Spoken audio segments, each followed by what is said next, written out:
And what's going on?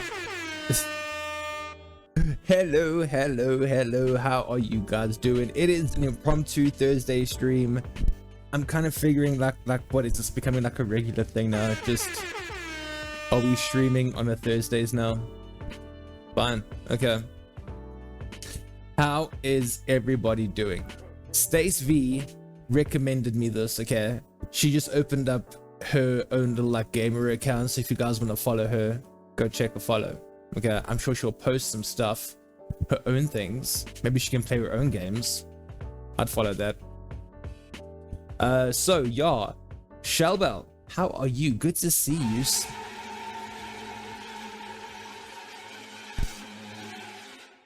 Glad you found that button. Played Insidious for 0 bits. So glad you found that button. Anyway, so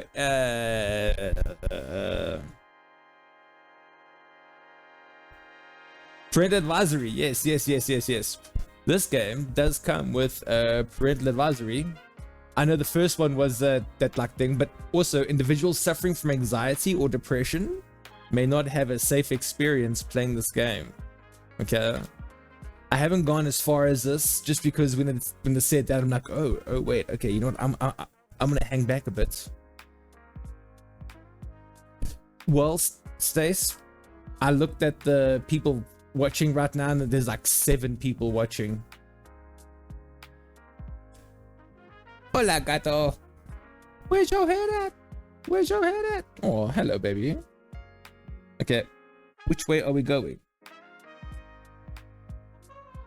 My camera isn't oriented that way. That's not where you sleep. What are you doing? Anyway, so people with depression, the cat just walks straight past me like I'm a bag of dirt, and then walks straight past me again. Have you ever felt used and abused? Yeah. Moved my phone, you little cute ball of fur. So if you're suffering from depression, don't watch this game. Watch my cat instead. Watch Gobi. I agree. Oh, I actually have to agree to this.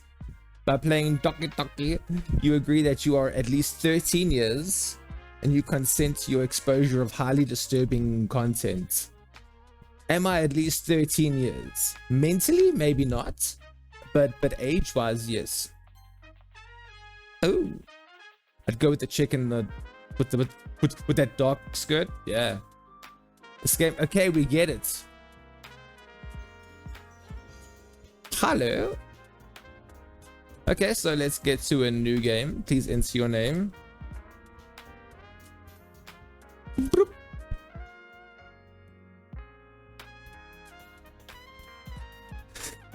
Hey, it's the Fonz. Hey.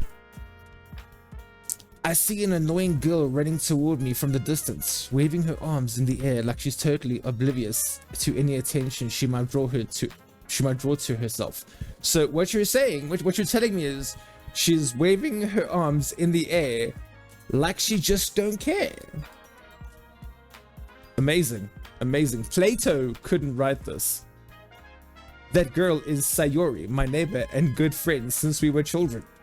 You know, the kind of friend you never see yourself making today, but it just kind of works out because you've known each other for so long. Actually, you know what I kind of know this feels? Like I have I have a friend who's an attorney way out of my league. We used to walk to school together on days like this, but starting around high school, we would oversleep more and more frequently, and I would get tired of waiting up. Drift apart, man. But if she's gonna chase after me like this, I almost feel better off running away. What? Maybe she wants to say hi. However, I just sigh and idle in front of the crosswalk and let Sayori catch up to me. Ah! I overslept again. But I caught you this time. Maybe, but only because I decided to stop and wait for you. You said that like you were thinking about ignoring me. That's mean. Well, if people stare at you for acting weird, then I don't want them to think we're a couple or something. Ooh. Fine. Where are we going with this? But you did wait for me after all. I guess you don't have it in you to be mean, even if you want to. Whatever you say, Sayori. Can you do that anime? We cross the streets together and make our way to school. As we draw near, the streets become increasingly speckled with other students making their daily commutes. By the way, Pen, have you decided on a club to join yet? A club? I mean like a baseball club or a golf club? I told you already, I'm really not interested in joining any clubs. That's what they all say. I haven't been looking either. That's not true. You told me you would join a club this year. Did I? Do I have to join a club? That's lame. I'm sure it's possible that I did. In one of our many conversations where I dismissively go along with whatever she's going on about. Sayori likes to worry a little too much about me when I'm perfectly content just getting on by the average while spending my free time on games and anime. Okay, Stace, why are you starting to hit close to home here, girl? I was talking about how I'm worried that you won't learn how to socialize or have any skills before college. I have social skills. I have social skills. Okay, I know people. They may not know me, but I know them. Your happiness is really important to me, you know. And I know you're happy now, but I die at the thought of you becoming a NEET. Oh, in a few years because you're not used to the real world. You trust me, right? Don't make me keep worrying about you. Alright. I'll look at a few clubs if it makes you happy. No promises though. No freaking promises. Will you at least promise me you'll try a little? What are you, my mother? Yeah, I guess I'll promise you that. Yay!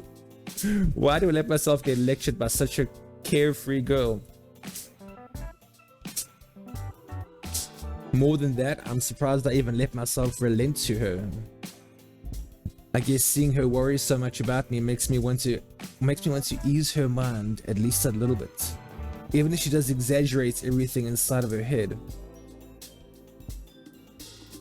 The school day is as ordinary as ever, and it's over before I know it.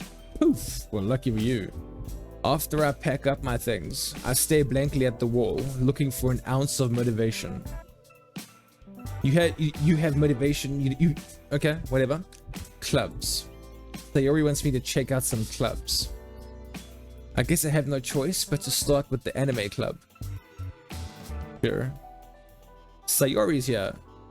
Sayori must have come into the classroom while I was spacing out. I look around and realize that I'm the only one left in the classroom. I thought I'd catch you by coming out the classroom, but I saw you just sitting here and spacing out. So I came in. Isn't it cool when a chick has a voice like this? I thought I'd just catch up. You know, I thought I'd just catch you coming out of the classroom, but I saw you just sitting here and spacing out. So I came in. Honestly, you're even worse than me sometimes. I'm impressed. You don't need to wait up for me if it's going to make you late to your own club. What is the club? The anime girl club? Well, I thought you might need some encouragement. So I thought, you know, I'd pester you until you do what I tell you to do. Thank you. Know what? Well, that you could come to my club. What is your freaking club? Oh, that. You know what I'm gonna do quickly? I wanted to do this. Chill pop. There we go. Bye, chill pop. Wait, bring it back. There. Interact.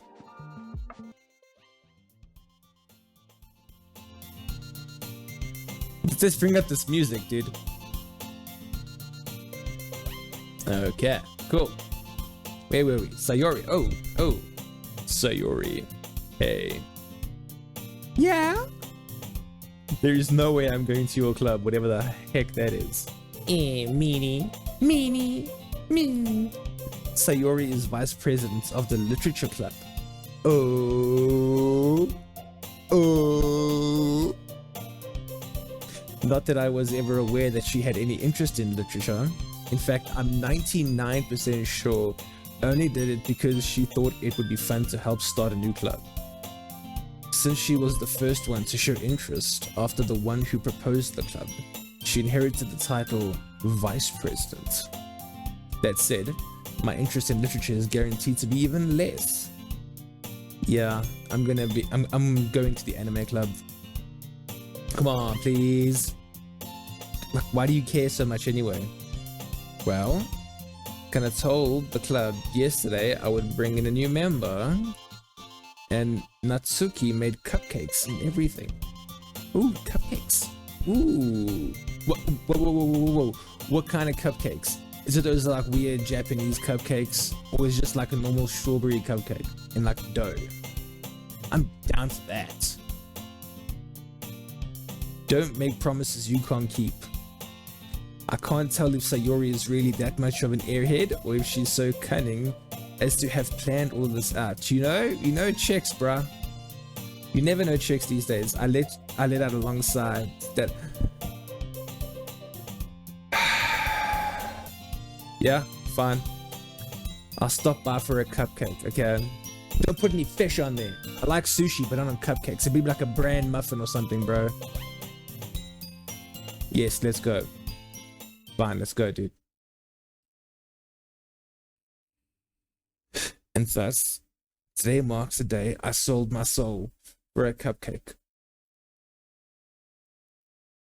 Wow. Truer words have never been spoken in anybody's life. I dejectedly follow Sayori across the school and upstairs, a section of the school I rarely visit, being generally used for third-year classes and activities. Sayori, full of energy, swings open the classroom door. Everyone, the new member is here. I told you, don't call me a new member. Glance around the room. Oh, hello, girl one. Okay, this is my chick. Welcome to the Liddy Club. It's a pleasure to meet you. Sayori always says nice things about you, girl one.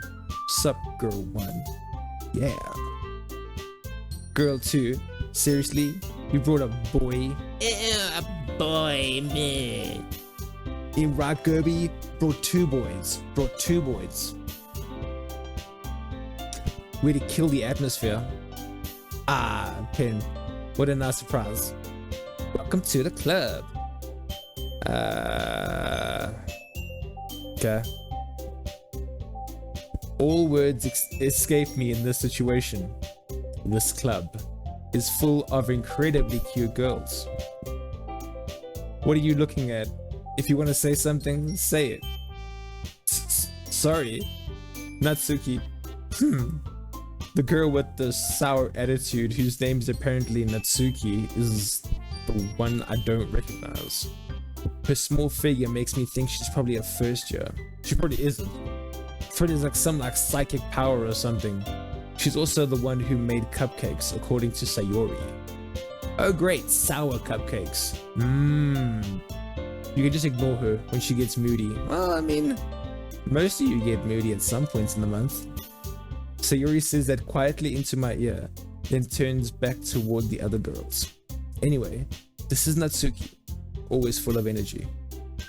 Hey Pen, please move your face. We can't see who's speaking.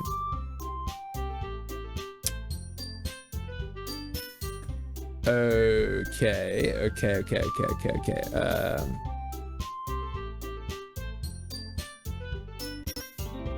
That's quite a bit of a thing. Give me a second.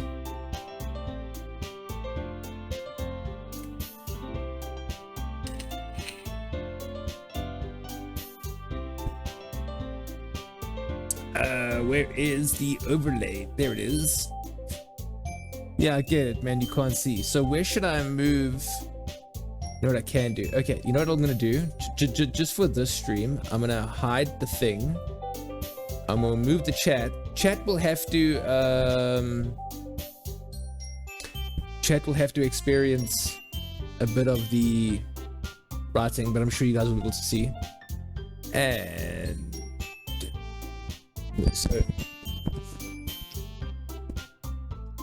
Move that there, like that. Wait.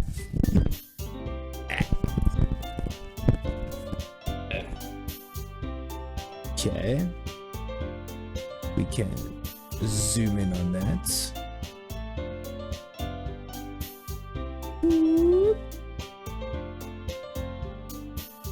And then just send some more chat and it'll appear on this side. Wait, that side. Whatever side. There we go. Where were we? We were talking about cute girls that aren't real. They're just cartoons in like a .executable. So calm down, boys. And this is Yuri. Want to check if my chat's working? Oops, sorry. Yeah, it's cool. It's cool. It's cool. It's cool. We's good. And this is Yuri, the smartest in the club. Don't say things like that. Yuri, who appears comparably more mature and timid, seems to have a hard time keeping up with people like Sayori and Natsuki. Ah, well, it's nice to meet both of you. It's very nice to meet both of you. And it sounds like you already know Monica. Is that right? Monica? Hey, Monica. That's right. What's up, Monica? You look like an anime girl. You look like you have the power of nature or something. Like your Patronus is a deer or something. It's great to see you again, Pen. Monica smiles sweetly. We do know each other. Well, we rarely talk, but we were in the same class last year. Monica was probably the most popular girl in class. Smart, beautiful, athletic. I hate those types of people. Basically, completely out of my league. Out of anybody's league. So having a smile at me genuinely feels a little... I don't know. You too, Monica. Come sit down, Pen. We made room for you at the table, so you can sit next to me or Monica. Well... I'll get the cupcakes. Can I sit in the middle? Hey, I made them. I'll get them. Wow, okay, pushy little girl.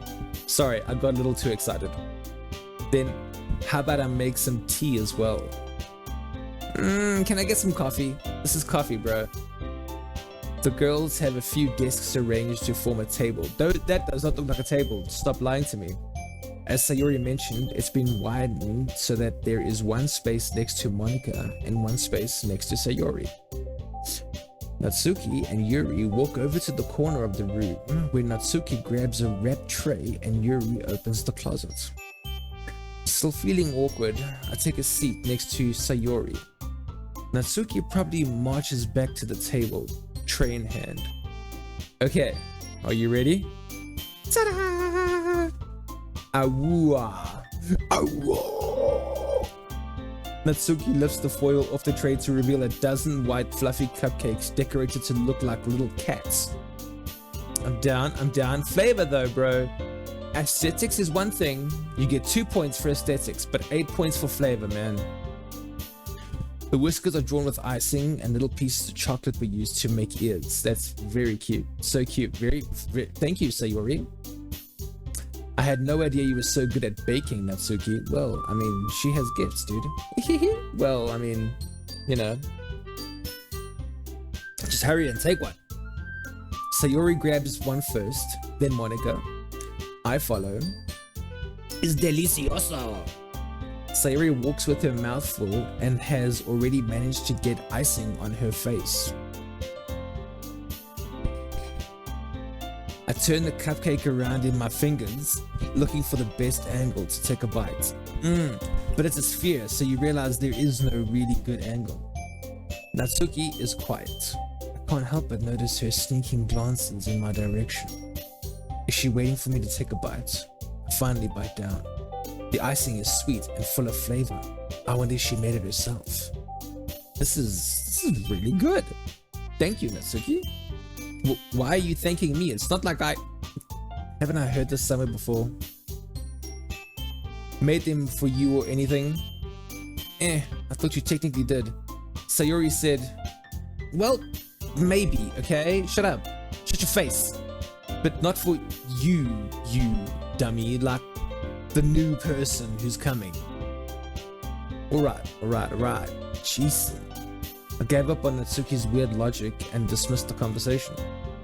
Yuri returns to the table carrying a tea seat. She carefully places a teacup in front of each of us before setting down the teapot next to the cupcake tray.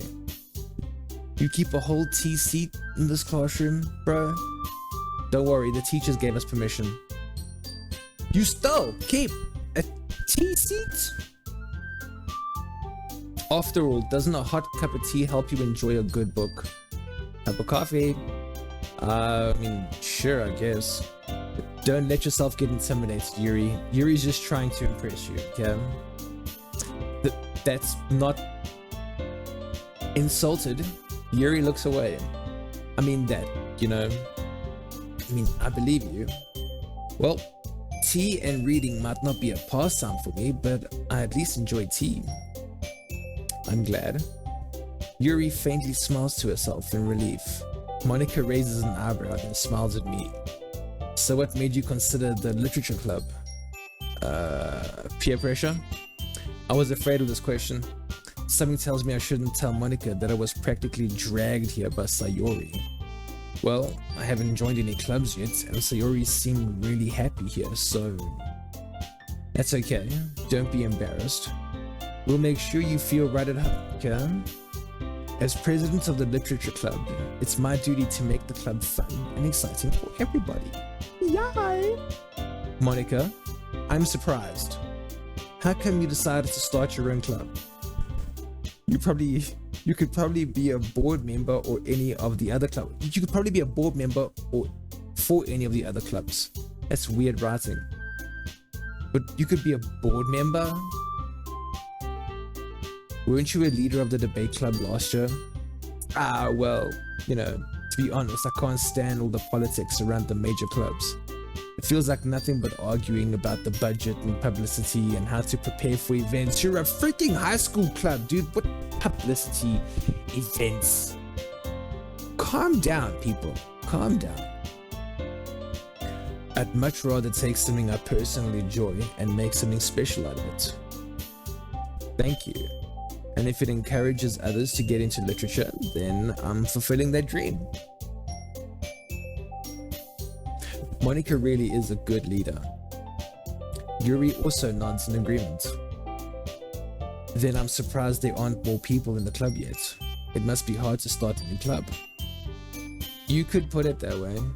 Not many people are very interested in putting out all the effort to start something brand new. Especially when it's something that doesn't grab your attention, like literature. You have to work hard to convince people that you're both fun and worthwhile. But it makes school events, like the festival, that much more important.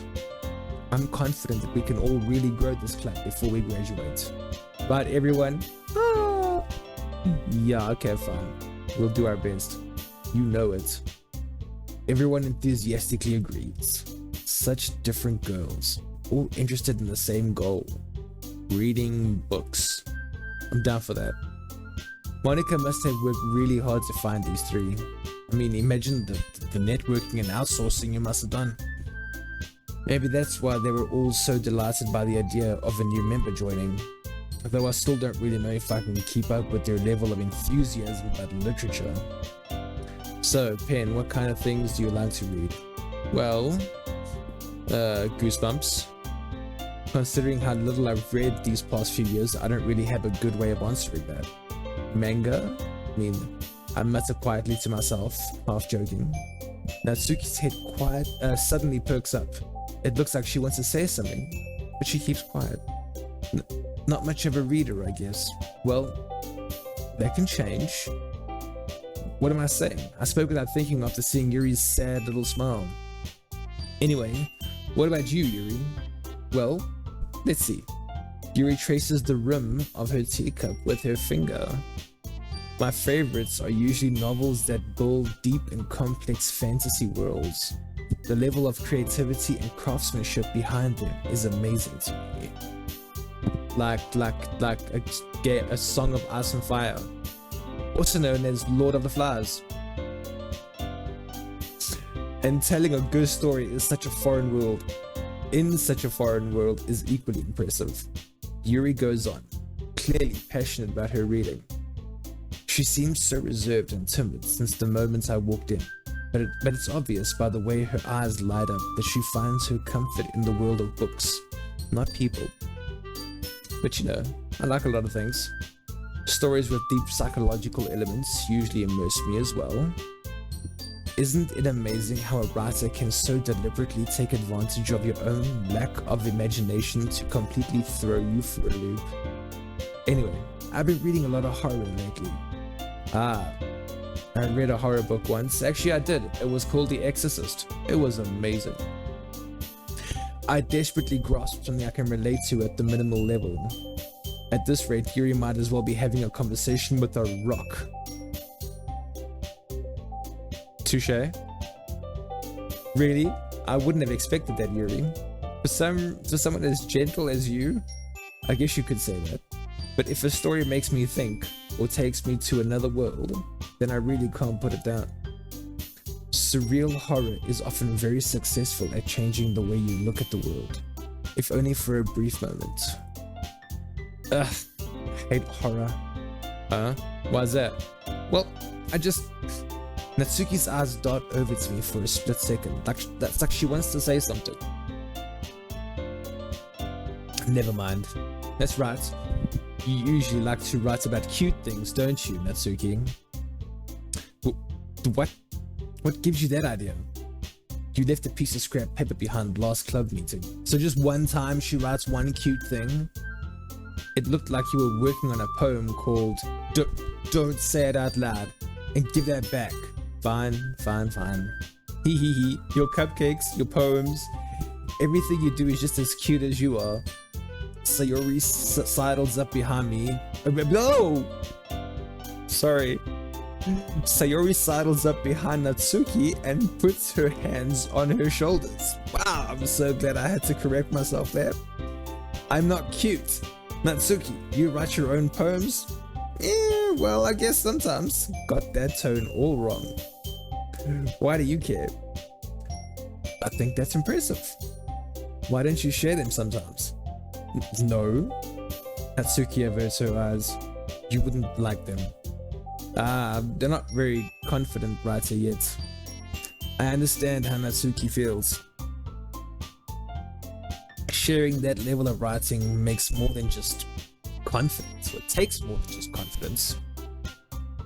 The truest form of writing is writing on oneself, to oneself. Writing on oneself is just tattooing them.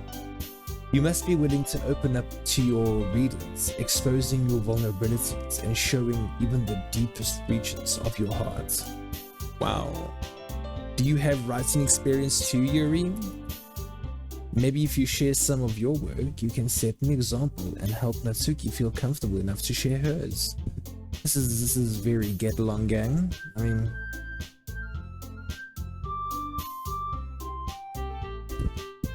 I guess it's the same for Yuri. Aw, I wanted to read everyone's poems. She wanted to. We will sit in silence for a moment. Okay. I have an idea, everyone. Natsuki and Yuri look quizzically at Monika. Let's all go home and write a poem of your own. Then, next time we meet, we'll all share them with each other. Lame. That way, everyone is even Stevens. Yeah, let's do it! Yay! Plus, now that we have a new member, I think it'll help us all get a little more comfortable with each other and strengthen the bond of the club. Ching!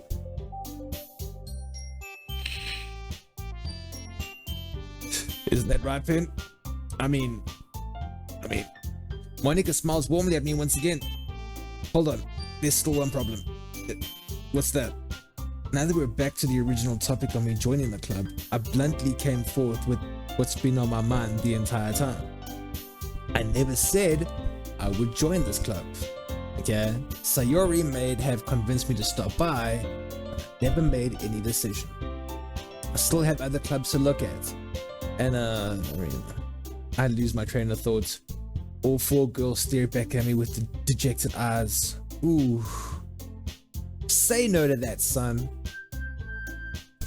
Sorry, man. Crumbled right there. If there was a little joint club, yes, no, I'd go yes. Straight up. Look at those eyes.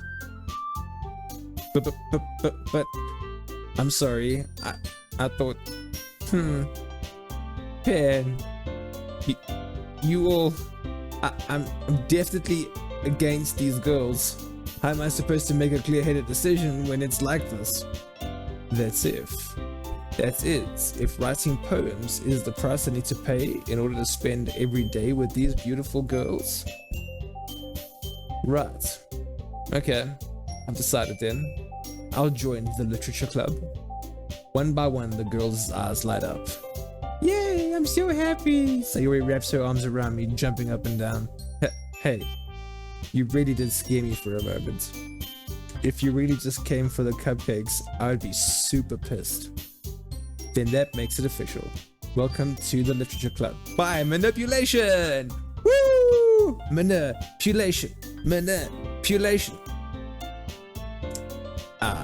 Thanks, I guess.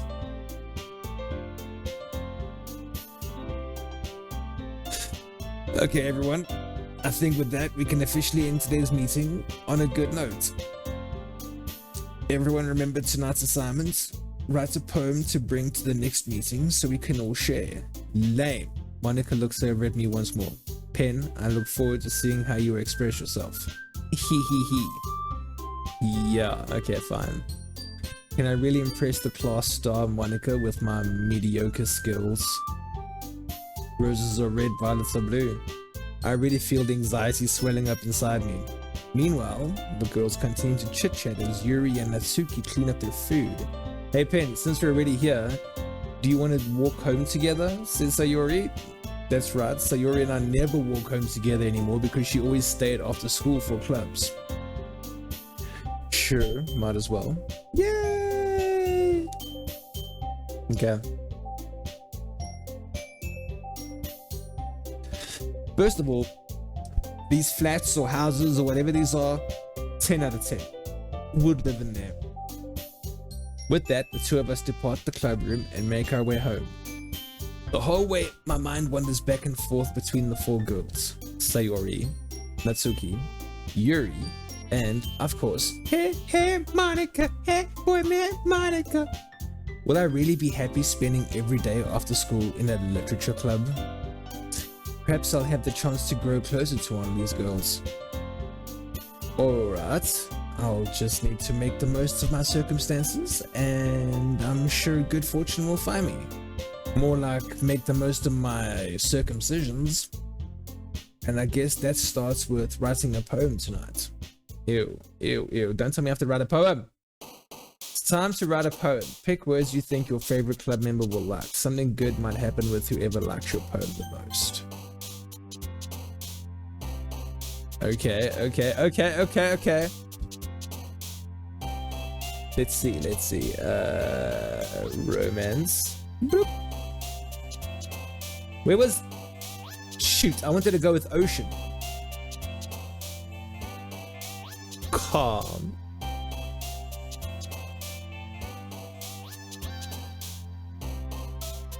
Bliss. Ambiance. 20 words. Doki. Sweet. Fluffy. Ooh, fluffy. Promise. Let's go with promise. Wrath. Unrequited. Lollipop. Let's go with lollipop. Uncontrollable. Yeah. Hitty. Treasure. Amazing. Intellectual.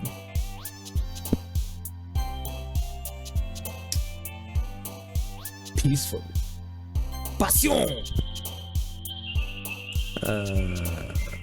Let's go graveyard. Rainbow is cool. Massacre. Why are all these words coming up, man? This is giggle, milk, comfort. Dazzle.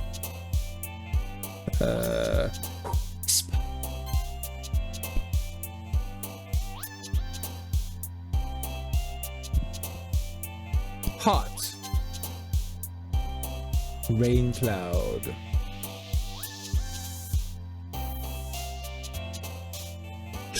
Chocolate. And then mirage. Maybe not the marriage. Maybe I shouldn't have gone there. Oh, hi again, Penny Pin. Glad to see you didn't run away on us. Ha ha ha ha ha. Nah, don't worry, man. This might be a little strange for me, but I at least keep my word. Well, I'm back at the lit club. I was the last to come in, so everyone else is already hanging out. Hanging out with my family. Thanks for keeping your promise, Pen. I hope this isn't too overwhelming for a commitment for you, making you dive headfirst into literature when you're not accustomed to it. Oh come on, like he deserves any slack. Sayori told me you didn't even want to join any club this year. You wouldn't, blah, blah, blah, whatever. And last year too. I don't know if you plan to just come here and hang out or what, but if you don't take us seriously, then you won't see the end of it. Natsuki, you certainly have a big mouth for someone who keeps her manga collection in her club room. Shots fired! Shots fired! Natsuki finds herself stuck between saying Monica and manga. Monica Nanga. Manga is literature. Comic books are books. Thanks, man. That's told my mom when I was a teenager too. Swiftly defeated, Natsuki plops back into her seat. Don't worry, guys. Penny Pen always gives it his best as long as he's having fun. He helps me with busy work without me even asking. Like cooking, cleaning my room. You sound like a simp. How dependable. Sayori, that's because your room is so messy, it's distracting. And you almost set your house on fire once. Hey, where's PJ Party? We can show this to her neighbor. Is that so? Hehe. You two are really good friends, aren't you? I might be a little jealous. How come? You and Penny can become good friends too? Sayori. As usual, Sayori seems oblivious to the weird situation she just put me into. Oh, Yuri even brought you something today, you know? Wait, Sayori? Me? Not really. Don't be shy. It's really nothing. What is it? Never mind. Sayori made it sound like a big deal, and it's really not. What do I do? Yeah, I'm sorry, Yuri. I wasn't thinking. I guess that means it's up to me to rescue the situation. Hey, don't worry about it. First of all, I wasn't expecting anything in the first place, so any nice gesture from you is a pleasant surprise. It'll make me happy no matter what. Is that so? Yeah, I won't make it a big deal if you don't want it to be. Yuri. Well, here. Yuri reaches into her bag and pulls out a book.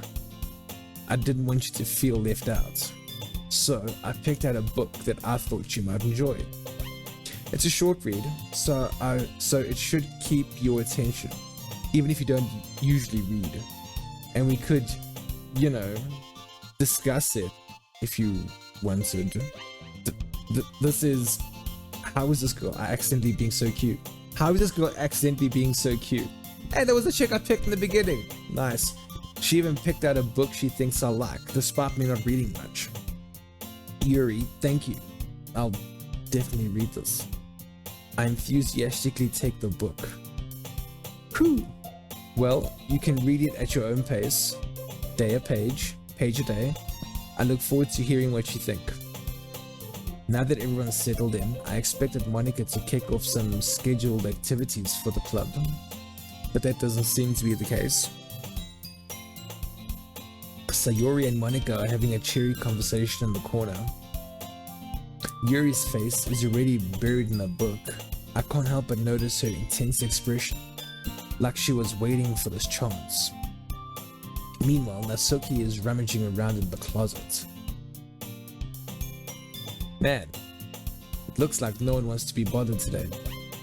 I slumped down into the nearest desk. How am I supposed to occupy myself with something literature related by myself like this? I guess I could always read some of the book Yuri gave me, but I'm feeling a little too tired to read. I could probably fall asleep right now. I close my eyes and end up listening in on Sayori's conversation with Monica. We're probably gonna seem really lame compared to all the other clubs though. Well, we can't give up. The festival is our chance to show everyone what literature is all about. The problem is that the idea of a literature club sounds too dense and intellectual. But it's not like that at all, you know? We just need a way of showing that to everyone. Something that speaks to their creative minds. It doesn't solve the problem though. What do you mean? Even if we come up with the most fun thing ever, nobody will come in the first place if it's a literature event. So it's more important to figure out how to get people to show up in the first place, you know? Yeah, know your audience, get the right audience. Right? I get that. And after they come, we can do the thing to speak to their creative minds. I mean, this game is completely out of my league. What's this? Sayori is taking this really seriously. It's rare to hear her deliberating like this. It's a good point. In that case, do you think food will do the trick? I mean, food always does the trick, homie. What kind? Burgers, sliders, chips. Well, I guess we could. Cupcakes! Cupcakes. Good thinking. Natsuki would love to do that. You're right. Natsuki makes the best cupcakes. That works out perfectly. That wasn't why you suggested it? Cupcakes speak to my creative tummy. I feel you, man. Cupcakes it is then. I would go more with a sausage roll. Those things are divine. Ooh, sausage rolls. Oh, sausage rolls. I could do with a pie tonight. Ooh, I'm gonna buy a pie. Okay, anyway, I'm hungry. Now I'm hungry, yeah. Anyway, we still need to work out the details of the event itself. I find myself smiling. In the end, Sayori is still her usual self. But therein lies the unexpected reason I admire her. Unlike me, who has trouble finding any motivation at all, Sayori can put her mind to things and make them come to life. I suppose that's why I end up letting her get on my case about things. I can't help but wonder what it would be like to her. I wonder what it would be like to see the world through her eyes. Ooh-wah! Ooh-wah! Ooh-wah! That's creepy. I open my eyes to find Sayori's face filling my vision. I nearly fall out of my chair. Sorry. Wait, actually, I'm not sorry at all. Sorry, not sorry. It's your fault for falling asleep like that. This isn't the napping club. Does our school have a napping club? You're staying up late again, aren't you? Now that you're in a club, you're gonna have less time for anime, you know. You'll need to get used to it. Don't say that out loud. I glance over my shoulder to see if Monica overheard. It's true though. Yeah, I know. You're always looking out for me, Sayori. Hee. It's what I do best. That's a problem. What about you? You look out for me better than you look out for yourself. You're still oversleeping every day, aren't you? Not every day. That's not very convincing. How many days this past week have you gotten up on time? It's a secret. I knew it. Come on. At least give me the benefit of the doubt. Can't even do that. Look, Sayori, it's written all over you. Sayori glances around at herself. How is it written all over me? You were clearly in a rush this morning. Look, your hair is sticking out all around here. I run my fingertips down the side of Sayori's head, trying to straighten it out. Okay. Man, you really need to brush for this. My hair is just really hard to get, right? I won't fall for that. There's more than just your hair. Look, your bow isn't straight either. And there's a toothpaste stain on your collar right here. I tried to wipe off the stain with my finger, but nobody would ever notice that. Of course they would. Nobody's gonna tell you about it because they don't want to embarrass you. Fortunately, I really don't care about that. Hey, you meanie. And you don't even keep your blazer buttoned up. Seriously, Sayori, why do you think you don't have a boyfriend yet? That's mean, bruh. Holy shots fired, dude. That's super mean, bruh. Sorry, but you'll thank me later. Why? Because she's a little bit untidy? Bro, that is harsh. I start to button her blazer from the bottom. Once you see how much better it looks, you'll change your mind. This is so funny. What is it?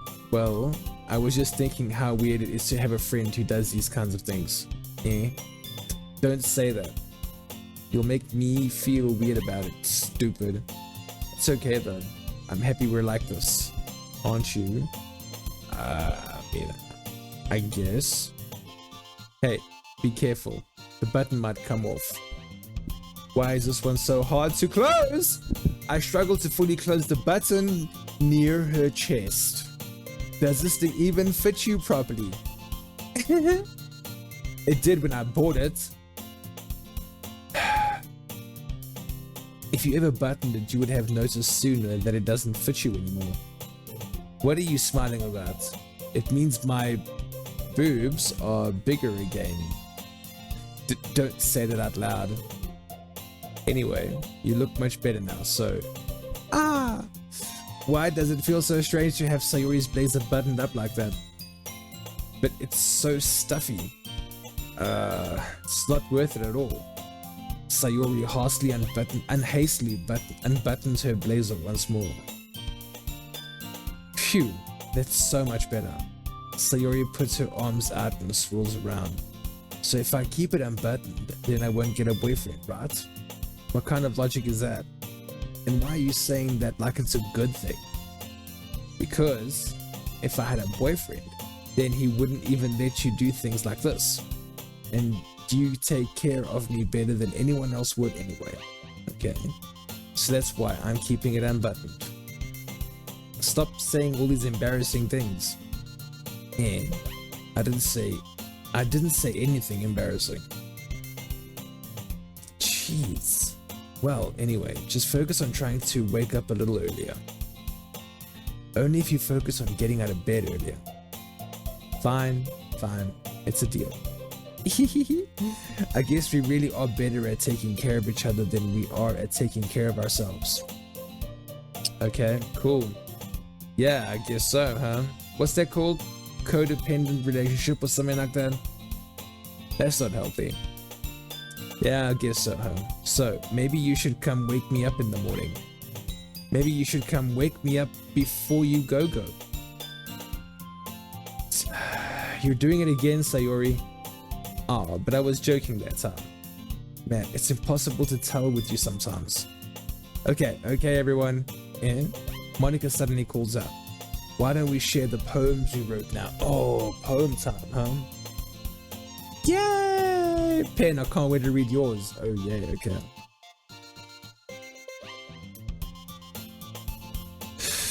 Yeah, same.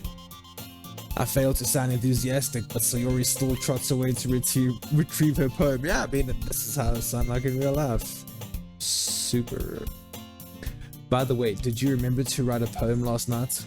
I did, okay. My relaxation ends. I can't believe I agreed to do something so embarrassing. I couldn't really find much inspiration since I've never really done this before. Well, now that everyone's ready, why don't you find someone to share with? I can't wait. Sayori and Monica enthusiastically pull out their poems. Sayori is on a wrinkled sheet of loose leaf torn from a spiral notebook. On the other hand, Monica wrote hers in a composition notebook. I can already see Monica's pristine handwriting from where I sit. Natsuki and Yuri reluctantly comply as well, reaching into their bags. I do the same myself.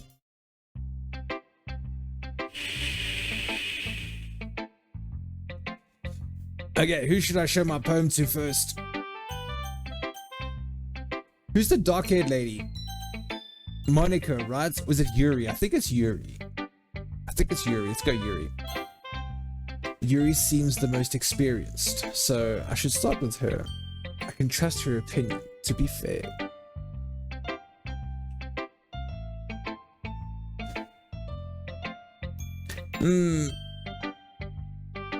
Yuri stares at the poem. A minute passes, more than enough time for her to finish reading. Sorry. I forgot to start speaking. It's fine. Don't force yourself. It's not... I just need to put my thoughts into words. Hold on. Okay. This is your first time writing a poem, right? Wow. Clearly you can tell. Why do you ask? Just making sure. I guess that it might be after reading through it. Ah, so it's that bad? No, just did I raise my voice?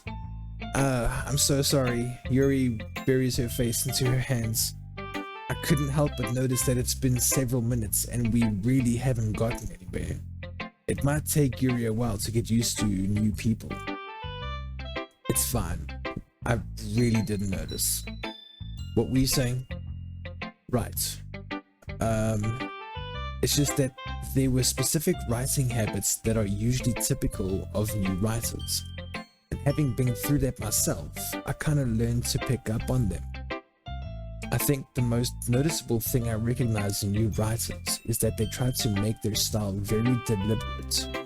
In other words, they tend to pick a writing style separate from the topic matter, and they form fit the two together. The end result is that both the style and the expressiveness are weakened. Once Yuri finds her train of thought, it's as if her demeanor totally changes.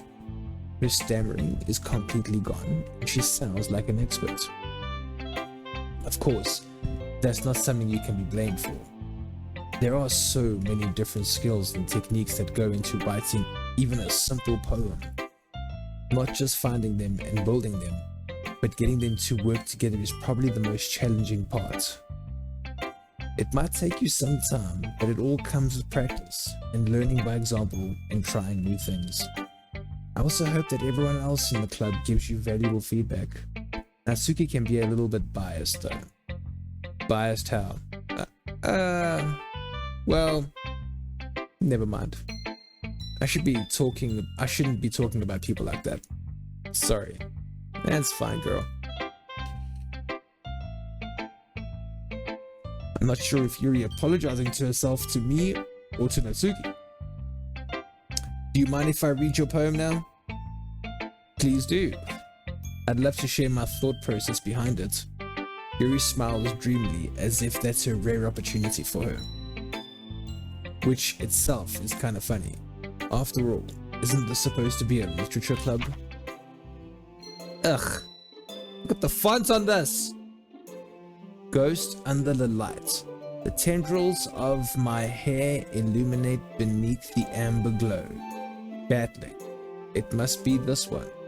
The last remaining streetlight to have withstood the test of time. The last yet to be replaced by sickening blue-green hue of the future. I battle. Careless breathing air of the present. But living in the past. The light flickers. I flicker back. Click outside poem area to continue. Okay. I'm sorry I have such terrible handwriting. You suck! Shut your mouth! What? I wasn't thinking that at all, dude. To get those people, it's like pristine calligraphy and you're like, it's so bad. Oh no. But it took you a long time to read. Ow. Well, I just don't read script very often. I actually think your handwriting is pretty. That's a relief. Also, I liked the poem, even though it was about a streetlight, I think. Even though it's short, it was really descriptive. It wasn't too short? I usually write longer poems. Nah, not at all, bruh. I'm really glad you like it. I'll be honest. Since it's our first time sharing, I wanted to write something a little more mild. Something easy to digest, I suppose. Are you in ghosts, Yuri? Are you into ghosts, Yuri? Uh-huh. Actually, the story isn't about a ghost at all, Pin. Really? I must have totally missed the point. Well, I suppose you did only glance over it, after all. I mean, I did. But remember that poets often express their own thoughts, feelings, and experiences in their work. They usually do more than tell a simple story or paint a picture. In this case, perhaps the subject of the poem is only being symbolically compared to a ghost, lingering in her last remaining place of comfort, unable to let go of the past, and soon to be left with nothing. Wow, that's a lot more solemn, putting it that way. I hadn't even thought of it that way. That's really impressive. It's nothing really. Well, it makes me happy that you think that. Just remember that it won't be long before you pick up on these things too. Yeah, maybe you're right. I guess I'll have to keep trying. I'm counting on you. I'm counting on you!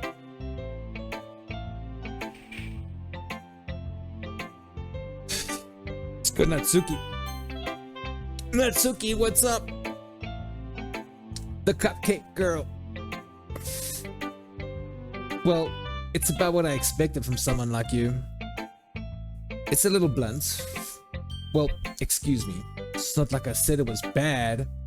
It's just it just didn't evoke any emotions. So basically, it's not cute enough for your tastes. Do you want to get smacked? And I'll pass. Well, anyway, I guess I need to show you mine. Not that you'll like it. Ah, I see. This is a font I can understand. Eagles can fly. They can. Donkeys can climb. Crickets can leap. Horses can race. Owls can seek. Cheetahs can run. Eagles can fly. People can try. But that's about it. Okay. Roses are red, violets are blue. This poem doesn't rhyme. Were you expecting it to?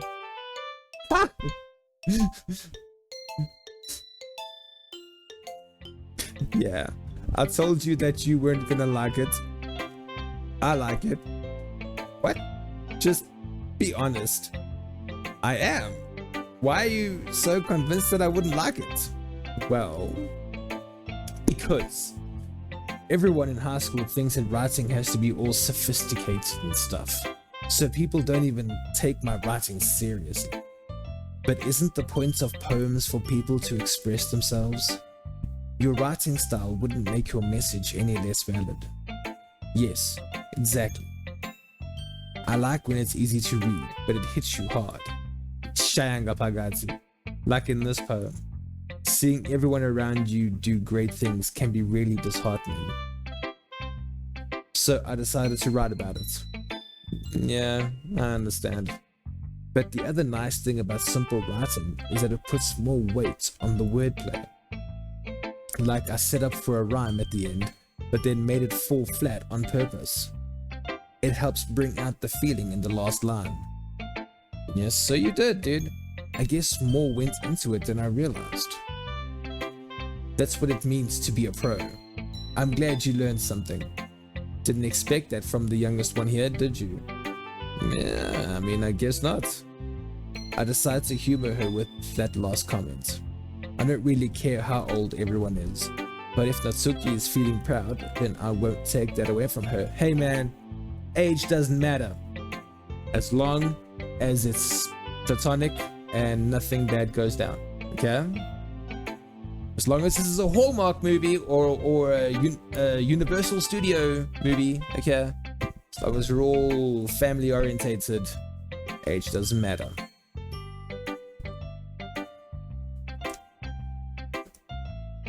Just putting that out there, guys. Sayori or Monica.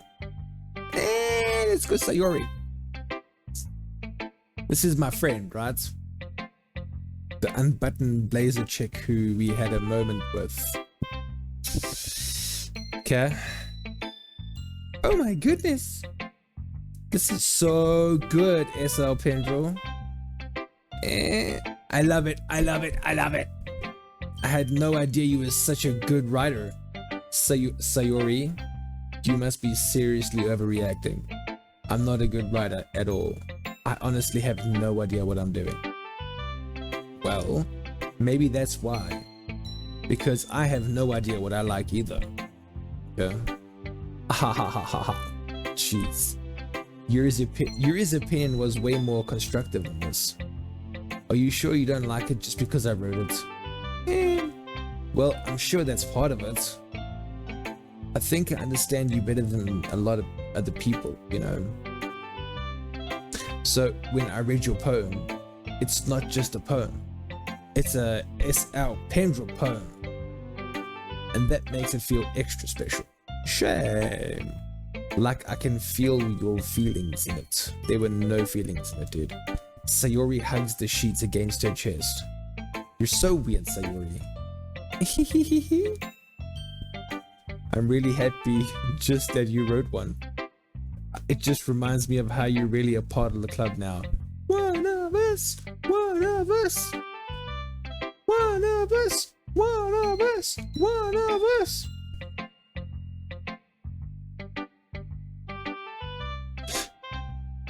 Not to mention the fact that I'm staying in front of you in the club room. Well, of course. I'm not really into it yet, but that doesn't mean I'll break my promise. See? It's like I said before, Pen. Deep down, you're not selfish at all. I mean, am I selfish at the top? Okay? Trying new things like this for other people. That's something that only real good people do.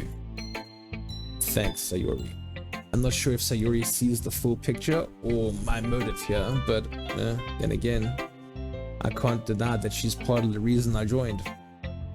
Knowing how much this means to her and all in all, yeah, and I'm gonna make sure you have lots of fun here, okay? Fun. That will be my way of thanking you. Alright, I'm gonna hold you to that then. Now you'll read my poem too, right? Okay, fine, let's do this. Don't worry, I'm really bad at this. Hehehe. Well, we'll see about that. That's a good handwriting. I like the handwriting, for real, man. Dear Sunshine, the way you glow through my blinks and the way you glow through my blinds in the morning, it makes me feel like you miss me. Kissing my forehead to help me out of bed, making me rub the sleep from my eyes. Are you asking me to come out and play? Are you trusting me to wish away a rainy day? I look above. The sky is blue. It's a secret, but I trust you too. If it wasn't for you, I could sleep forever, but I'm not mad. I want breakfast.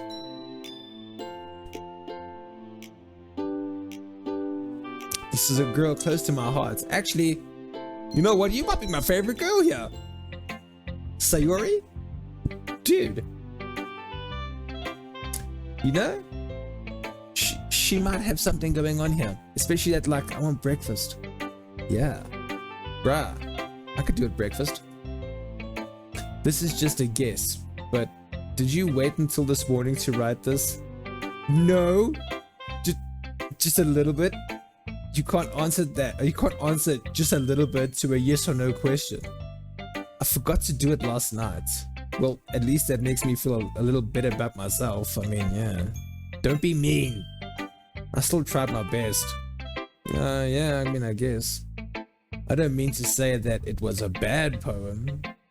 It came out nice. Or how should I put it? It sounds just like you. Really? Yeah. Especially that last line. You see what I mean? You see what I mean? You see what I mean?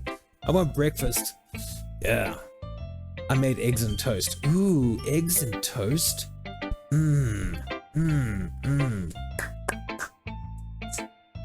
Sorry, my Gobelos, your ear was resting on my arm. Even though you were late to school, it's bad to skip breakfast. That's true. I get all cranky. Well, I guess there's no point in arguing. Anyway, thanks for showing me. This was so much fun. Monica was the best. Yeah, Monica. But next time, I won't forget. And I'm gonna write I'm gonna write the best poem ever. Well, I guess I look forward to it.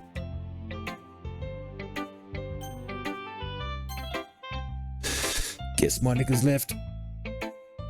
Hi, Penny Pen. I'm back from the woods. Having a good time so far? Yeah. Good. Glad to hear it. By the way, since you're new and everything, if you ever have any suggestions for the club, like new activities or things we can do better, I'm always listening. Don't be afraid to bring things up, okay? Alright, I'll keep that in mind. Of course, I'll be afraid to bring things up. I'm much better off just going with the flow until I'm more settled in, which will be forever. Anyway, want to share your poem with me? It's kind of embarrassing, but I guess I have to. I mean, don't worry, Penny Pen. We're all a little embarrassed today, you know? But it's that sort of barrier that we'll all learn to get past soon. Yeah, it's true. I hand Monica my poem. I like this one. It makes me think of something Sayori would like. Is that so? You and Sayori are really good friends, right? I wouldn't be surprised if you had those sorts of things in common. Well, we may be good friends, but Sayori and I are actually really different. Well, that may be the case, but maybe there are also some similarities that you wouldn't expect. The way she talks about you, it sounds like the two of you really care about each other's well-being. Even if you show it in different ways, it ends up being more similar than you think. So I think that's the kind of vibe I get when reading your poem. You're surely not reading it. You sure you're not reading into it too much? It could be. Oh gosh, I sound like Yuri. But in any case, Sayori's writing has kind of a gentle feel to it. I can tell that she likes exploring with emotions, like happiness and sadness. Who knew that someone so happy would enjoy sad things too? Balance, dude. Yeah, that's totally unexpected. Who knew somebody liked balance? Well, to each their own. And you shouldn't be afraid to experiment a little bit either. I'm sure I'll end up trying different things a lot. Could take a while before I feel comfortable doing this. Take this out of context. That's okay. I'd love to see you try new things. That's the best way to find the kind of style that suits you. Everyone else might be a little bit biased towards their own kinds of styles, but I'll always help you find what suits you the most. So don't force yourself to write the way everyone else wants you to write. Oh, writing styles. Yes. It's not like you have to worry about impressing them or anything.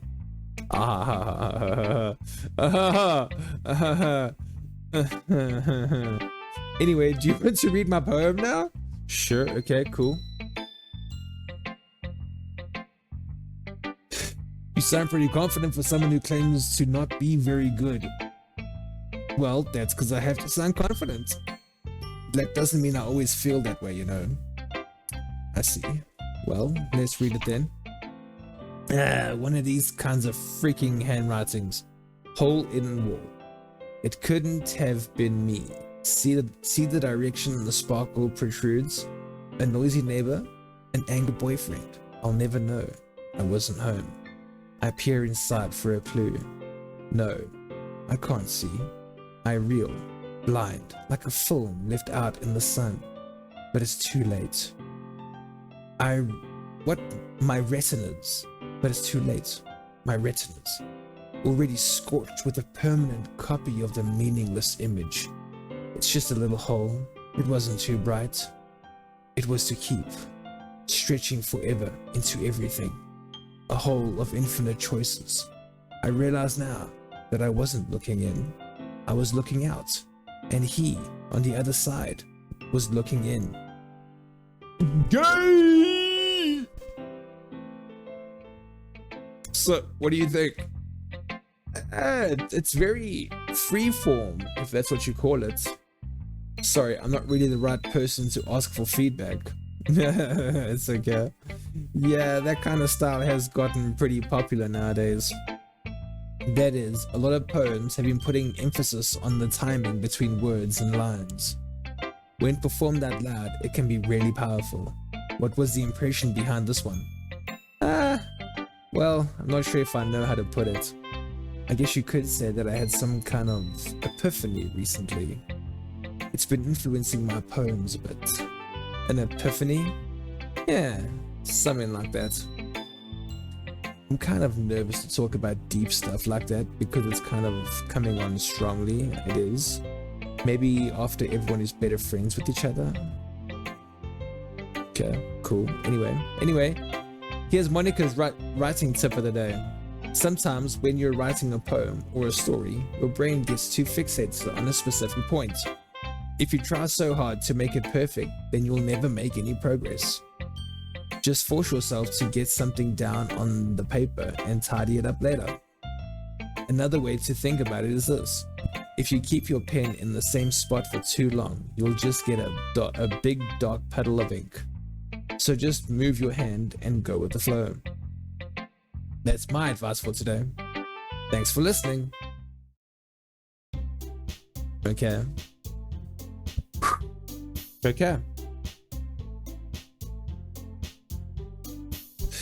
Yes, that's everyone. Glance around the room. That was a little more stressful than I anticipated. It's as if everyone is judging me for my own mediocre writing abilities. Even if they're just being nice, there's no way my poems can stand up to theirs. This is a literature club after all. I sigh. I guess that's what I ended up getting myself into. Across the room, Sayori and Monika are happily chatting. My eyes land on Yuri and Natsuki.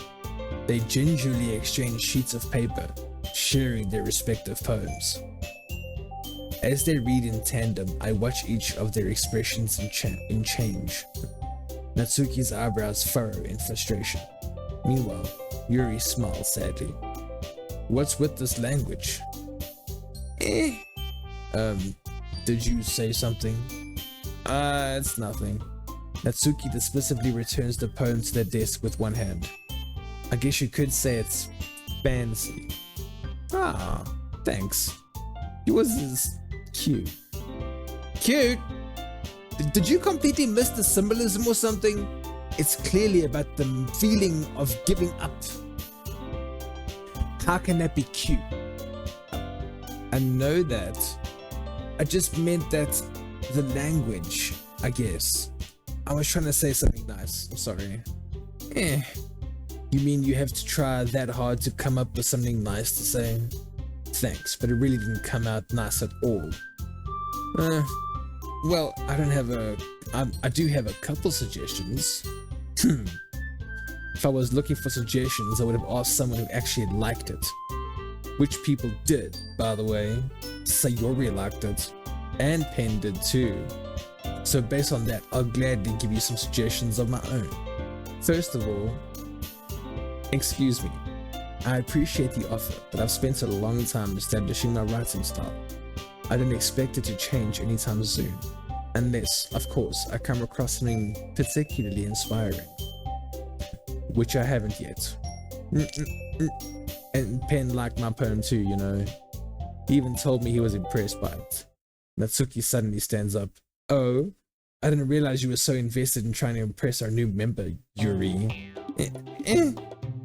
That's not what I... you're just... Yuri stands up as well. Maybe you're just jealous that Pen appreciates my advice more than he appreciates yours. Huh. And how do you know he didn't appreciate my advice more? Are you that full of yourself? I mean, maybe. No, sorry, maybe did I disturb you?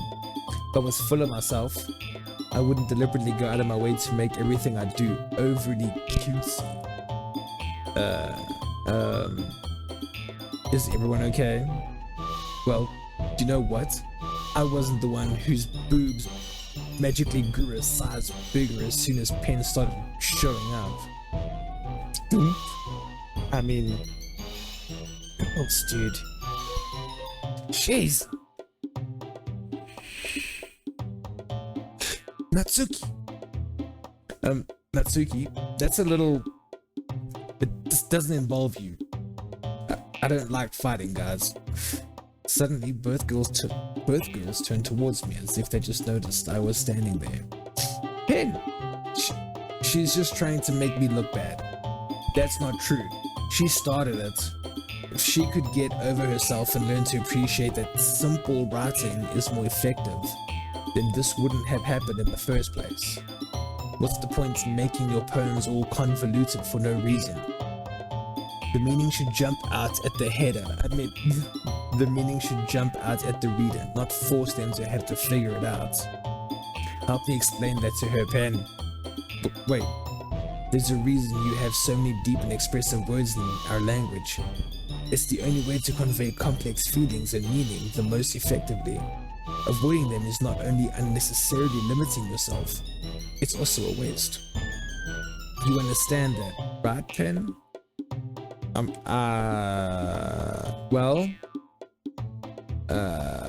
How did I get dragged into this in the first place? It's not like I know anything about writing, but whoever I agree with, they'll probably think more highly of me. You know what? I'ma go with Yuri. Natsuki, you're right that I liked your poem. See? Wait. That's not an excuse for you to be so mean. You should pick a fight. You shouldn't pick a fight just because someone's opinion is different. That's not what happened at all. Yuri shouldn't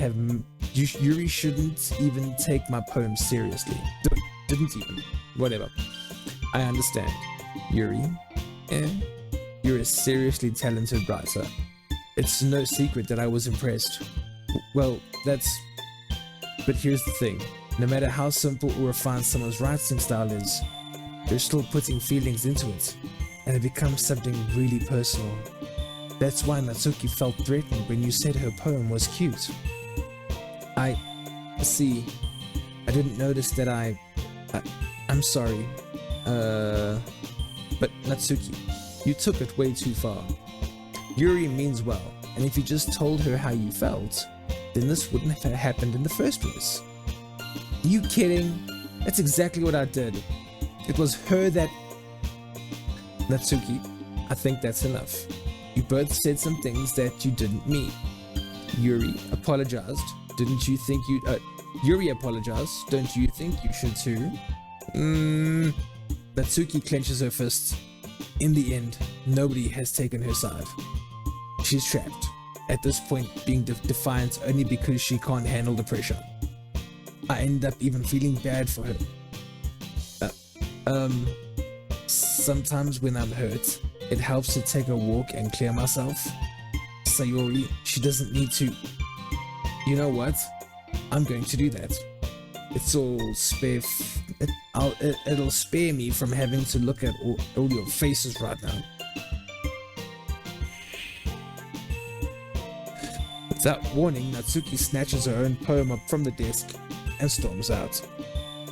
On her way out, she crumples up the poem with her hands and throws it in the trash. Natsuki! She really didn't mean to do that. Well, she didn't really need to do that. I look across the room. Yuri has her chin buried in her hands while she stares down at her desk. I gingerly approach her and sit in an adjacent chair. Sorry. Everything alright? I'm so embarrassed. I can't believe I acted like that. You probably hate me now. No, Yuri. How could anyone not have gotten frustrated after being treated like that? You handled it as well as anyone could. I don't think any less of you. Well, alright, I believe you.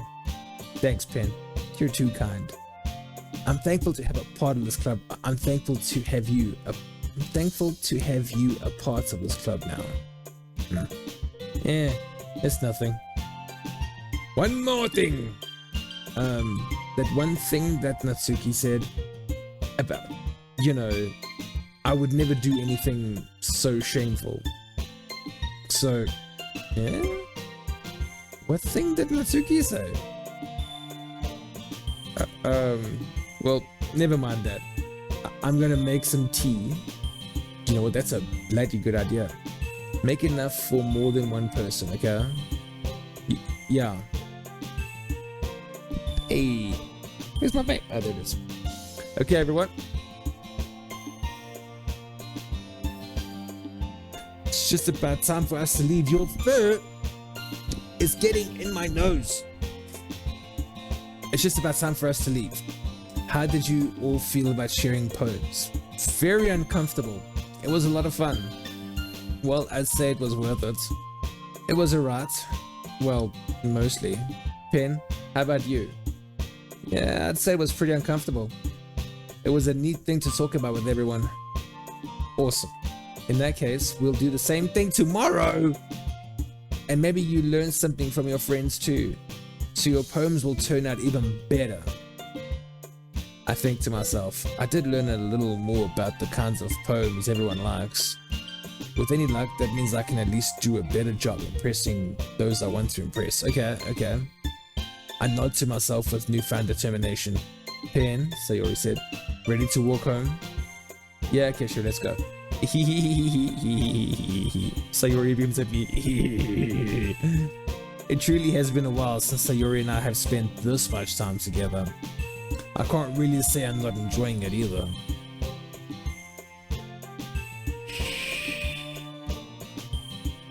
Sayori, about what happened earlier. What do you mean? Between Yuri and Natsuki, does that kind of thing happen often? No. That's really the first time I've seen them fight like that. I promise, they're both wonderful people. You don't hate them, do you? Jeez, that's fast. Just jump straight to yeah. No, I hate them. No, I don't hate them. I just wanted your opinion, that's all. I can see why they'd make good friends with you. Whew. Pen, it's nice that I get to spend time with you in the club. But I think seeing you get along with everyone is what makes me the happiest. And I think everyone really likes you too. That's every day is going to be so much fun. Ugh. Looks like Sayori still hasn't caught onto the kind of situation I'm in. Sure, being friends with everyone is nice, but does it really need to stop there? We'll just have to see what the future holds, Sayori. I pat Sayori on the shoulder. I said that more to myself than to her, but it's easy to use Sayori as an internal monologue sometimes. Okay. Yeah, let's do this.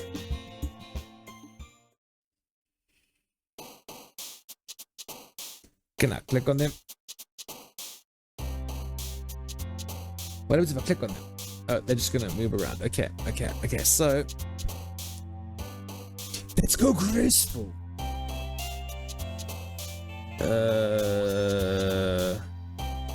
Unrestrained is unrestrained memories, which are secretive. Hey, 420. Go the eternity of the universe. Explode.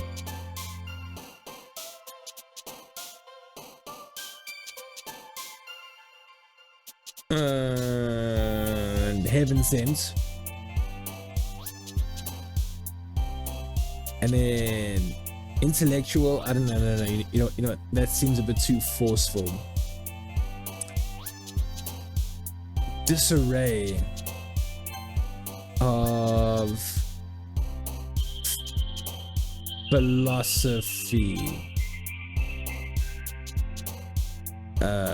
Alone.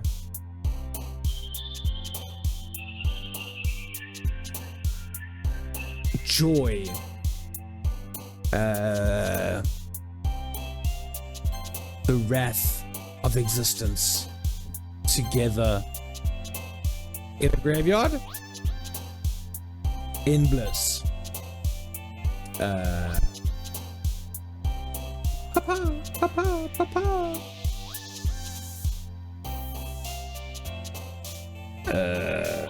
The journey of the infallible boop of the infallible music, unending heartbeat. Another day passes and it's time for the club meeting already. I've gotten a little more comfortable here over the past couple days. Entering the club room, the usual scene greets me. Sayori, hey, what's up, Pen? Hey, Sayori, how you doing? Looks like you're in a good mood today. She giggles. I'm just still not used to you being in the club, that's all. It's been a couple days, bruh. I see. That's a pretty simple thing to get you in a good mood. No more coffee, I'll have to get some water. But I guess it's always the simple things with you anyway. Speaking of which, I'm kinda hungry. Will you come with me to buy a snack? Shh, no thanks. No thanks? That's not like you at all. I have my reasons. Why don't we take a look at your purse, Sayori? Why that all of a sudden? No reason, really. I just wanted to look at it. Sayori nervously retrieves her coin purse. She fumbles with the latch and gets it open. Then she turns it upside down and lets its contents spill onto the desk. Only 2 small coins fall out. I knew it. I can see right through you, Sayori. That's not fair. How did you even know? It's simple. If you had enough money in the first place, you would have bought a snack before coming to the club room. So either you're not hungry and wanted an excuse to take a walk, or you plan to conveniently forget that you spent all your money so that I would lend you some. But there's one more thing. You're always hungry, and so that only leaves the one option. Wah! I give up. Don't make me feel guilty. If you feel guilty, that means you deserve to feel guilty. Yuri suddenly giggles like that. Looking like that, she goes. She sounds like Seth Rogen. Seth Green? Seth MacFarlane? I didn't notice that she was listening in. Her face is in her book, as always. Aha! I wasn't listening or anything. It was just something in my book. Yuri! Tell Pen to let me borrow some money. Don't get involved like that, Sayori. Besides, you should only buy what you want. You should only buy what you can responsibly afford. Lame! And frankly, after pulling a mischievous little stunt like that, your suffering is fair enough retribution. Okay?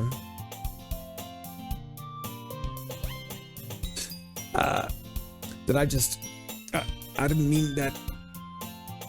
I got too absorbed into my book. It's just noises now.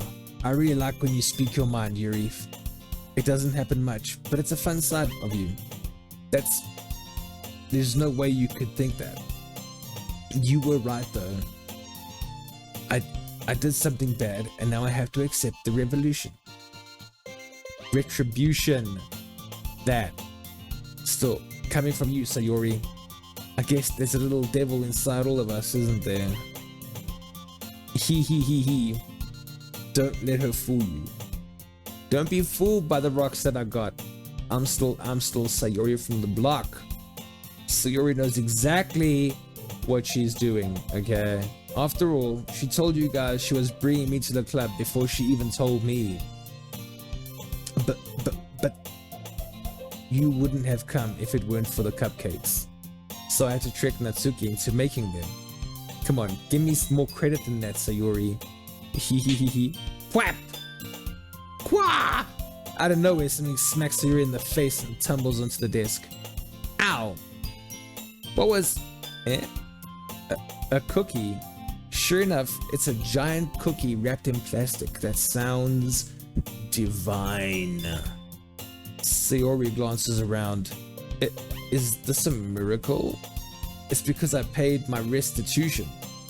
Retribution! Actually, that one almost worked.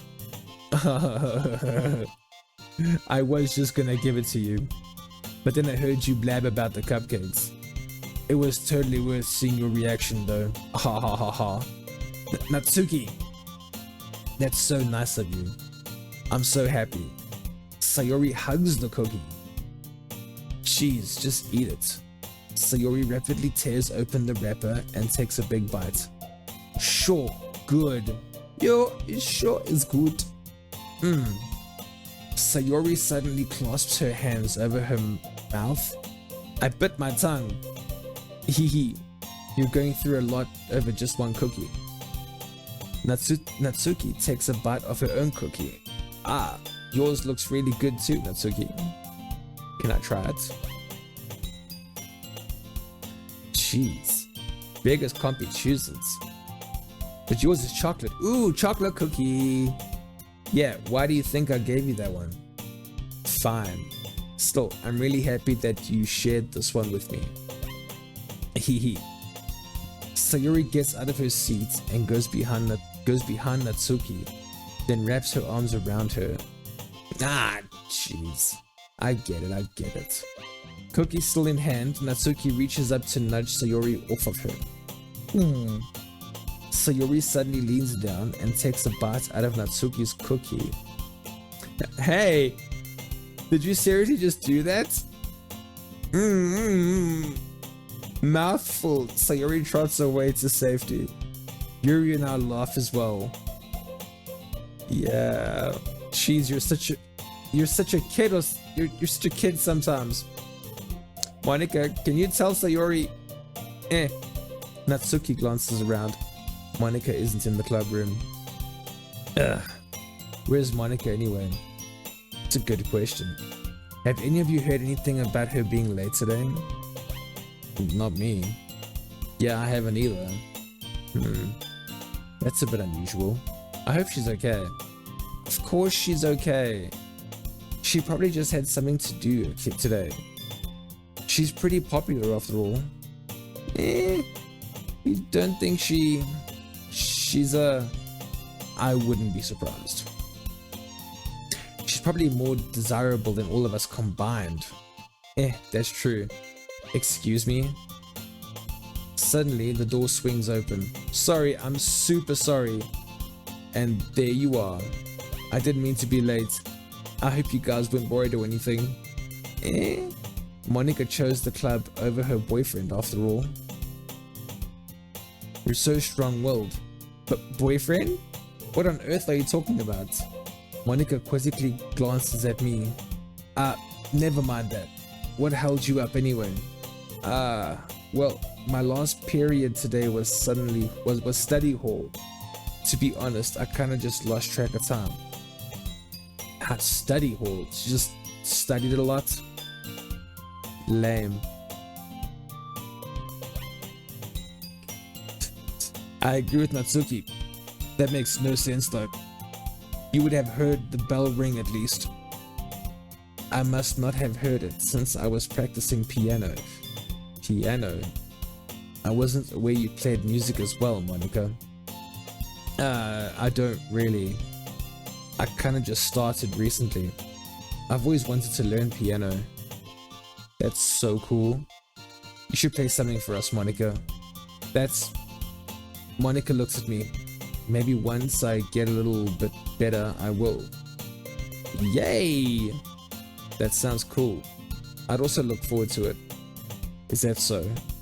In that case, I wouldn't let you down, Pen. Monica smiled sweetly. I didn't mean any pressure or anything like that. Don't worry.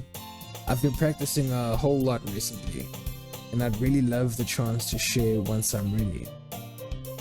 I see. In that case, best of luck. Thanks. So, I didn't miss anything, did I? Nah, not really. We did miss some chick eating another chick's cookie, but I mean, we just looked past that and laughed. I chose to leave out Sayori's mischievous escapade. Yeah.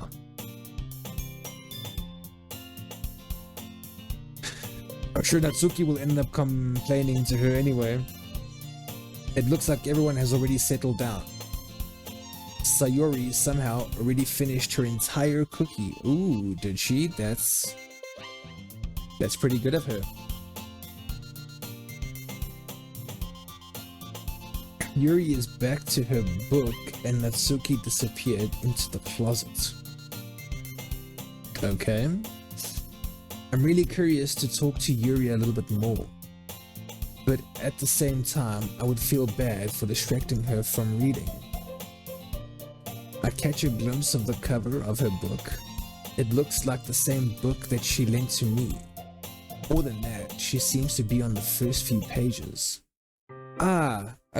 Crap.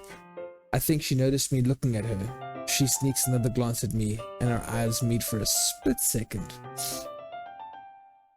But that only makes her hide her face deeper in her book. Sorry, I was just spacing out. I mutter this, sensing I made her uncomfortable. Oh, it's fine. If I was focused, then I probably wouldn't have noticed in the first place. But I'm just rereading a bit of this, so that's the book you gave me, right? Mm-hmm. I wanted to reread some of it. Not for any particular reason, just curious. How come you have 2 copies of the same book? Well, when I stopped at the bookstore yesterday... that's not what I meant. I mean, I just happened to buy 2 of them. I see. There's something fairly obvious here that Yuri isn't telling me, but I decided to let it go. I'll definitely start reading it soon. I'm really glad to hear. Once it starts to pick up, you might have a hard time putting it down. It's a very engaging and reliable story. Is that so? What's it about anyway? Well... Yuri closes the book and scans her eyes over the back. The book is titled Portrait of Markov. There's an ominous looking eye symbol on the front cover. Alright. I just wanted to make sure I don't accidentally give anything away. Basically, it's about this girl in high school who moves in with her long-lost younger sister. But as soon as she does so, her life gets really strange. She gets targeted by these people who escaped from a human experiment prison, and while her life is in danger, she needs to desperately choose who to trust. No matter what she does, she ends up destroying most of her relationships and her life starts to fall apart. Well, that's kind of an engaging read. That's kind of dark, isn't it? Yuri made it sound like it was going to be a nice story. So that dark turn came from nowhere. Yuri gently giggles all of a sudden. Are you not a fan of that sort of thing, Pen? No, it's not that. I mean, I can definitely enjoy those kinds of stories, so don't worry. I hope so. Yeah, I totally forgot that Yuri is into those things. She's so shy and reclusive on the outside, but her mind seems to be completely different. It's just that those kinds of stories, they challenge you to look at life from a strange new perspective. when horrible things happen, not just because someone wants to be evil, but because they have their own goals or their own philosophy that they believe in. Then suddenly, when you thought you related to the protagonist, they're made out to be the native one, the naive one, for letting their own one-sided morals interfere with the villain's plans. I'm rambling, aren't I? Not again. I'm sorry. Hey, don't apologize. I haven't lost interest or anything. Well, I guess it's alright then. But I feel like I should let you know that I have this problem. When I let things like books and writing fill my thoughts, I kind of forget to pay attention to other people. So, I'm sorry if I end up saying something strange. And please stop me if I start talking too much. I really don't think you need to worry. That just means you're passionate about reading. The least I can do is listen. It's a literature club after all. That's true. In fact, I might as well get started reading it, right? You don't have to. Well, what are you saying? Just a moment ago you said you were looking forward to it. Let me just get the book. I quickly retrieved the book that I had put into my bag. Alright, it's fine if I sit here, right? I slip into the seat next to Yuri's. Yeah. Are you sure? You seem a little apprehensive. I'm sorry. It's not that I don't want you to. It's just something I'm not very used to. You could take these and clip these out of context. That is reading in company with someone. I see. Well, just tell me if I end up distracting you or anything. Alright. I open the book and start the prologue. I soon understand what Yuri means by reading in company. It's as if I can feel her presence over my shoulder as I read. It's not a particularly bad thing, maybe a little distracting, but the feeling is somewhat comforting. Yuri is in the corner of my eye. I realize that she's not actually looking at her own book. I glance over. It looks like she's reading from my book instead. Sorry, I was just... Yuri, you really apologize a lot, don't you? I do, it's true. I don't really mean to. Sorry. I mean, it's fine. Here, this should work, right? I slide my desk until it's up against Yuri's. Then hold my book more between the two of them. I suppose so. Yuri timidly closes her own copy. Once we each lean in a little bit, our shoulders are almost touching. It feels like my left arm is in the way, so instead I use my right hand to hold the book open. I guess that makes it kind of difficult to turn the page. Here. Yuri takes her left arm and holds the left side of the book between her thumb and her forefinger. I do the same as my right arm on the other side of the book. Oh, so it's like that. Okay, sure. That way, I turn the page and Yuri slides it under her thumb after it flips to her side. Teamwork makes the dream work! But in holding it like this, we're huddled even closer together than before. It's actually kind of distracting me. It's as if I can feel the warmth of Yuri's face and she's in the corner of my vision. Are you ready? To turn the page. Sorry, I think I got a bit distracted for a second. I glance over at Yuri's face again and our eyes meet. I don't know how I'll be able to keep up with her. That's okay. You're not as used to reading, right? I don't mind being patient if it takes you a bit longer. It's probably the least I can do. Since you've been so patient with me. Yeah, thanks. We continue reading. Yuri no longer asks me if I'm reading to turn the page. Instead, I just assume that she finishes the page before me, so I turn it by my own volition. We continue the first chapter in silence. Even so, turning each page almost feels like an intimate exchange.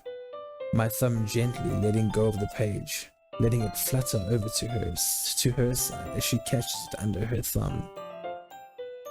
Hey Yuri, this might be a silly thought, but the main character kind of reminds me of you a little bit. You think so? How does she... Well, I guess she's more blunt in a lot of ways.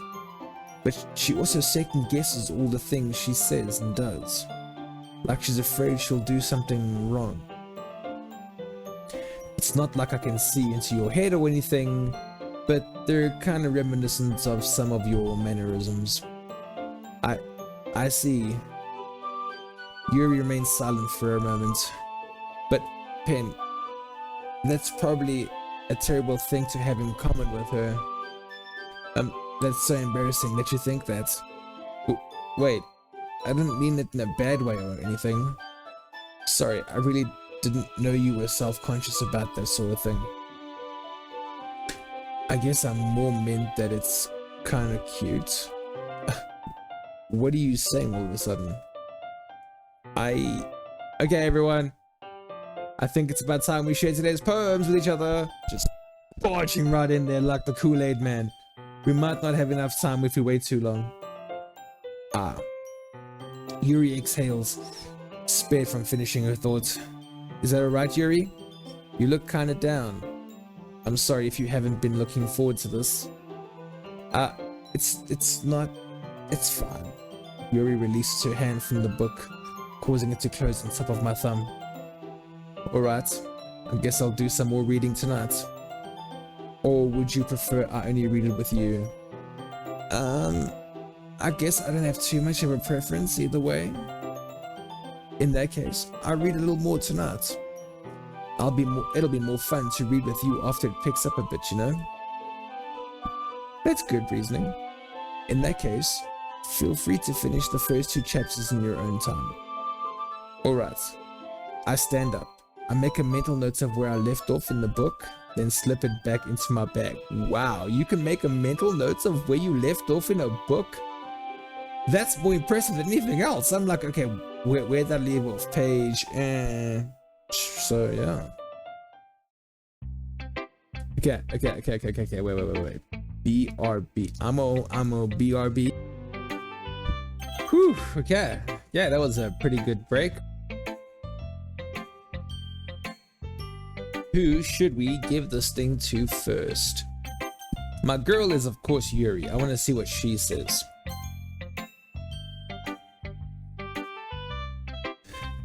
Let's see what you've written for today. She reads. Yuri stares at the poem with a surprised expression on her face. Do you like it? S.L. Pendrell. How did you pick up on this so quickly? Just yesterday I was telling you the kind of techniques worth practicing. Maybe that's why you did a good job explaining. I really wanted to try giving it more imagery. Yuri visibly swallows. Even her hand appears sweaty. I'm not used to this. Used to what? I don't know. It's fine. Take your time. Yuri breathes and collects her thoughts. I know that Yuri likes to think before she speaks, so I offer that patience to her. Yeah, just being appreciated like this, I guess. It probably sounds really stupid, but seeing someone motivated by my writing, it just makes me really happy. Are you saying you've never shared your writing before? Yuri nods. Really, I don't believe it. I really only write for myself. And besides, people will just laugh at me. Do you really think that? Again, Yuri nods. Uh-huh. Even your close friends? Yuri doesn't respond to that. I wonder why. Anyway, do you want to share your poem that you wrote for me? Well, the poem that you wrote for the class, clearly, the club. I do. If it's with you. The raccoon. It happened in the dead of night while I was slicing bread for a guilty snack. My attention was caught by the scuttling of a raccoon outside my window. That was, I believe, the first time I noticed my strange tendencies as an unsidening human. What? Oh, as an unordinary human. Sorry, that was, I believe, the first time I noticed my strange tendencies as an unordinary human. I gave the raccoon a piece of bread, my subconscious, well aware of the consequences, well aware that a raccoon that is fed will always come back for more. The enticing beauty of my cutting knife was the symptom. The bread, my hungry curiosity. The raccoon, an urge. The moon incitements its phase. What? The moon increments its phase and reflects that much more light off of my cutting knife. The very same light that glistens in the eyes of my raccoon friend. I slice the bread, fresh and soft. The raccoon becomes excited. Or perhaps I'm merely projecting my emotions onto the newly satisfied animal. A raccoon has taken to following me. You could say that we've gotten quite used to each other. The raccoon becomes hungry more and more frequently, so my bread is always handy. Even though I brandish my cutting knife, the raccoon shows me its excitement. A rush of blood. Classic Pavlovian conditioning. Pavlovian conditioning. I slice the bread and I feel myself again. Wow. Okay. What kind of imagery did you get from that, kids? I was a little more daring with this one than yesterday's. I can see that. It's a lot more metaphorical. I don't know if it's my fault, but I can begin to imagine what this poem is about. That's right. It's a bit closer to my preferred writing style, using the poem as a canvas to express vivid imagery and conveying emotions through them.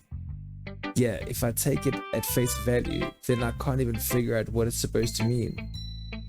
Well, I think it's something that different people can relate to in their own way. I wanted to express the way it feels for me to indulge in my more unusual hobbies. It's those sorts of things I'm usually forced to keep to myself. So I sometimes enjoy writing about them. Why do you keep them to yourself? Because they're embarrassing and people would make fun of me? Don't you have anything like that, Pen? Well, yeah, I guess I do. I feel like everyone has a little something like that. The best we can do is respect each other and our own individualities. Aww. Even if it's difficult sometimes, and some things make us uncomfortable. After all, if I hadn't learned to embrace my own weirdness, I would probably hate myself. I might be ranting a little bit now, but I'm glad that you're a good listener. Thanks, man. That was cool. Sayori, what's up, girl?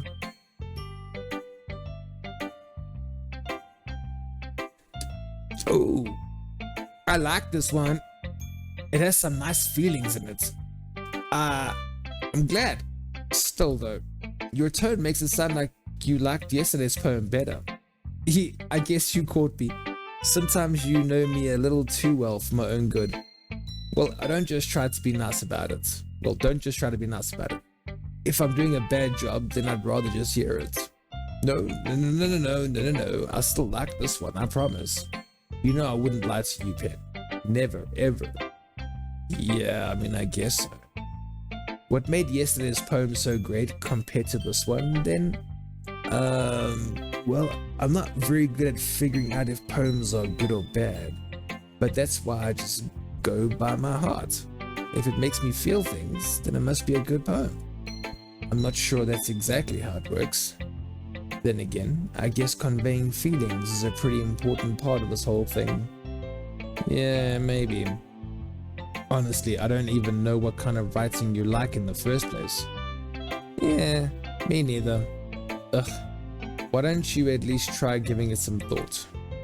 Ah, you want to write something for me? That's so sweet. Yeah, right. But you're always thinking about other people. You need to think about yourself once in a while. If you don't, you might end up getting hurt at some point. Well, I don't really know what you mean, but I'll try to keep it in mind. Well, whatever. Anyway, let's see. I guess I like happy poems. Wait, sometimes I like sad poems too. Sometimes I like a bit of both. There's a word for that, right? What's the word I'm looking for? Bittersweet? Yeah, I like things that are happy and things that are sad. Happy and sad? I can see you like something sad, Sayori. I can't see you liking something sad, Sayori. Well, I like happy the most, but sometimes when you have a little rain cloud in your head, a sad poem can help give the rain cloud a little hug and make a nice happy rainbow. Sayori, that's unexpectedly poetic. Actually, that has a couple of layers to it. Yeah, it is? Maybe I'm getting better at expressing my feelings after all. Thanks, Pen. I should go write that down then. You can read my poem now, okay? Okay, I like your font, girl. You got a good font. Bottles! Okay, I pop off my scalp like the lid off a cookie jar. It's the secret place where I keep all my dreams. Little balls of sunshine all rubbing together like a bundle of kittens. I reach inside with my thumb and forefinger and pluck one out. It's warm and tiny, but there's no time to waste. I put it in a bottle to keep it safe, and I put the bottle on the shelf with all the other bottles. Happy thoughts, happy thoughts, happy thoughts in bottles, all in a row. My collection makes me lots of friends. Each bottle a starlight to make amends. Sometimes my friends feel a certain way. Down comes a bottle to save the day. Night after night, more dreams. Friend after friend, more bottles. Deeper and deeper my fingers go, like exploring a dark cave, discovering the secret hiding in the nooks and crannies. Digging and digging, scraping and scraping. I blow dust off my bottle caps. It doesn't feel like time elapsed. My empty shelf could use some more. My friends look through my locked front door. Finally, all done, I open up, and in come my friends. In they come, in such a hurry. Do they want my bottles that much? I frantically pull them from the shelf, one after the other, holding them out to reach, and every friend, each and every bottle. But every time I let one go, it shatters against the tile between my feet. Happy thoughts, happy thoughts, happy thoughts in shards all over the floor. They were supposed to be for my friends who aren't smiling. Fuck!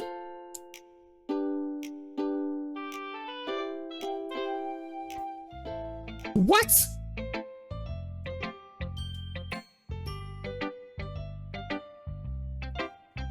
What? Did you write this? Of course I did. What? What? What? Didn't I tell you yesterday I was gonna write the best poem ever? Yeah, but I mean, jeez. I mean, I didn't expect something like this coming from you. Monica taught me a whole lot. Yeah, no, Monica taught you a whole lot. And I've been really in touch with my feelings recently. Okay, I see that. It's almost kind of creepy. Creepy? Well, not exactly. Maybe because I'm not used to you being cheerful. Well, maybe I'm used to you being cheerful. Oh, never mind. I'm thinking too hard about it. The point is, it came out good, and you should be proud of it. Aw, thanks. I feel like I was mean to express myself this way. I was meant to express myself this way. It even helps me understand my own feelings a little bit better. Writing is like magic. You've gotten pretty passionate about this, huh? I hope you keep it up. Yeah. Writing's the best. I'm gonna keep writing until I die. Oh, okay. Don't get ahead of yourself, bro. Sayori's always had a habit of getting obsessed with something before dropping it no more than a week later. I wonder if this is one of those times. But seeing the passion in her eyes made it hard for me to be pessimistic. Jeez, girl. That was a rough poem.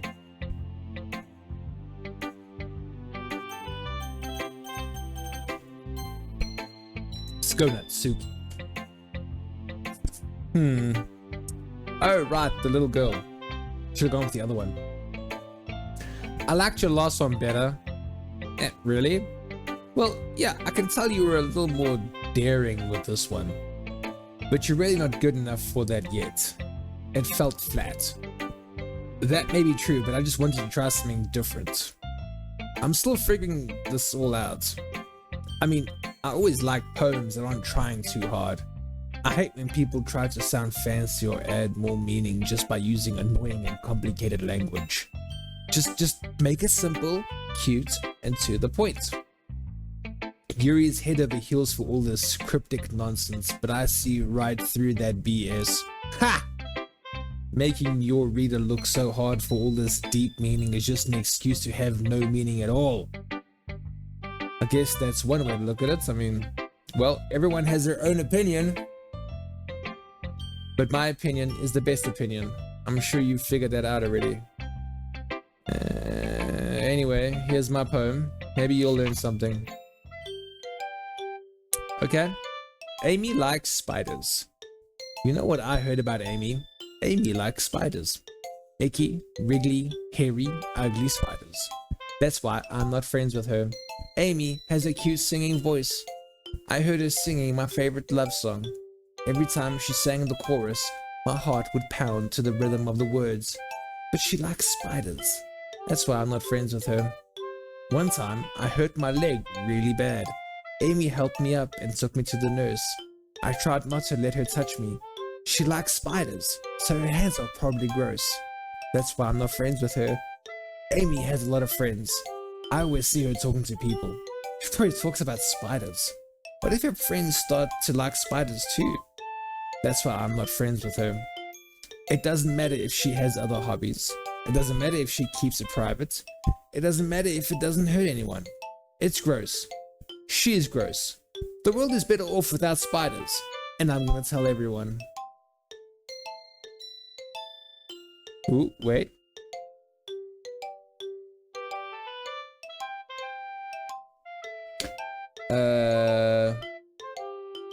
Alright, cool. I am waiting for a delivery, so I may have to do a BRB thing again, but I'll be 30 seconds. Not bad, right? Not bad, right? Guess what? Amy doesn't like spiders. It's quite a bit longer than yesterday's. Yesterday's was way too short. I was just warming up. I hope you didn't think that was the best I could do. No, I mean, of course not. Anyway, the message is pretty straightforward in this poem.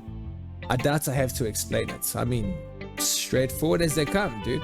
Sometimes you can explain complicated issues with much simpler analogies, and it helps people realize how stupid they're being. Like, anyone would agree that the subject of this poem is an ignorant jerk. Do you know people like that? Of course, it's about how everyone thinks It doesn't matter. It can be about anything. I wrote it to be easy to relate to. Everyone has some kind of weird hobby or a guilty pleasure. Something that you're afraid if people find out they'd make fun of you or think less of you. But that just makes people stupid. Who cares what someone likes, as long as you're not hurting anyone and it makes them happy? I think people really need to learn to respect others for liking weird things. That's funny. Yuri wrote about something similar today. Huh? Did you say Yuri? Yeah. She said her poem was about an unusual hobby of hers. I didn't really get it, but she said something similar to you. That people shouldn't make each other feel insecure about those things? Really? Well, I mean, Yuri's pretty weird, so I wouldn't doubt that she has some weird hobbies. Not that she's anything. Not that there's anything wrong with that. It's not like I would judge her or anything. No, you like the spider one, Shell? Amy doesn't like spiders. Amy doesn't. Natsuki doesn't like Amy. That's why they're friends with her. Natsuki has trouble finding words. I guess I should try not to be so mean to her. If she feels insecure about her weird behaviors and stuff. I mean, I always hate people who make me feel insecure, and Yuri made me feel insecure yesterday. But the way you put it, it sounds like she's learned her lesson. Well, I would say so. Even if her writing style is really different, I'm sure she'll appreciate the message in your poem. It's what I do best after all. I don't like writing unless there's a good message to take away from it. Like conveying emotions is important, but I want to make people think, not just feel. Remember that. I'm going to write a good one for tomorrow too, so look forward to it.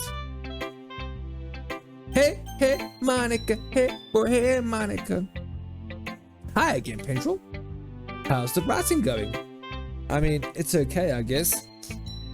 I'll take that. As long as it's not going bad. I'm happy that you're applying yourself. Maybe soon you'll come up with a masterpiece. I wouldn't count on that. You never know. Want to share what you wrote for today? Sure, here you go. I give my poem to Monica. Alright. Great job, Pen. I was going, oh, in my head while reading it. It's really metaphorical. I'm not sure why, but I didn't expect you to go for something so deep. I guess I underestimated you. It's easiest for me to keep everyone's expectations low. That way, it always counts when I put in some effort. That's not very fair. Well, I guess it worked anyway. You know what Yuri likes this kind of writing, right? Oh, you know that Yuri likes this kind of writing, right? Writing is full of imagery and symbolism. Unlike Sayori, who likes using simple and direct words to describe happiness and sadness. Yuri likes when readers are left to derive their own meaning out of it. It's very challenging to write like that effectively, both allowing people to get something out of it just by feel, or letting them deeply analyze all of the nuances. It can take years of practice, which I'm assuming Yuri has at this point. I never really asked though. I'm sure I'm nowhere near her level yet. Don't worry so much about that. You do your own thing. Just keep exploring and learn by trying new things. But anyway, you want to read my poem now? I like the way this one turned out, so I hope you do too. Well, alright then, let us take a look. Oh great, it's called Save Me. This probably won't be the most depressing thing we've ever read. Yeah, so, Save Me. The colors, they won't stop. Bright, beautiful colors, flashing, expanding, piercing, red, green, blue, RGB, CMYK, an endless cacophony of meaningless noise. The noise, it won't stop. Violent, grating waveforms, squeaking, screeching, piercing, sine, cosine, tangent, like playing a chalkboard on a turntable, like playing a vinyl on a pizza crust, an endless poem of meaningless. Load me.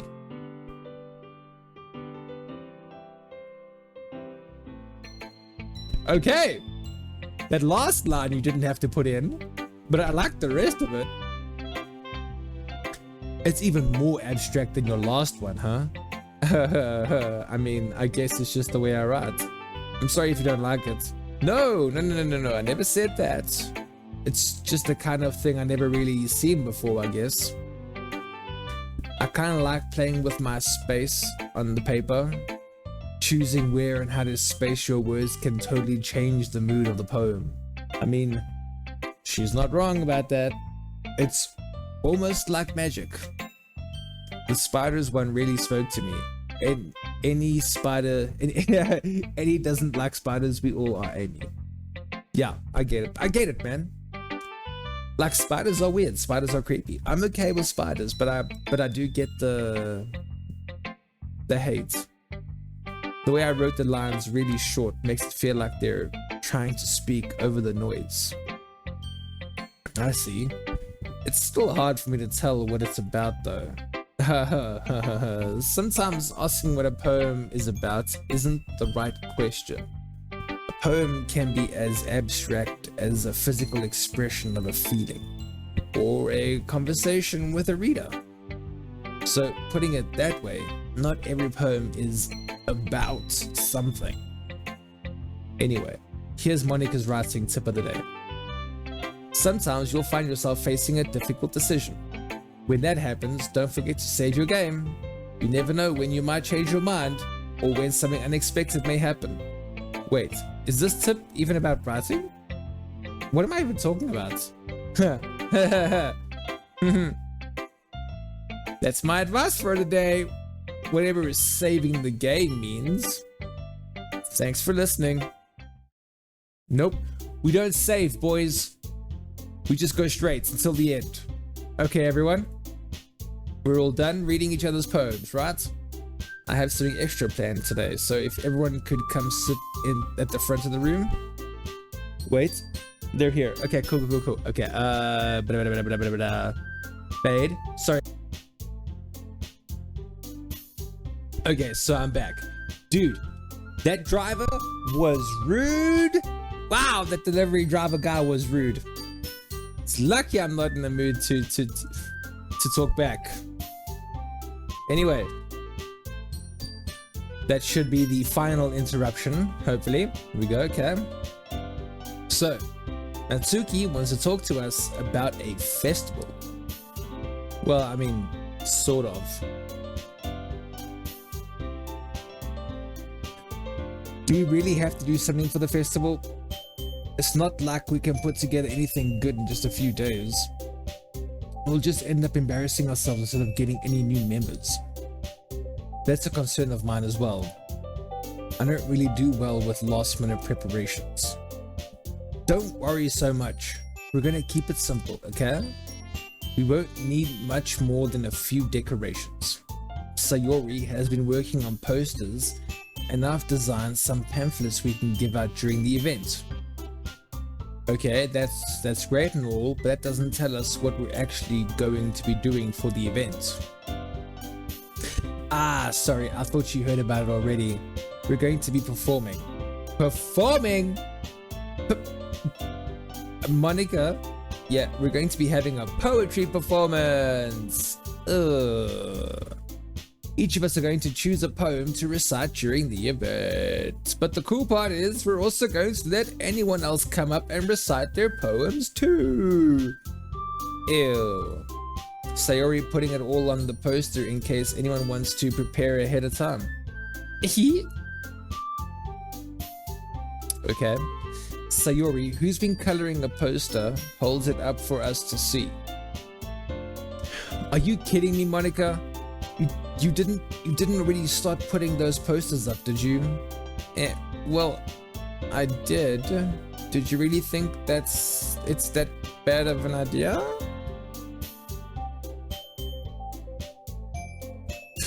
Well, no. It's not a bad idea. But I didn't sign up for this, you know. There is no way I'm going to be performing in front of a group of people like that. I kind of agree with Natsuki there, man. I could never in my life do something like that. Imagining it, Yuri shakes her head in fear. Guys, no, Sayori, I understand where they're coming from. Remember that Natsuki and Yuri have never shared their poems with anyone until just a couple days ago. It's a lot to ask for them to recite their poems out loud to a whole room full of people. I guess I kind of overlooked that. So, I'm sorry. But I still think we should give it our best. We're the only ones responsible for the fate of this club. If we start the event and each put on a good performance, then it will inspire others to do the same. And the more people who perform, the better we'll be able to show everyone what literature is all about. Lame. Yeah, it's about expressing your feelings. Express your feelings. Oh my goodness. Being intimate with yourself. Oh, yeah. Finding new horizons and having fun. Yeah, that's right. Yeah, it's those reasons that we're all in this club today. Being intimate with yourself. Don't you want to share that with others? Do I want to share being intimate with myself with others? Do I want to open an OnlyFans? To inspire them to find the same feelings that brought you here in the first place. Guilt, manipulation, peer pressure. I know you do. I know we all do. And if all it takes is standing in front of the room for 2 minutes and reciting a poem, then I know you can do it. Natsuki and Yuri remain silent. Sayori looks worried. I guess that leaves me no choice. I agree. I don't think it's too much to ask. I think that Sayori and Monika have been trying really hard to get new members, and the least we can do is help them out a little bit. Well, maybe, but it looks like Natsuki doesn't have any arguments left. Okay, fine. I guess I'll just have to get it over with. Alright. Whew. And also muffins. Oh, and also the muffins you got there. Yeah, dude. Better be some good ass all brand muffins. Whole wheat. Brand muffin. Whatever, the good ones. Thanks, Natsuki. What about you, Yuri? Yuri dejectedly glances around at everyone else's expectant faces. I guess I don't really have a choice. Nah, that's everyone. You're the best, Yuri. This club is seriously gonna be the death of me. Oh gosh, you'll be fine, Yuri. But anyway, let's move on to the main event. Bullying! Woo! I want each of you to choose a poem of yours. We're going to practice reciting them in front of each other. No. Monika, this is too sudden, man. Well, if you can't recite your poem in front of the club, how do you expect to do it in front of strangers? Oh no. Don't worry, okay? I'll start off to help everyone feel a little more comfortable. Can I go next? Of course. Now, let's see. Monika flips through her notebook to the specific poem she has in mind for herself. She then stands behind the podium. The title of this poem is The Way They Fly. Monika begins reciting her poem. Her clear, confident voice fills the room. More than that, her inflection is pristine. She knows exactly how to apply emotion behind each line she recites, bringing the words to life. Is this something she's done before, or is she simply a natural? I glance around me. Everyone has their eyes on Monika. Sayori looks amazed. Yuri has an intense expression on her face that I don't understand. Finally, Monika finishes the recitation. The four of us applaud. Yay! Monika takes a breath and smiles. That was so good, Monika. Haha, thank you very much. I was just hoping to set a good example. Are you ready to go next, Sayori? I'll go next. Oh, what? You're fired up all of a sudden? Yuri clutches a sheet of paper between her hands and stands up. Keeping her head down, she walks quickly over to the podium. This poem is called... Sorry. Sorry about that. Got a tickle from the water. Yuri anxiously glances at each of us. She glances just like... You can do it, Yuri. It's called After Image of a Crimson Eye. Yuri's voice shakes as she starts reading the poem. Just a moment ago, she practically refused to do this. Why is she suddenly putting so much effort into it? As Yuri gets past the first couple of lines, her voice changes. It's almost like what happens when Yuri gets absorbed into her books. Her quivering words transform into the sharp syllables of a fierce and confident woman. The poem is full of twists and turns in its structure that she enunciates with perfect timing. This must be a rare glimpse into the whirring fire Yuri keeps concealed inside her head. Suddenly, she's finished.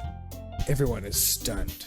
Yuri snaps back into reality. Oh, there goes gravity, and glances around her as if she's bewildered, even herself. It's up to me to save the situation. I'm the first to start applauding. Everyone joins me afterwards, and we give Yuri the recognition she deserves. It's not that we didn't want to applaud for her, but we were caught so off guard that we must have forgotten. After we applaud, Yuri holds the poem to her chest and rushes back into her seat. Yuri, that was really good. Thank you for sharing. Looks like Yuri is down for the count. Okay, I guess I'm next then. So Yuri hops out of her chair and cheerfully walks to the podium. This one's called My Meadow. And guess what this is about? Her meadow. Sorry. I giggled. Hee. Sayori! It's a lot harder than I thought. How did you guys do it so easily? Try not to think of it like you're reciting to other people. Imagine you're reciting it to yourself, like in front of a mirror, or your own head. It's your poem, so it'll come out the best that way. I see. Okay then. Sayori begins her poem. Somehow, it feels like her soft voice was made as a perfect match. The poem isn't aimlessly cheery like Sayori is. It's serene and bittersweet. If I were to read this on paper, I probably wouldn't think much of it. But hearing it come from Sayori's voice almost gives it a whole new meaning. Maybe this is what Sayori meant when she said she likes my poems. It's like I get to reach more deeply into someone I thought I knew through and through. Sayori finishes and we applaud. I did it! Yeah, we did it. Good job, Sayori. Even Pendrel liked it. I guess that's a good sign. What sign does this? What does that even mean? Yeah, what does that even mean, homie? It came out nicely, Sayori. The atmosphere of the poem fits you really nicely, but it might be that other poems wouldn't work quite as well within that kind of delivery. I don't really understand. In other words, I've seen poems of yours where that sort of gentle delivery wouldn't work as well. They might need a little more force behind them, depending on what you're reading. Oh, I know what you mean. Well, I've been practicing that kind of thing. It's just embarrassing to do in front of everyone, okay? Hee. Those giggles, man. Then next time, I'm gonna make you pick a poem that challenges you a little more. We don't have much time before the festival, you know. It's broken. Okay. Now, who's next? Natsuki? Don't make me go before SL Pendrel. It's not like I can compare to you guys anyway. Might as well let Pen lower everyone's standards a little before I have to do it. Natsuki! It's fine. I might as well get it over with. But it's not like I have that much of a selection of what to read. I'll just have a go with what I wrote for today. I stand up and step in front of the podium. Everyone has their eyes on me, making me feel terribly awkward. I recite my poem. Since I'm not exactly confident in my own writing, it's hard to put energy into it. Despite that, once I finish, I receive applause anyway. Sorry, I'm not really as good as everyone else. Don't worry about it so much. I think it's less about your ability and more about your lack of confidence in your writing. That's something that'll improve over time though. Yeah, maybe. Alright then. That just leaves you, Natsuki. Yeah. I'm going. Natsuki begrudgingly gets out of her seat and makes her way to the podium. The poem is called... It's called... Why are you all looking at me? Because you're presenting. Anyway, the poem is called Jump. Natsuki takes a breath. Once she starts reciting the poem, her sour attitude disappears a little. While she's still a little unenthused, her poem has a rhythm and rhyme to it. It's Natsuki's trademark style, and it works surprisingly well when spoken aloud. The words feel like they bounce up and down as if giving life to the poem. Natsuki finishes and everyone applauds. She hops back to her seat. That wasn't so bad, was it? Easy for you to say. You'd better not make me do that again. Well... Do you at least feel prepared enough to recite a poem in front of other people? I mean, doing it in front of other people will be way easier. I can put on whatever face I want for other people. But when it's just my friends, it's just embarrassing. That's a surprise, Natsuki. I think it would be the other way around for me. Well, that's just how it is. So, well, I guess in that case, you won't have much to worry about for the festival. That's it. I want to thank everyone for coming through. It might be hard, but I hope that you all have an idea of what it's like now. Make sure you pick a poem and get enough practice before the festival, okay? I'll be making pamphlets, so let me know ahead of time what you'll be reciting. Jeez, I should probably find some other poem to recite instead. That's fine too. It doesn't have to be your own. I'm already pleasantly surprised that you're putting in all this effort for the club. It makes me really happy. Yeah, no problem. Okay, everyone. I think that's about it for today. I know the festival is coming up, but let's try to write poems for tomorrow as well. It's been working out really nicely so far, so I'd like to continue that. As for the festival, we'll finish planning tomorrow and then we'll have the weekend to prepare. Monday's the big day. I can't wait. I can do this. I can do this. I can do this. I can do this. Alright, boys. I stand up. There is no way I'll be able to find the same enthusiasm as Sayori and Monica, but I'll do my best to get through it. If it's for the sake of the club. And impressing Monica. And Yuri. Then I'll have to do my best. Ready to go, Sayori? Yep. Look at you two always going home together like that. It's kind of adorable, isn't it? Jeez, guys. Don't make such a big deal out of it. It's just a little nice though. Well, how am I supposed to respond to that? It's okay, Pen. You don't have to say it. Whatever, let's go already. Hey, where's my top tip of the day? I didn't get one. I kind of feel disappointed. I walk home with Sayori. Even though it's only been a few days, a lot of things have already changed. But today, Sayori is being a little quieter than usual on the way home. Hey, Sayori. Sorry, I was spacing out. No wonder.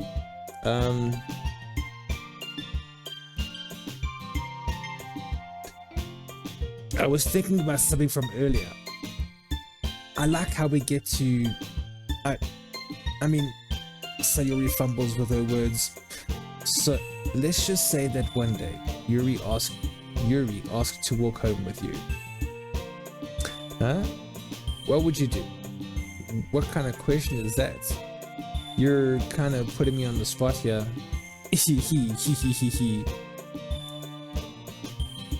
Oh, snap! Pen's giggling is killing me. Is the best way. In the okay, so if Yuri would ask to walk with me, okay, would I say yes? I would still walk home with Sayori. Truthfully, I would probably walk with Yuri. But then again, the Sayori chick is pretty cool, man. You know what? I'm just gonna... I'd walk with Sayori. You really think I would ditch you for Yuri? Eh? But She's so beautiful and smart. Jeez, I really see her in the club every day. Besides, you always seem to really like going home together. I wouldn't just ruin that for you. You're so silly, Pendrell. I think you think about me too much sometimes. Yuri would deserve it if she wanted it, so... Sayori, I've already made up my mind! Okay? I really can't figure you out sometimes. Sorry. Besides, what's the point in speculating something that's never going to happen?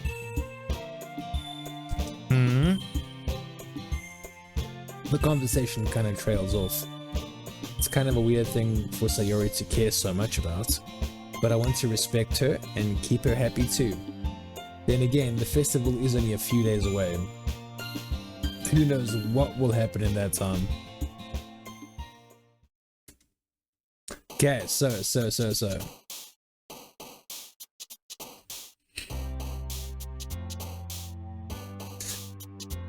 go secretive. Ocean. Ooh, a secret passion. Unrestrained raindrops.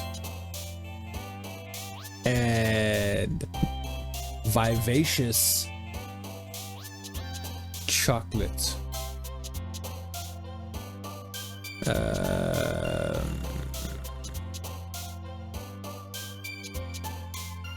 Grave in the summer. Nature will forgive the smile of misfortune.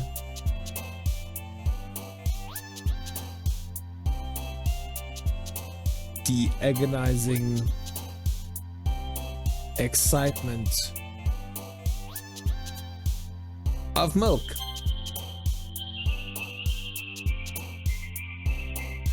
Bouncy rose puppies, leaf scars, and are wonderful. That's deep. Ah, man. I'm the last one here again. Don't worry. I just walked into. You should have seen me in the hallway. Were you practicing piano again?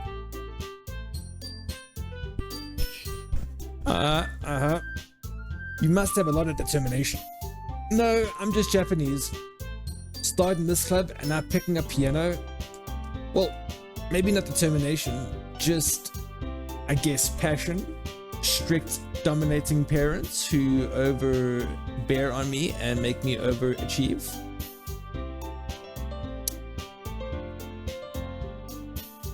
Remember that the club wouldn't be here if it wasn't for all of you. And I'm super happy that you're all willing to help out for the festival too. I can't wait for the festival. Wait, she can't wait for the festival? It's gonna be great. Eh? Weren't you complaining about it just yesterday, Natsuki? Well, yeah, I'm not talking about our part of the festival, but it's a whole day of school where we get to play and eat all kinds of delicious food. You sound a bit like Sayori all of a sudden. Monica, do they usually have a fried squid? Stupid. Do they usually have fried squid? That sounds good. Squid? That's a pretty specific thing to look forward to. No, I would look forward to squid. If you guys had squid on the table, I would be taking that. Oh, come on. Are you saying you don't like squid? Yeah, are you saying you don't like squid? You, of all people. I mean, I didn't say I don't like it. Besides, what do you mean by you of all people? What do you mean, you of all people? Huh? Because it's right in your name. Monica?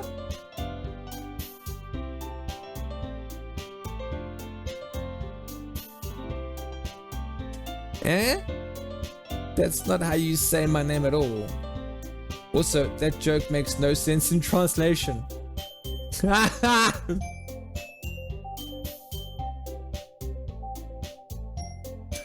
That's hilarious. Like, I have no clue what that word means. If anybody is Japanese or knows Japanese and wants to tell me what mon means, or ika, I don't know. Never mind. Let's just focus on our own event for now, okay? Fine. Your reactions aren't as fun as Yuri's or Sayori's anyway. Excuse me. Where is Sayori anyway? Oh, there you are. Sayori is sitting at the desk in the corner of the room looking down at nothing. I walk over to her. Hey, Sayori. I wave my hand in front of her face. Eh? You're spacing out again. Yeah, sorry. Don't mind me. You can go talk to everyone else. Is everything alright? Of course. Why wouldn't it be? It just feels like you're a little off is all. Sorry for assuming things. I mean, jeez, you worry too much about me, man. I'm fine. See? Sayori shows me a big smile. Don't let me distract you from having fun with everyone. Well, alright. If you say so.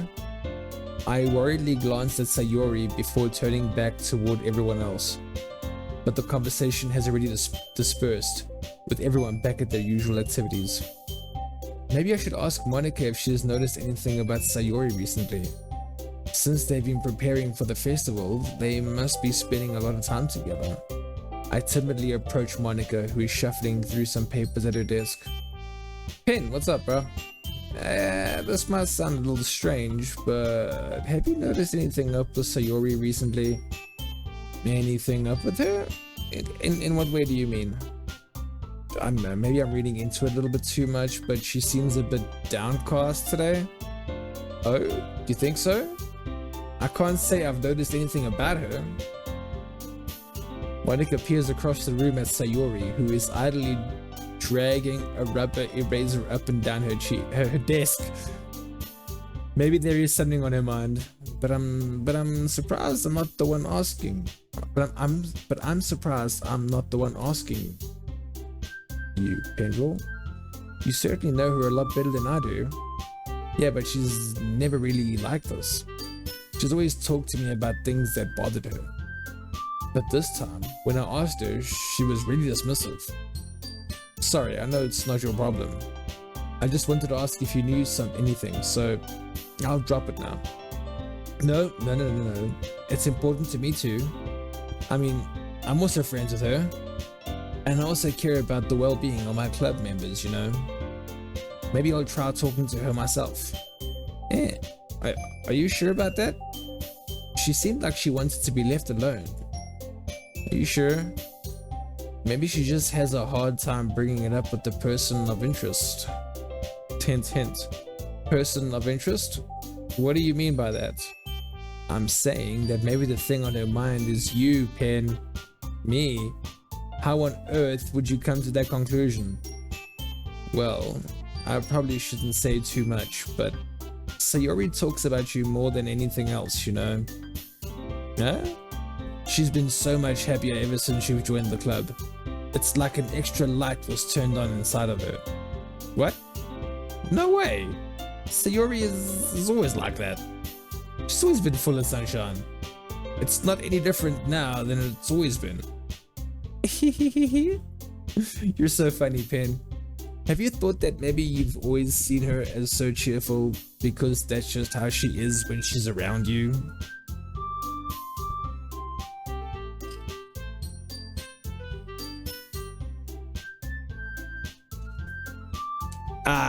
I said too much. I'm sorry, what do I know anyway? I didn't mean to jump to conclusions, so you should just forget about what I said. I'll try to talk to her, so try not to think about it for now, okay? Alright. Monika smiles meaningfully. I know she said to forget about it, but I already know that I won't be able to get her words out of my head. Monica stands up from her desk and walks across the room to where Chandler is sitting. I watch her kneel down next to Sayori and gently talk to her, but she's keeping her voice so quiet that I can't hear from her. I sigh and sit down. I know Sayori told me not to worry about her and to have fun with everyone else, but that's impossible to do when she's behaving like this. Exactly how much do I care about her that I'm letting this weigh me down so much? Now that it feels like I'm the one behaving out of the ordinary, but there's nothing I can do besides wait for Monica. Why does it feel like I'm being watched? I glance around the room. Suddenly, I notice Yuri peering at me from her book, but she looks away just as quickly with a flustered look on her face. I realize that she won't get anywhere like this. I've never really seen Yuri approach anyone or start a conversation on her own accord, so I have no choice but to approach her myself. By now, it's a little easier for me to do that. I stand up from my desk and sit in one next to her own. I don't mean to bother you or anything. Relax, you didn't even do anything. But I could tell you wanted to be alone with your thoughts. Alone with my thoughts? How were you even able to tell what I was thinking? Well, it's something that I do a lot, so it wasn't hard for me to spot based on your posture and expression. Not that I was staring or anything. I didn't do anything creepy like that. In any case, I guess you were right. I'm sorry if I caused you any concern. Don't apologize. Your troubles are only the concern of those who willingly share in that concern. Of course, there are certainly those who find the most comfort in keeping to themselves. But if you would prefer to share what's on your mind, then I would be glad to listen. It's really not that big of a deal. I was just feeling a bit uneasy about Sayori. Sayori? Yeah, she seems a little off today, but when I asked her about it, she didn't want to admit it to me. So I can't help but wonder if something's happened to her. Oh? That's quite romantic. Eh? Sorry, I didn't mean to say something stupid. It's not that I just didn't want you to misunderstand. Sayori and I have just been friends for a long time. That's all. I see. Then perhaps it is unusual for her to be dismissive to you about her feelings. Or maybe I'm just reading into it a little bit too much. Pen, the world is full of meaning, often hidden deep beneath plain sight. And there are many untold mysteries behind every person, no matter how well you may know them. So you think that there might be something behind it after all? I think that Sayori is a very complex person. Her mannerisms on the outside don't always match what may be going on inside her head, and she may not always know what she wants.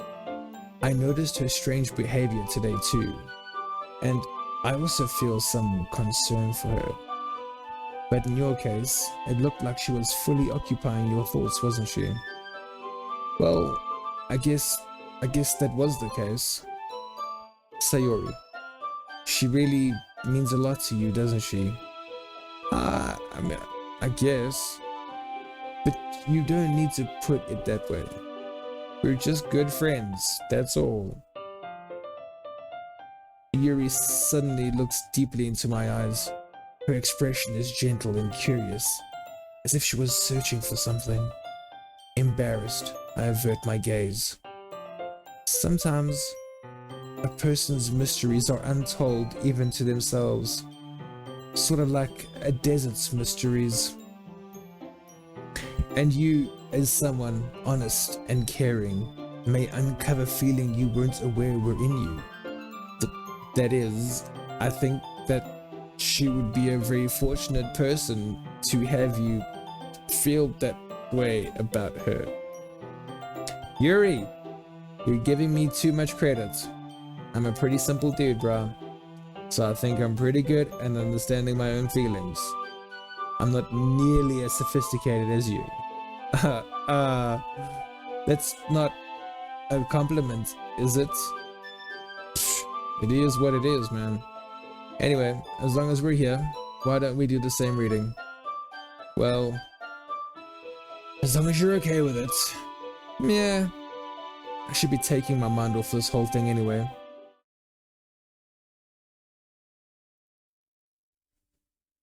Oh, here we go. ... Okay, everyone. After some time passes, Monica calls out to the club room. Why don't we share our poems now? Before I know it, everyone is back to normal. Everyone goes to retrieve their poems, and I do the same. I make eye contact with Monica, and she smiles at me. I wonder what she was talking about with Sayori. Okay. Yeah, let's go with Yuri. What's up, Yuri?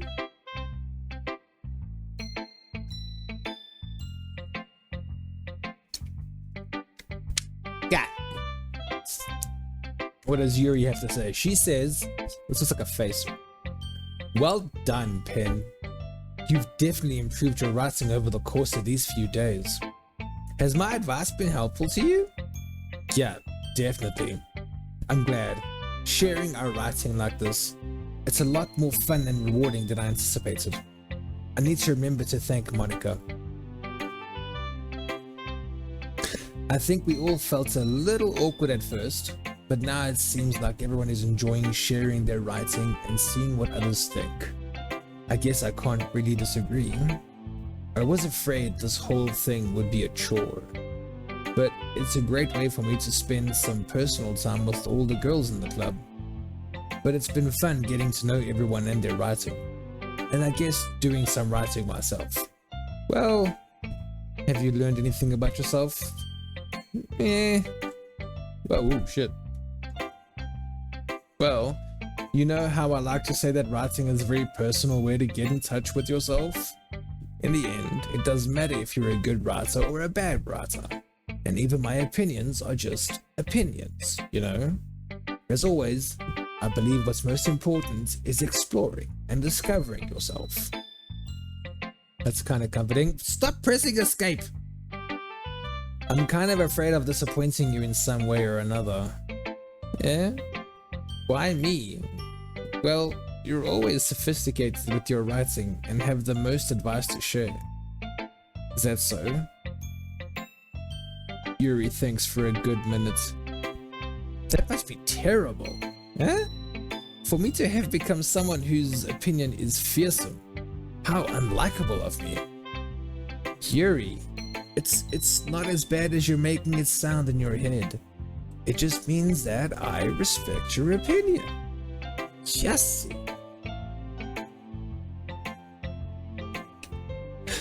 I see. I'm sorry that I always overthink and come to those sorts of conclusions. You're like the cast of Spy Family. It's always 0 to 100 with you, Yuri. Come on, calm down. I'm just a little too used to it. Overthinking? Being disliked. What? What am I saying? I'm sorry, I didn't mean to bring that up. Let's move on. Okay. Do you want to share your poem now? Okay. Yeah. Crap, now I gotta read this weird ass freaking... Okay. Beach. The song is about a beach. Beach. A marvel. A marvel. Millions of years in the making. Where the womb of Earth chaotically meets the surface. Under the clear blue sky, an expanse of bliss. But beneath grey scaling clouds, an endless enigma. The easiest wood to get lost in is one where everything can be found. One can only build a sand castle where the sand is wet. But where the sand is wet, the tide comes. Will it gently lick at you foundation? Oh, sorry. Will it gently lick at your foundation until you give in? Or will a sudden wave send you crashing down in the blink of an eye? Either way, the outcome is the same. Yet we still build sandcastles. I stand where the foam wraps around my ankles, where my toes squish into the sand. The salty air is therapeutic. The breeze is gentle yet powerful. I sink my toes into the ultimate boundary line. Tempted by the foamy tendrils, turn back and I abandon my peace to endure at the shore. Drift forward and I return to earth furthermore. Okay, cool. That's cute. I'm aware that the beach is kind of an inane thing to write about, but I did my best to make a metaphorical approach to it. You say that like you didn't even want to write about it. Oh, you haven't heard? After yesterday, Natsuki and I, well, it was amusing that we wrote about something similar in such different ways. So Natsuki wanted us to write about the same topic as each other again.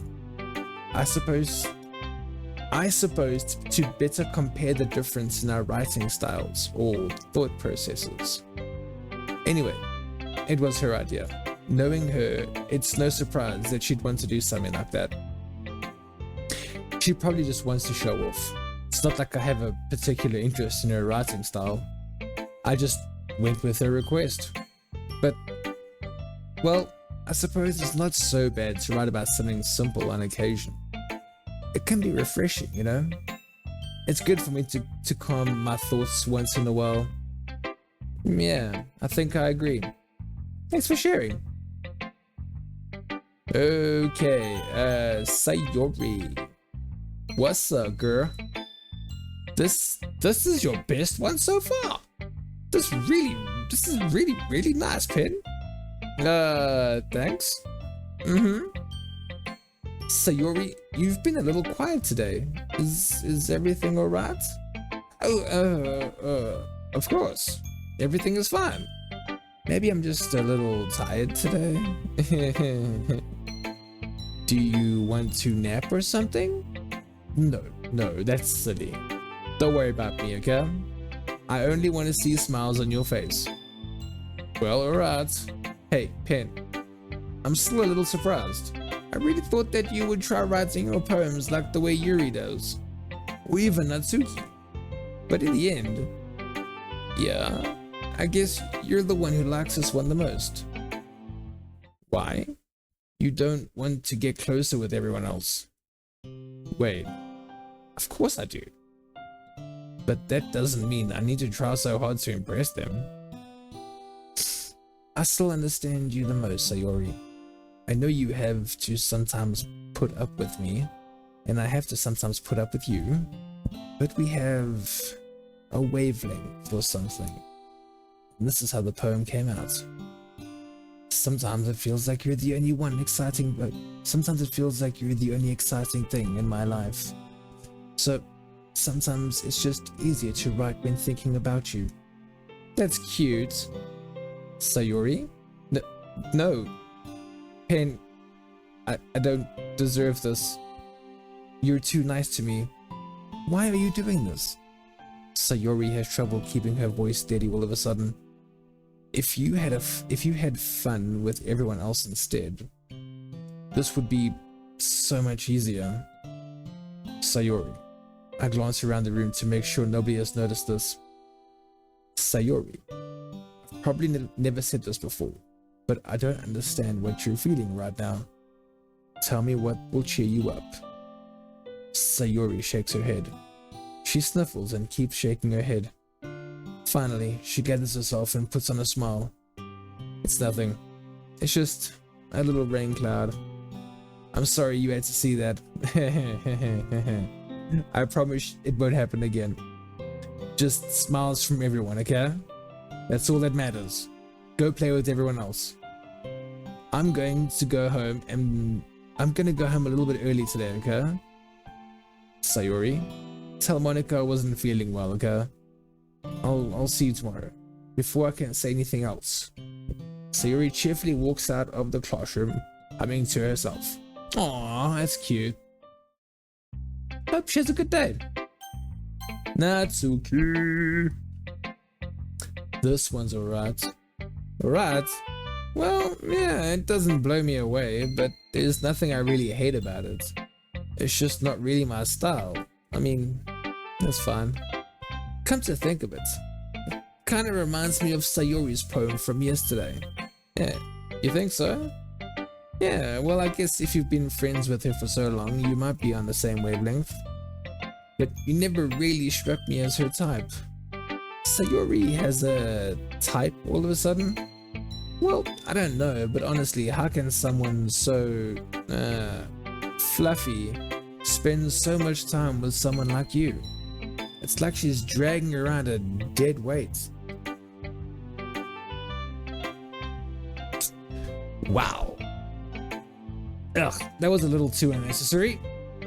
But think of it this way. If it weren't for me, she would probably just fly away like letting go of a balloon. You could always say we each take care of each other in our own way. Whatever it is, I don't get it. Oh, yeah, I guess I'm supposed to show you my poem. Yeah. I'll be your beach. I like that. I'll be your beach. Okay. Your mind is so full of troubles and fears that diminished your wonder over the years. But today I have a special place, a beach for us to go, a shore reaching beyond your sight, a sea that sparkles with brilliant light. The walls in your mind will melt away before the sunny glow. I'll be the beach that washes your worries away. I'll be the beach that you'll daydream about each day. I'll be the beach that makes your heart leap. And in a way you thought had left you long ago. What? In a way you thought had left you long ago, sorry. Let's bury your heavy thoughts in a pile of sand, bathe in sunbeams and hold my hand. Wash your insecurities in the salty sea and let me see you shine. Let's leave your memories in a footprint trail, set you free in my windy sail. And remember the reasons you're so wonderful when you press your lips to mine. That you're a child. I'll be the beach that washes your worries away. I'll be the beach that you daydream about each day. I'll be the beach that makes your heart leap in a way you thought had left you long ago. But if you let me by your side, your own beach, your own escape, you'll learn to love yourself again. Aw, that's cute. Yeah, I felt like I kept writing about negative things, so I wanted to write something with a nice message for once. Besides, the beach is awesome. The beach is cool, man. Kinda hard to write anything negative about the beach. Well, Yuri's take on it was a little more solemn.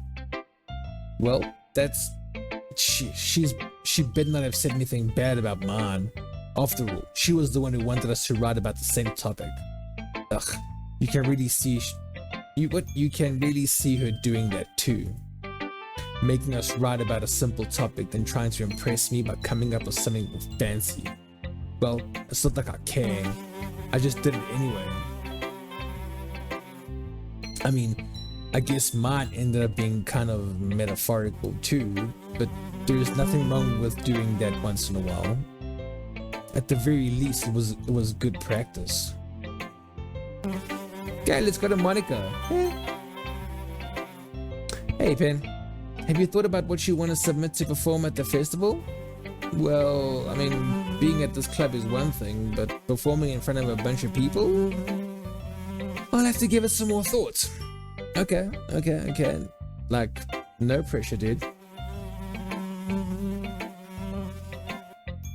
But whatever you do, I'm sure it'll turn out great. It would also make me happy to see. Anyway, let's take a look at today's poem. Sure. I let Monica take the poem I'm holding in my hands. It's pretty good. Makes me think of Sayori, like the other one that she wrote. You two are like the dynamic duo. That's kind of exaggerating it, but yeah, probably. But you do spend a lot of time with her, even in this club, don't you? Then again, I don't blame you for being a little shy. I'm not shy, it's just... I'm just teasing. I know it takes a bit of time to make friends with everyone, but Yuri and Natsuki are super interesting people, so don't be afraid to give them their share of time, okay? And you can talk to me every now and then too. Every now and then you can talk to me too, okay? I'm not like unapproachable or anything, am I? Oh, Norzy, not Norzy sock. Yeah, Norzy sock.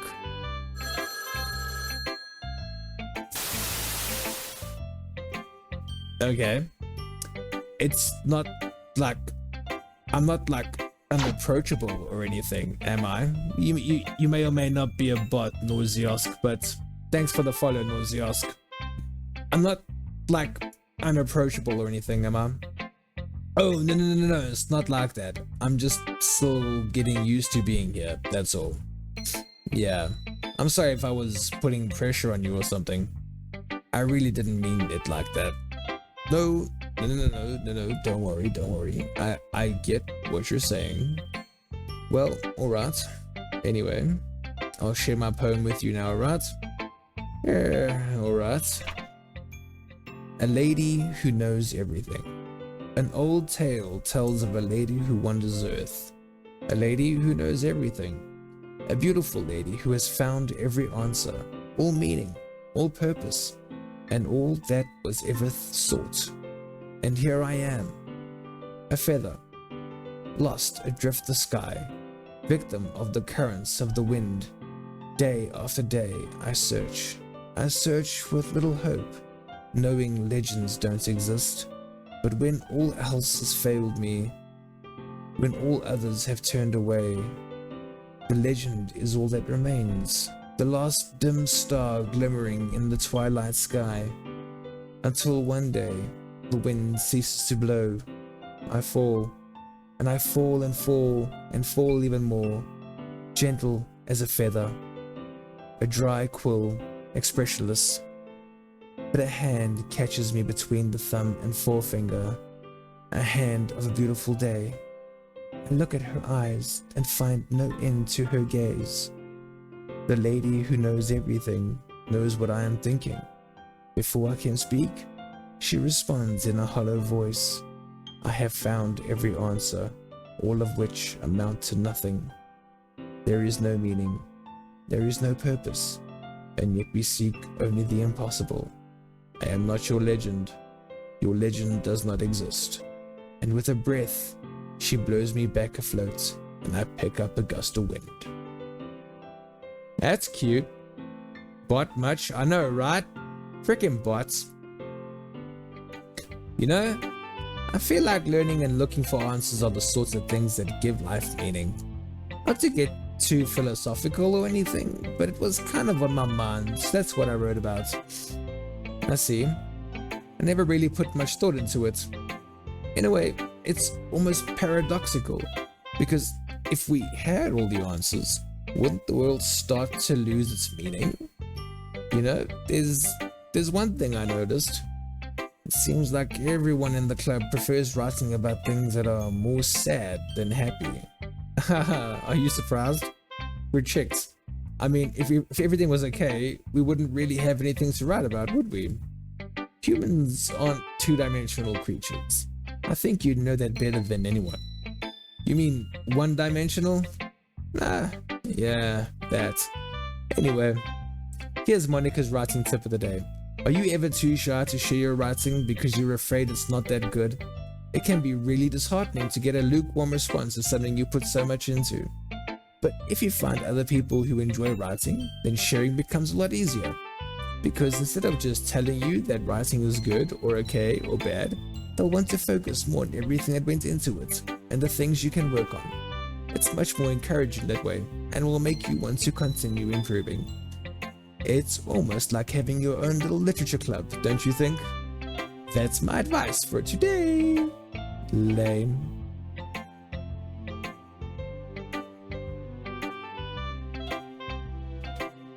Hold on there.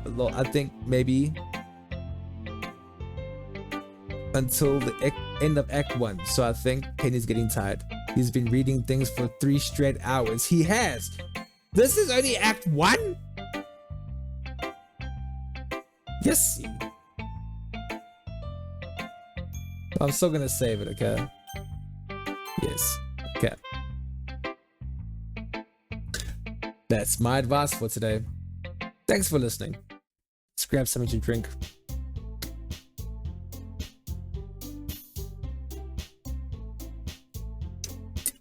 Are you guys even listening to a 3-hour streaming, a 3-hour reading stream?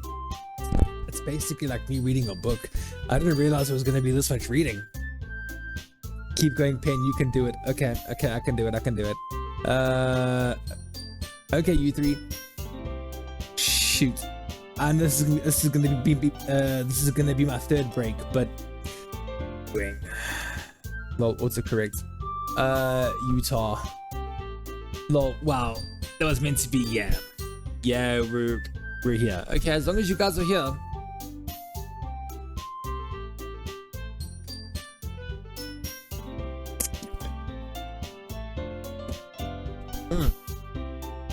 Man. Okay, you three.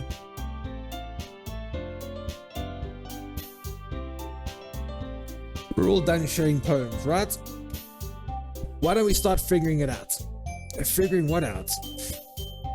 Hold on a second. This whole thing was your idea. Is it just me, or did you say something strange just now? Something did sound a bit unusual. That's right. You deviated from your usual catchphrases when addressing the club. Catchphrases? I don't have any catchphrases. Jeez. Why is the mood so weird today? Look, even Yuri isn't immune to it. Stagnating air is common foreshadowing that something terrible is about to happen. In your books, maybe. Look, the only thing different is that Sayori isn't here. It seems you're right.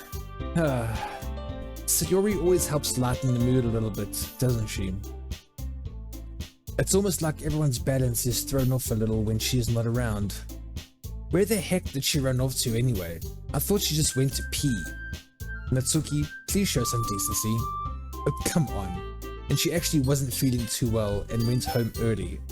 Is that so? I hope she's alright. Seriously? Of all the times to not go home with her, you picked the time she's not feeling well. So much for you two being all lovey-dovey. Thanks, Shell. No. First of all, stop misunderstanding my friendship with Sayori.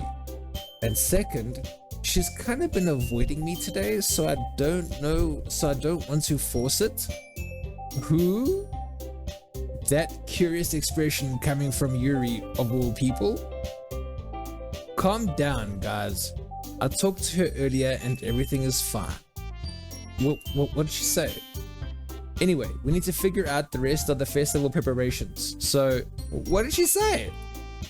Let's decide what everyone will be doing this weekend. I already know what I'm doing. That's right. Natsuki will be making cupcakes. But we might need a lot of them and different flavors. Can you handle it all by yourself, Natsuki? Psh, challenge accepted. And as for myself, I'm gonna be printing and assembling all the poetry pamphlets. Sayori will be helping me design them. And as for Yuri, you can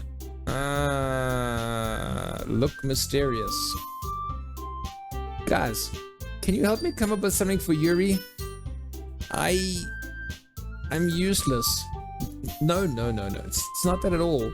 You're the most talented person here, you know. Yeah. Now Natsuki's pouting too? Jeez, even I can tell now. I guess I never gave Sayori enough credit, but I can tell things are even harder on you when she's not around. That may be the case, but if I can't also be a leader on my own, then I won't grow as a person. So, Yuri, you have beautiful handwriting, you know? I mean, it's super difficult to understand, but yeah, okay, fine. So you should make some banners and decorations to help set the atmosphere so that no one knows what the thing is. Where are we? Festival. Atmosphere? About that. I love atmosphere. Yuri's expression suddenly changes as she stares at her desk in focus and starts nodding to herself. Yeah, I love atmosphere. Your mind is already racing, I see. That's great. You'll be a wonderful help, Yuri.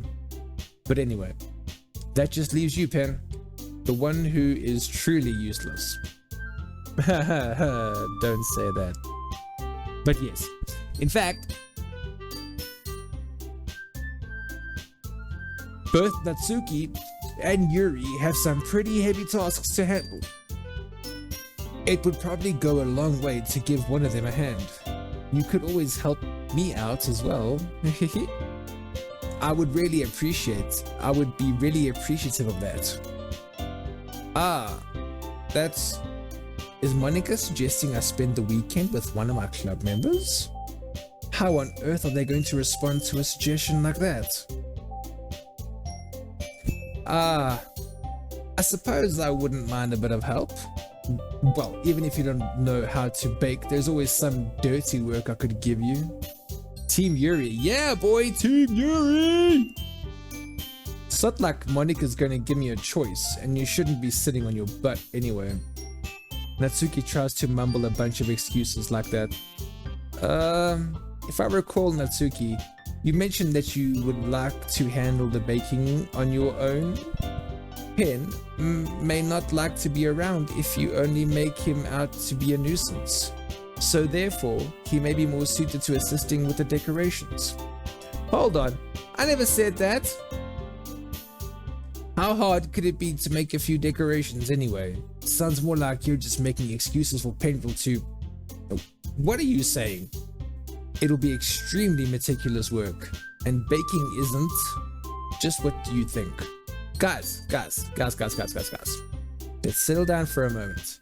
In the end, I think it's up to Penn to decide how he'd like to contribute. Besides, he hasn't really gotten a chance to spend any time with me yet, you know. So I'm sure he's interested in... You literally just said, I'm surprised as well. Sorry. I was just saying though. Jeez. Can we just settle this already? Yeah, Pen, you're okay with this, right? In the end, it's up to you. Of course. Very well. In that case, everyone look straight at me. I'll bet she likes to kill animals or something. Team Yuri, yeah. Yeah, this Natsuki chick is a bit meh. Okay, so we're gonna go with Yuri, but Sayori is our friend, by the way. Okay, let's go Team Yuri. Well, I'll probably be most helpful with Yuri. But me? Are you serious? Why would you? Natsuki, I can already tell you're about to say something mean. No. Team Yuri. Yeah, boys. Team Yuri all the way, okay? To the very end. No, I was just saying. Ugh. So you'll be helping Yuri then, Pen. Yeah, let's get Yuri! That's what I'm going to do. I'm glad. I have a bad habit of overthinking these sorts of things. So I think your ass is stance will be very useful. That's great to hear. Natsuki, will you be able to handle the baking yourself? I mean, yeah. I already said I would be fine. Okay, cool. Everyone can tell that Natsuki is feeling a little sour. So, is that everything we need to go over? Yeah, that should be about it. Are you guys excited? Well, excited may not be the right word, but I suppose I'm looking forward to it a little bit. Do you feel the same way, Pen? Me? I guess you could say I'm interested to see how it'll all turn out. That's good enough for me. What about you, Natsuki? Natsuki! What? Why is everyone yelling at me? I didn't even do anything. No, That's not what I meant at all. Yuri anxiously glances between everyone in the room. I'm sorry for this. I don't really know why Pen picked me. And also, your cupcakes are the best cupcakes I've ever had. They go really well with my tea. And nothing that I do for the event will compare to that. So, I get it. I'm awesome in every way. I mean, I'm kind of surprised though. Why? Well, I'm the one acting immature. I already know that. But you're trying to cheer me up all of a sudden. I know I'm not very good at it. I'm sorry if I said something bad. Natsuki isn't the only one surprised. Monica and I are also taken aback by Yuri's words. When she already has trouble with words, trying to cheer someone up must be far out of her own comfort zone. But I begin to understand. Yuri was trying to sound like Sayori. Even if it didn't work perfectly, I can tell that she tried to say something Sayori would say at the time like this. Because Sayori always helps everyone smile and feel good about themselves. No, I kinda appreciated that. I'm sorry for making a big deal out of nothing. But I'm going to say this. You better bet that my cupcakes are gonna be the best part of the whole event. I believe you. Yeah, I hope to see everyone do their best. But with that, there's nothing more for today, so I guess it's time for us to head out. Alright, let's get out of here then. Everyone packed up their things and they vowed on out.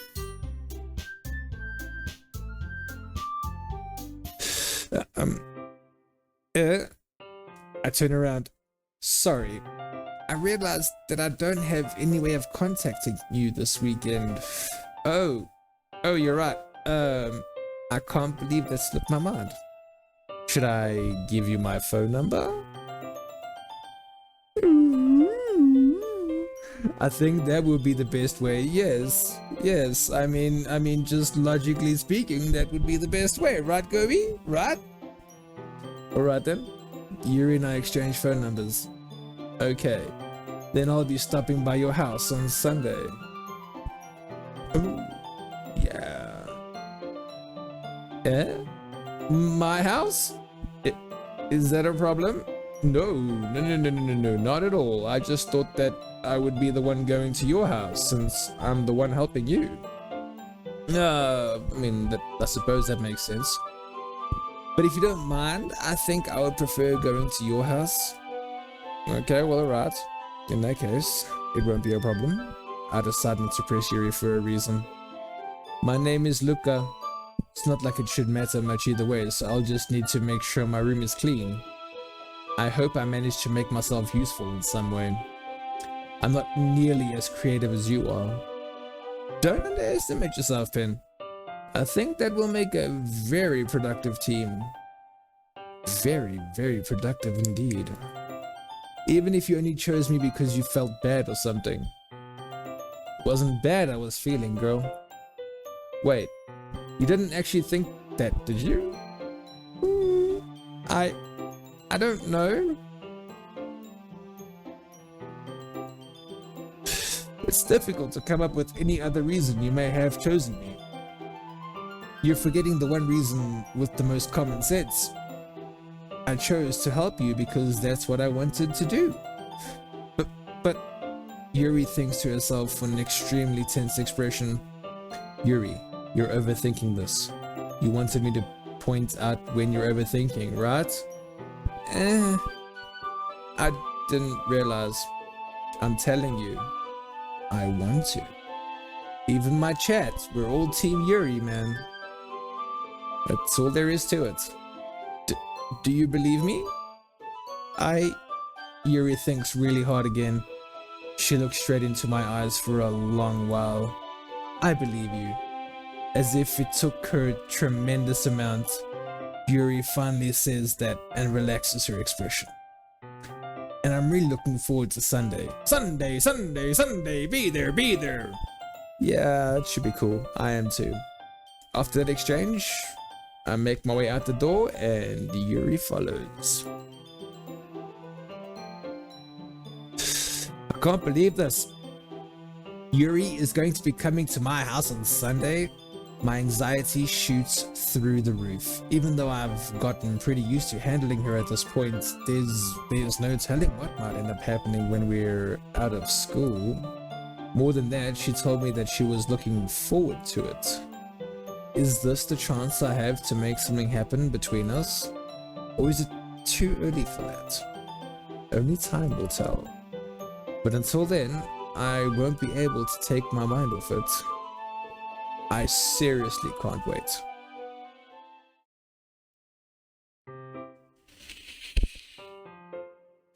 It's already Sunday? Damn! I've been getting increasingly anxious about Yuri's upcoming visit. I keep telling myself there's no reason to be nervous, but it doesn't help much. Yuri is clearly an introvert and also an intimate person in general. There's no doubt that she'll open up a little bit when it's just the two of us. Meanwhile, we've even been texting occasionally. Ooh, they've even been texting? Ooh. She was extremely apprehensive at first, but it wasn't long before I was already learning more about her. But putting Yuri aside, I haven't heard a thing from Sayori since she left the club earlier the other day. It's not like we text each other all the time or anything, but I've been worried about her in the back of my mind. Between what Sayori said and what Monica said, is it really okay for me to put Sayori's feelings aside when she might need me? I decide to visit Sayori before Yuri comes over. Rather than asking, I simply tell her I'm coming over, much like we've done in the past. Once I reach Sayori's house, I knock on the door before entering it myself. Again, we used to play so often that we've made it a habit to simply entering each other's house like we were family. The house is quiet. Sayori isn't anywhere on the first floor, so I assume she's up in her room. It's already strange of her not to run down and greet me. I head up to her bedroom, where I finally find her. Sayori? Hi, Pen. I sit down in her room. Sayori forces a smile, but it's easy to tell she's different. There's a minute of silence between us. You haven't come over like this in a long time, have you? Ah, I guess you're right. It's been a long time. Not much has really changed, has it? Sayori's room is as messy as it's always been.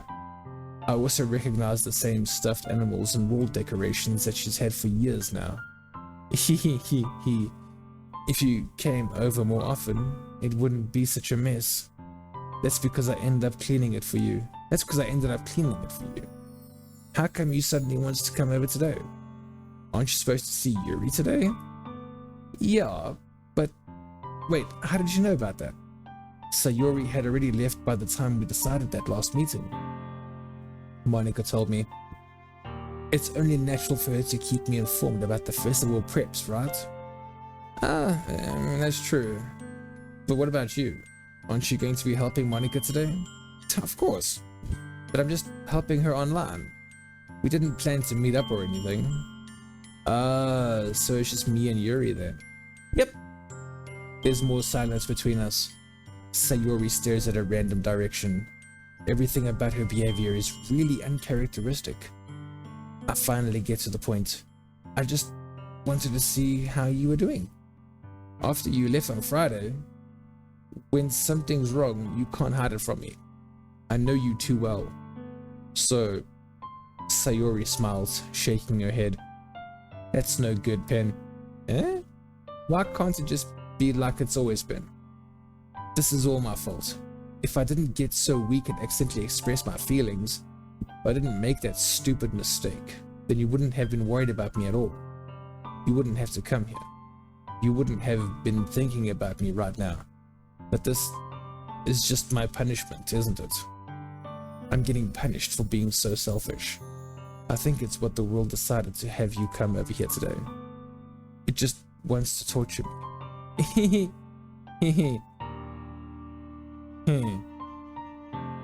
Sayori. I grab Sayori by the shoulders. What on earth are you saying? Are you listening to yourself right now? I know something happened to you. There's no other explanation for you to be like this. So tell me already.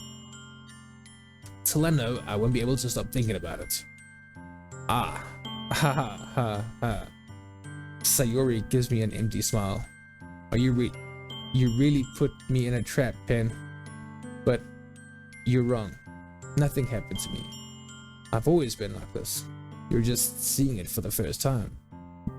Seeing what? What are you talking about, Sayori? Hee hee hee. You're really just going to make me say it, aren't you, Pen?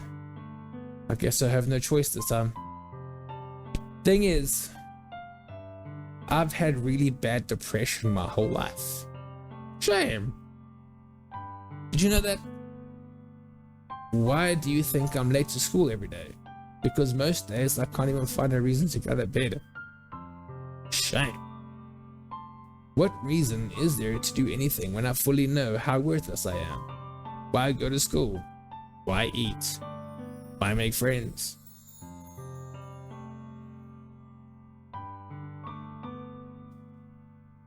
Jeez.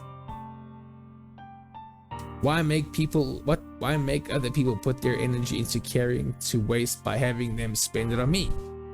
Okay. That's what it feels like. And that's why I just want to make everyone happy. Without anyone worrying about me. Shame.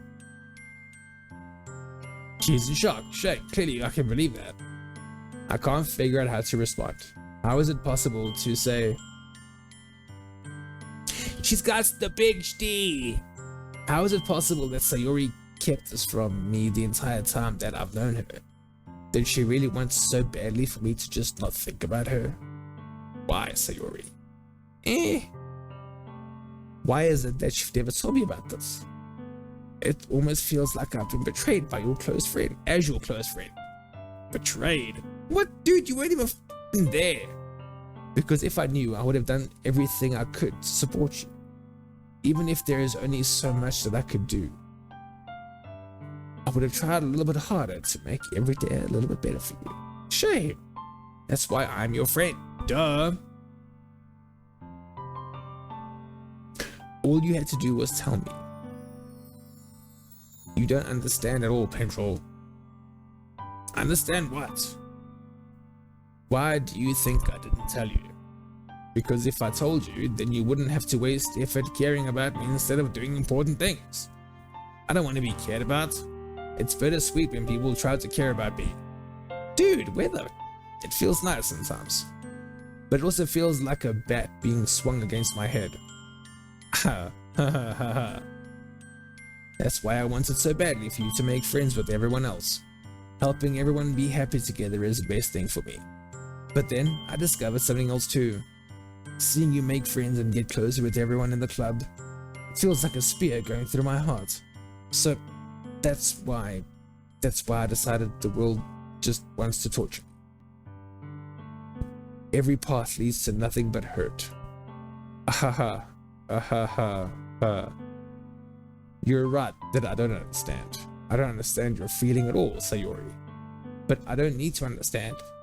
Whatever it takes for me to help you to stop hurting, that's what I'll do. No, Pen. There's nothing. Nothing at all. The only thing that could have helped is if everything could be like it always was. But I was selfish. I finally showed you what a horrible person I am. Tears streaked down Sayori's face. I made you join the Lit Club because I was selfish. And I was punished by my heart hurting in a way that I couldn't understand. And now you came here and I made you hurt too. I'm just weak and selfish. That's all I am. And that's why I'm going to accept these punishments. Because I deserve every last one. Without thinking, I again grab Sayori's shoulders. This time, I pull her into a tight embrace. Pen, Sayori. I don't care if you feel selfish. I'm really happy that you convinced me to join the club. Seeing you every day makes it worthwhile enough. If I make friends with everyone else, then that's just a bonus.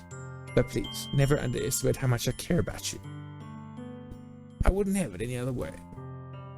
Pen, Sayori isn't hugging back. Despite my arms being wrapped around her, Sayori's arms remain at her sides. She starts sobbing next to my ear. Shame! Don't do this. Please don't do this. She barely manages to speak between her sobs. I don't know if I'm doing the right thing, but all I want to do is for her to know that I care. If you have it in you to call yourself selfish, then you have to at least be selfish too. No matter what it takes, I'll figure out what needs to change. I'll make these feelings go away. And if there's anything that can, if there's anything that you need me to do, then you'd better tell me. I'll get mad if you do. I don't know. I don't know. Gently, Sayori finally puts her arms around me in return. I don't know anything. It's all really scary. I don't understand any of my feelings, Pen. The only time I'm not feeling nothing is when I'm feeling pain. But your hugs are so warm. And that's really scary too.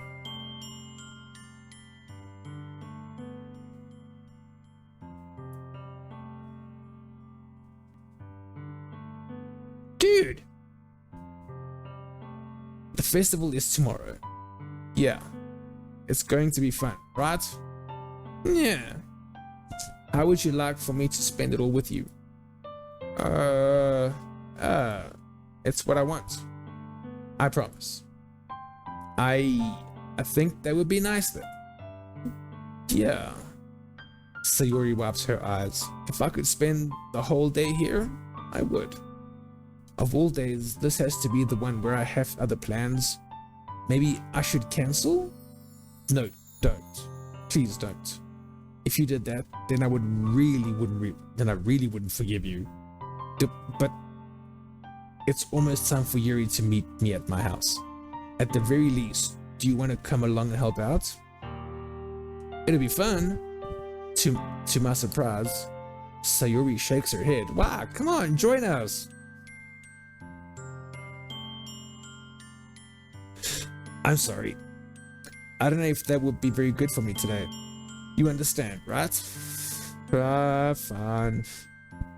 It's kind of hard for me to fully understand, but I'm trying my hardest. It's okay. Don't worry too much about it. I'll see you tomorrow, okay? Alright. I look forward to it. I say goodbye to Sayori and exit her house. On the way home, I find myself still feeling uneasy, but it's hard for me to keep thinking about it when Yuri is about to come over. I think Sayori is right.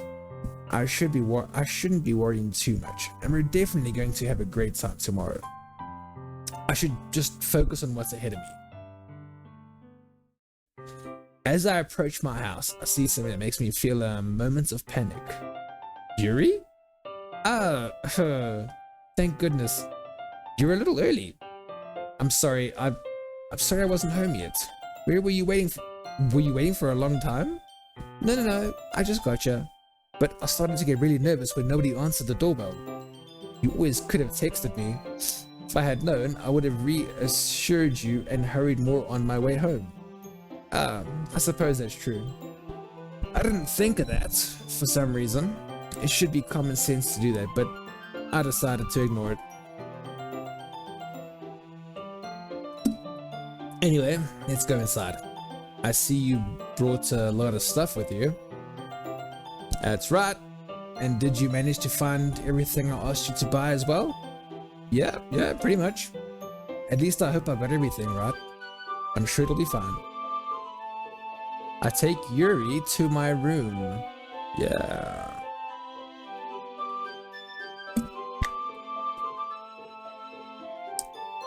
The first thing she does is glance around curiously, which makes me feel anxious. It's so clean. Yeah, I cleaned it before you came over, so that's very considerate of you to do. No, I would be really embarrassed for my room to be a mess while you were here. Well, and I do enjoy cleaning. That sounds lame. I would have gladly helped you clean.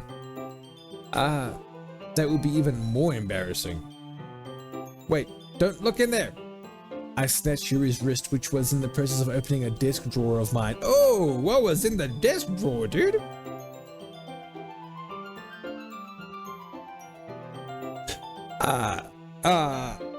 I'm sorry.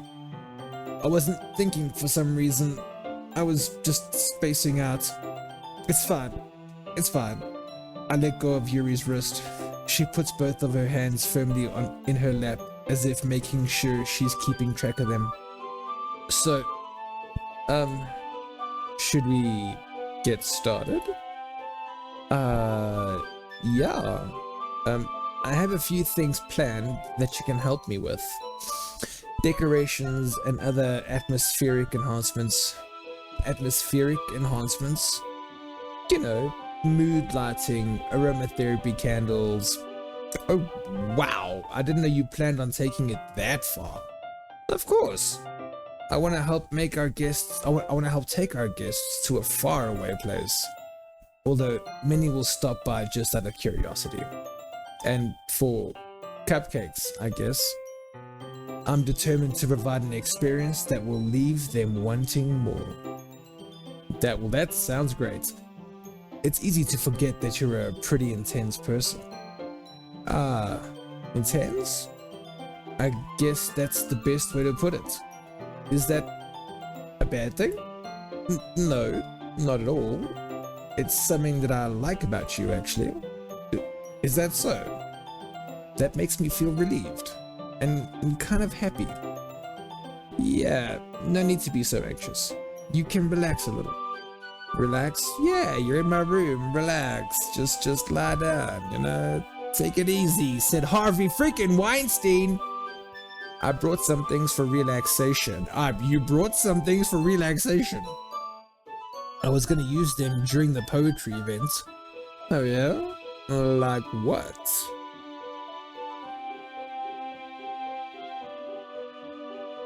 Well, let's see. Yuri rummages through her bag. She pulls out a few candles and a wooden cylinder-shaped object. I did some shopping on the way here, so I happen to have these in my bag. I plan to cover the windows in black paper and use the candles to light the room. I think that would be amazing, don't you? Yeah, that'd be pretty neat. What's that wooden thing though? Oh, this? It's a diffuser for essential oils. How familiar are you with aromatherapy? Not familiar at all. Ah, is that so? It's one of my favorite contributions. It's one of my favorite contributors to a positive atmosphere. Depending on the oils or herbs you choose, you can change the mood of the air itself. You can even feel it permeate through your body. Relaxation, positive energy, romance, reflection. It's almost magic. Yuri takes the cylinder and pushes a switch on the bottom. In just a moment, a tiny ray of vapor begins to sprout through a small hole on the top.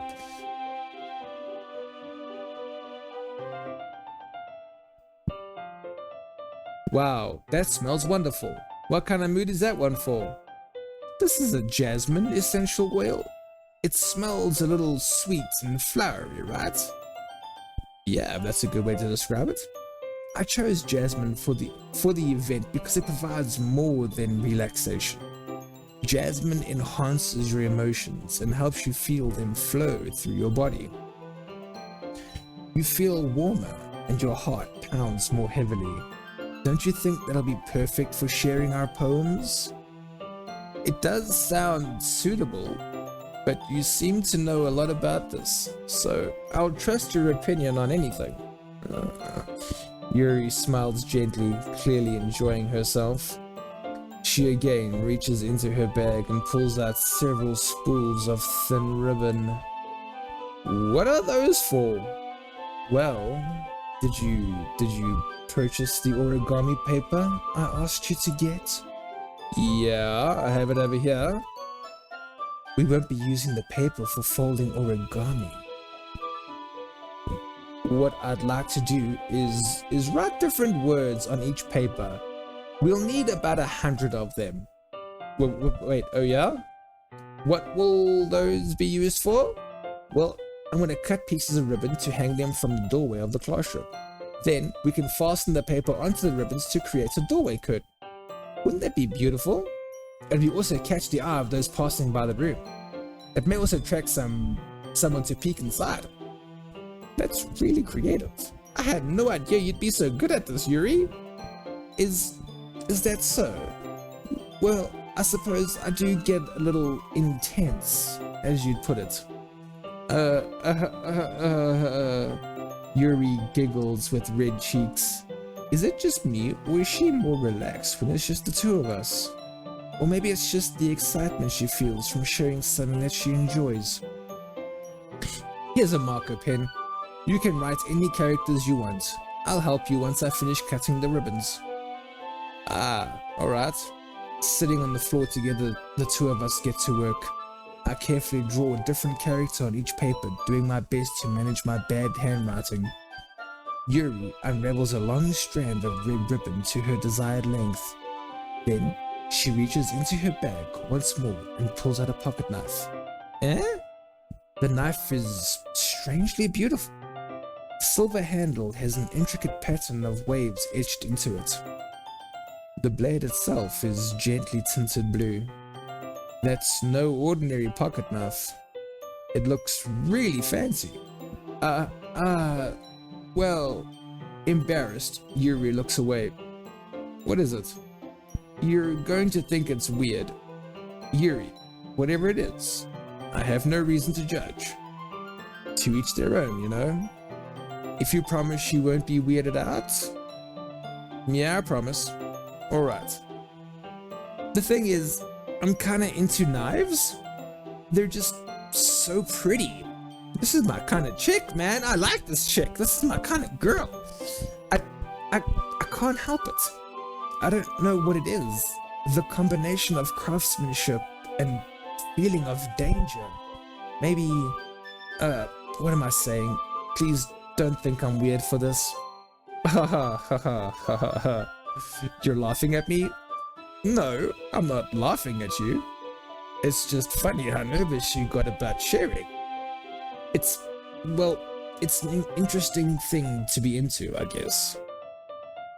But I think it kind of suits you in a way. It suits me. Yeah, it's kind of intense.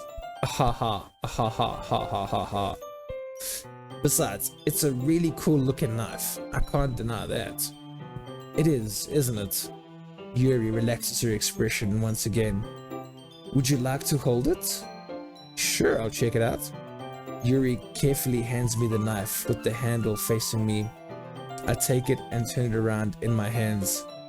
It feels heavy and extremely solid. Where do you even get a knife like this? Curious of its sharpness, I feel the points of the knife with my index finger. Ow! Pen! Why did you do that? I didn't expect it to be that sharp. I barely touched it at all. That's my fault. I should have warned you. This knife is extremely sharp. It can cut through skin like it's paper. Oh no. A small drop of blood trickles down the side of my finger. Yuri takes my hand and gives the wound a closer look. Ah. She stares at it and noticeably fidgets. If you're squeamish, I'll go wash it off now. Without warning, Yuri puts my finger in her mouth and licks the wound. Feeling her tongue curl around my finger. Startled, I instinctively pull my hand back. Oh, please forgive me. I wasn't thinking. Yuri lowers her head, her face burning up. Yuri! That's the most embarrassing thing I've ever done. How could I do something like that? I'm sorry. Sure, it was a little weird and it took me by surprise. But I guess she was just trying to help, right? And don't lie, bro, you were slightly into it, right? Don't lie, you were into it, boy. You were into it. Stop lying, okay? Well, what are you into, Stace? Right? This is Stace, bro. This is Stace. Yuri, I think you're overreacting a little. She doesn't lift her head. What if she doesn't recover from this for the rest of the afternoon? Alright, you know what? This might be a stupid thing to do, but I'll do it anyway. I take Yuri's hand and I lick her index finger in return. Did you really just do that? Now we're even. She looked at me like I did something wrong. I knew that would be a bad idea. If not for the sweet aroma of the jasmine oil, then it would be extremely heavy right now. You're so weird, Pen. Yuri giggled shyly. Yuri calling me weird. I have no response to that. Maybe I didn't pick Yuri. Maybe I liked the cupcakes.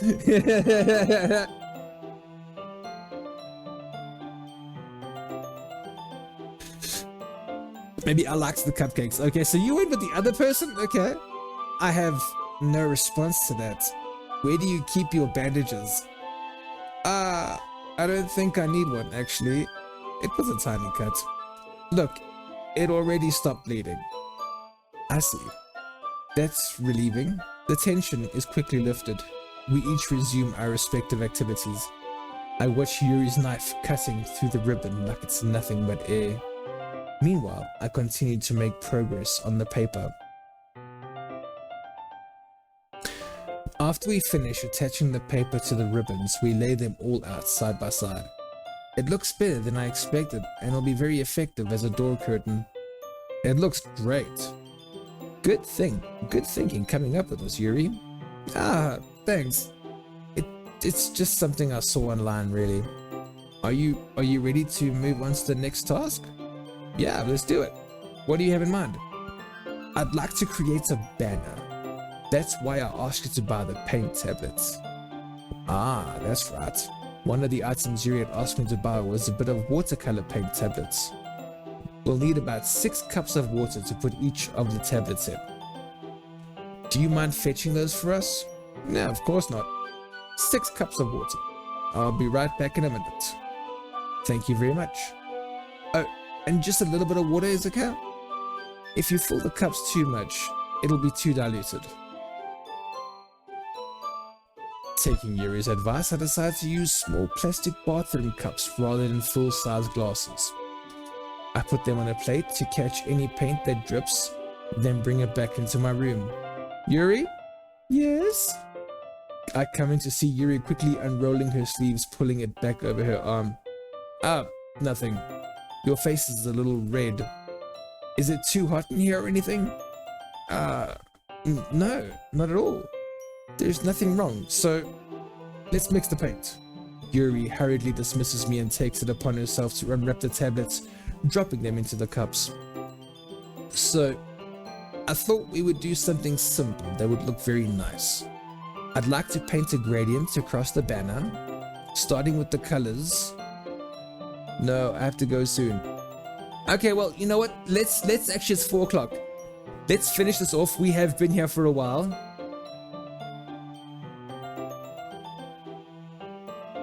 Hello. 7 hours long. Act 1 is need 2 to 3 hours. Maybe split it.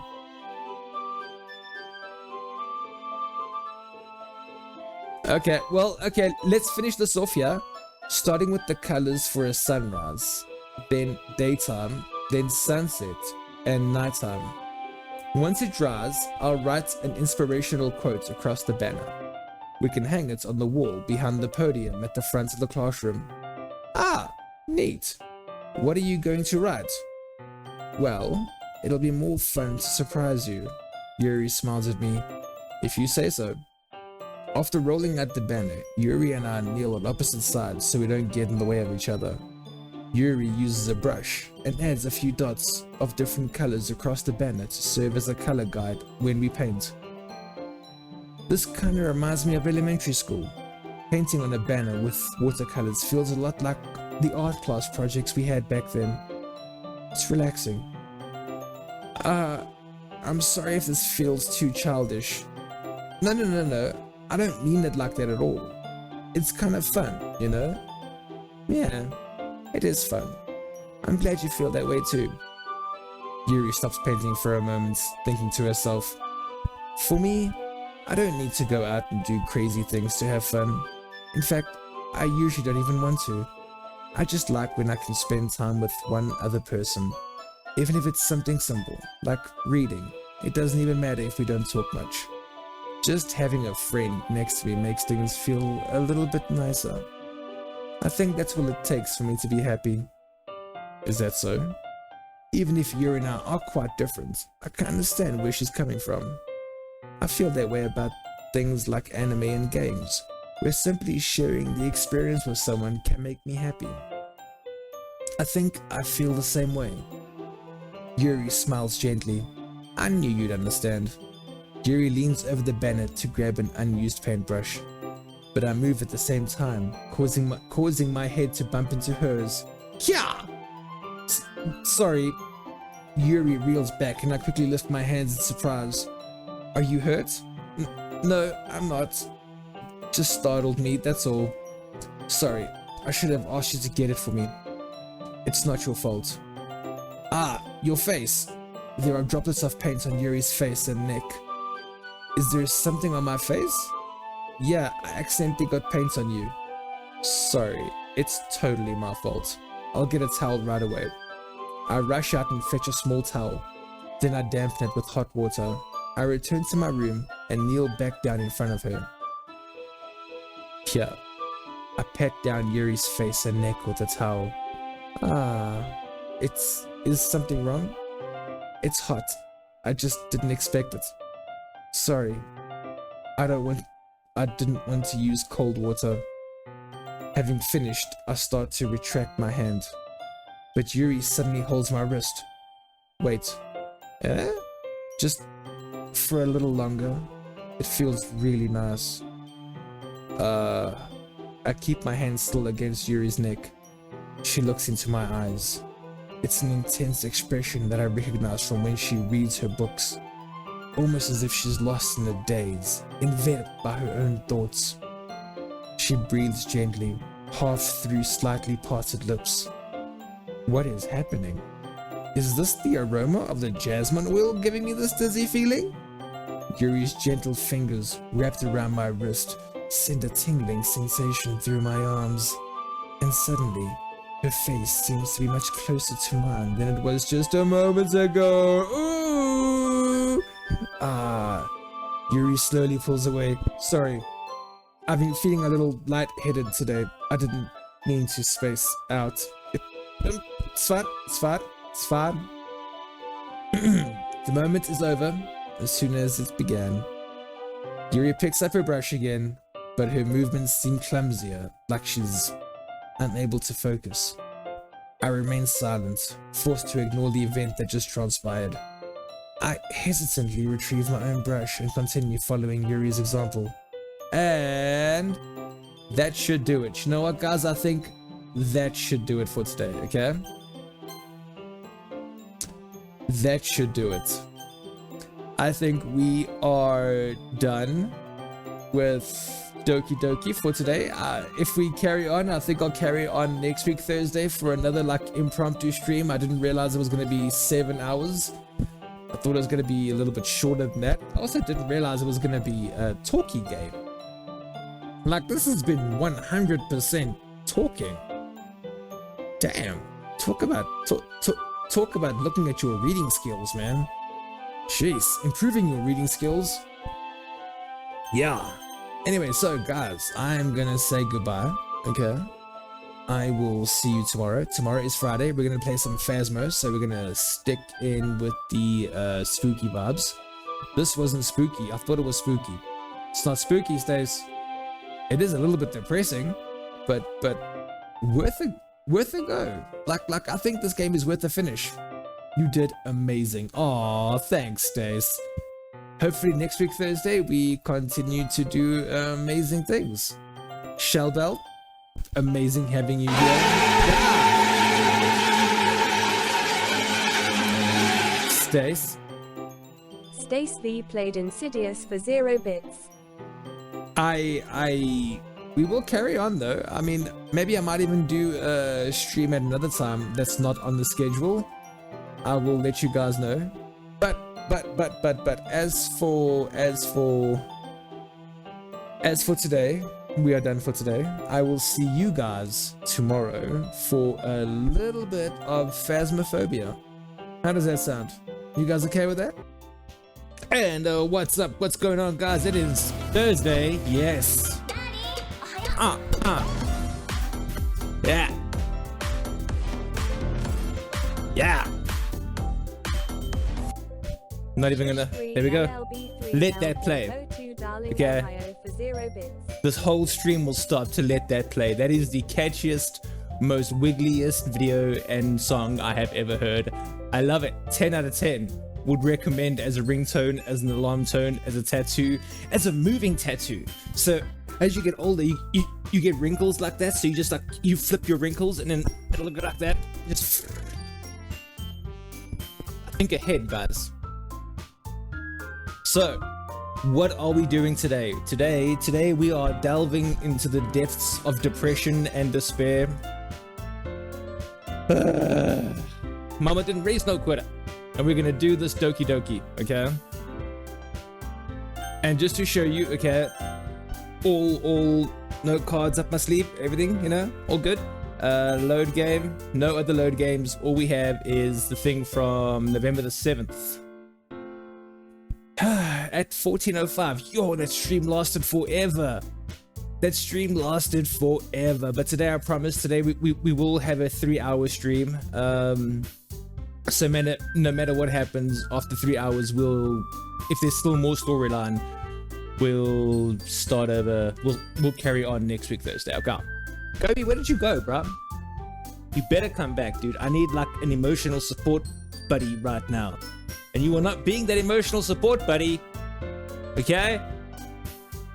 Disappointment.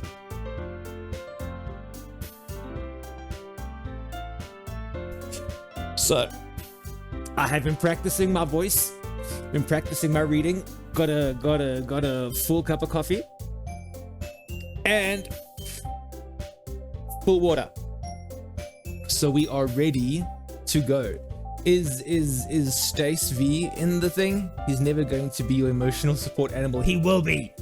He will be if I make him it. Face it. No, I will face nothing. Okay? He will love me whether he likes it or not. Okay, that's what you don't understand. He will like me whether he wants to or not. Now, where's Stace V? Is she in the chat? Because this whole thing is her idea. Whatever. Shell, you and me, we'll ride a duo team to the end, okay? Until Stace comes and joins us. You can use the skip button to fast forward through text you've already read. Doesn't your fiance have that same mindset? I don't know. Okay, so who, Beverly? I mean, yeah, she does have a pretty good mindset. With the cat. Oh, with the cat. I'm like, what? Yeah, I mean, we both have kind of developed Stockholm syndrome with the cat. So he will love us. We have forced him to do that. Okay. Enough now. The cat will come back. Maybe. We'll see. For now, we need to do a bit of Doki Doki Literature Club.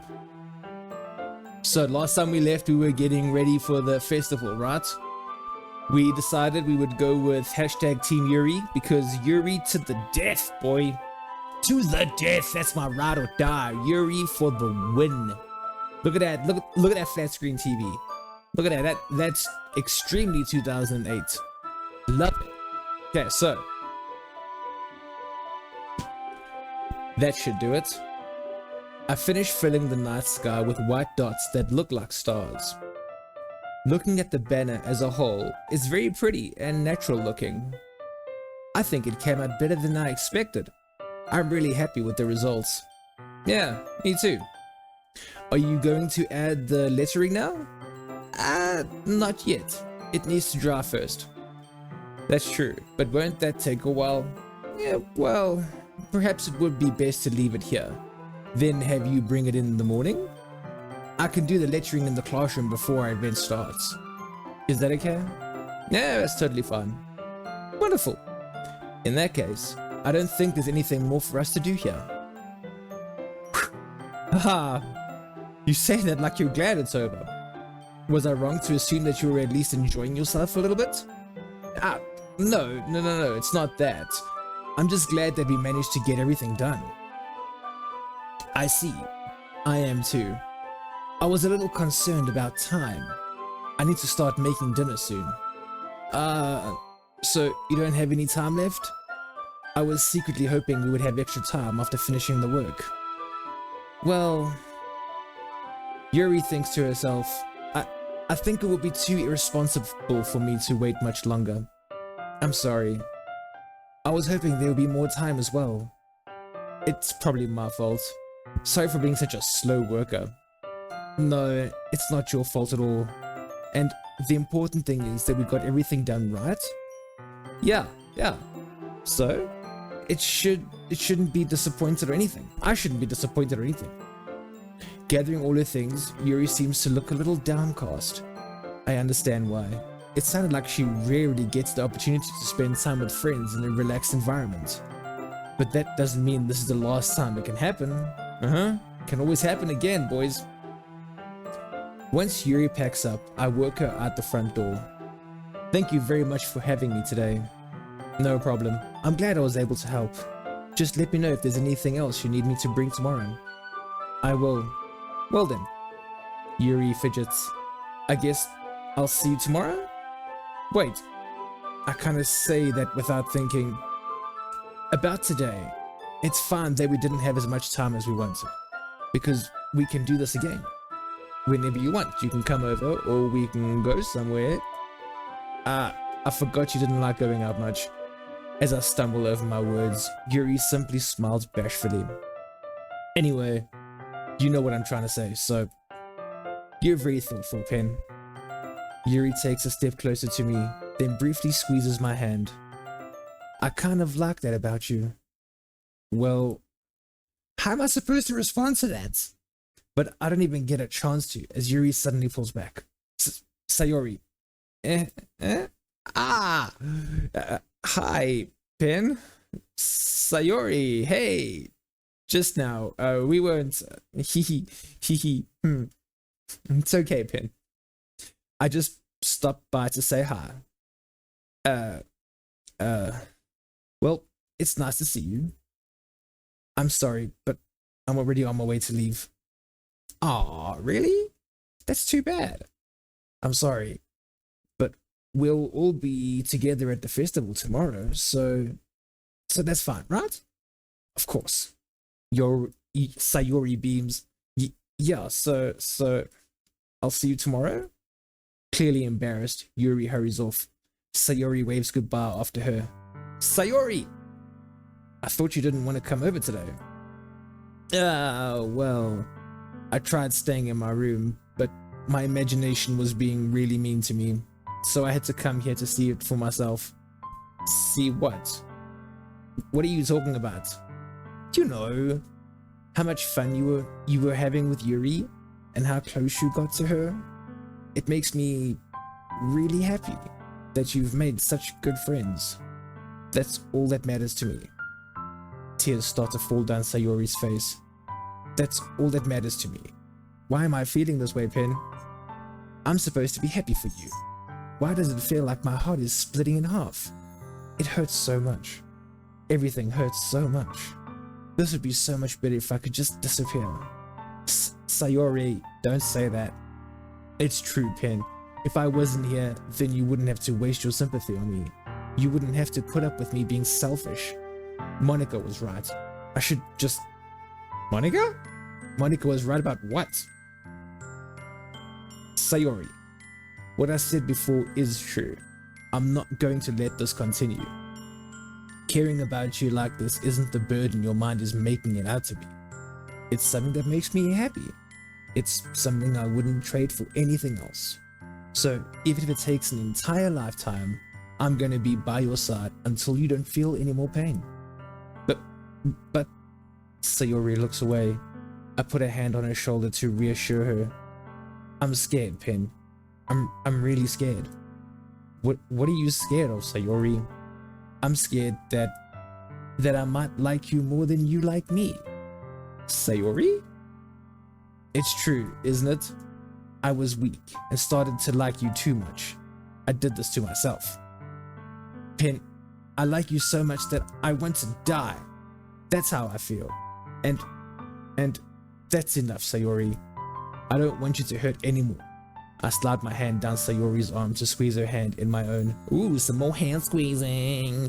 Do you remember how I said I always know what's best for you? Do you still believe me? Wordlessly, Sayori nods. Hey, my gobelobes. Even if you don't understand all of your own feelings, I know what you need the most right now. I know what you need, okay? And that's what I'm gonna give you. Oh, boys, what do we do here? I love you. We'll always be dearest. You'll always be my dearest friend.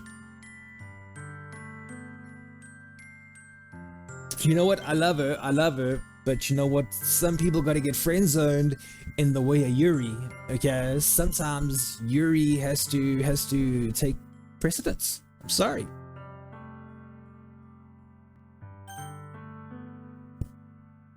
What about Yuri, Shell? We have Yuri to think about. Come on, we have Yuri. We can't be two-timing. We have to be a one-girl kind of guy. I'm sorry. We have to be loyal, okay? I cannot. Nope. That would just be weird and awkward. No. You'll always be my dearest friend. We'll always be friends, okay?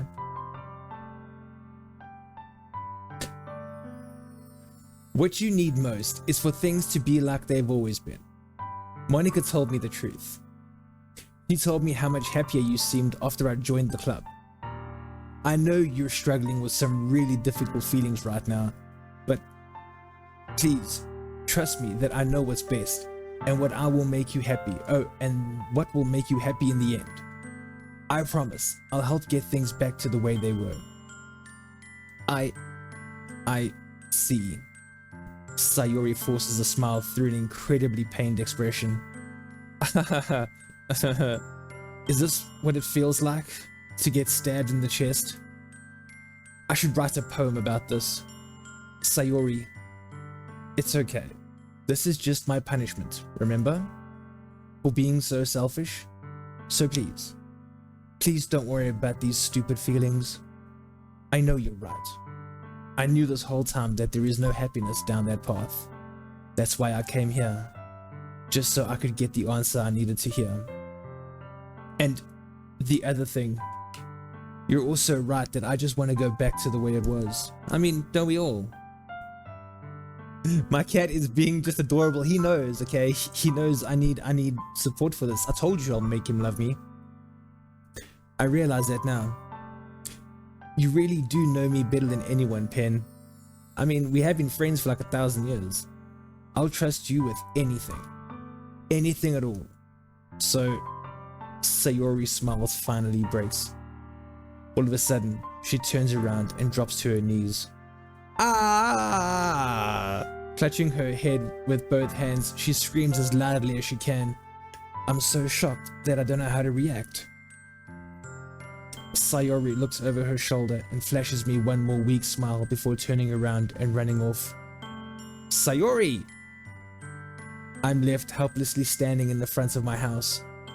Why am I feeling so horrible about this? There's nothing more that I could have done.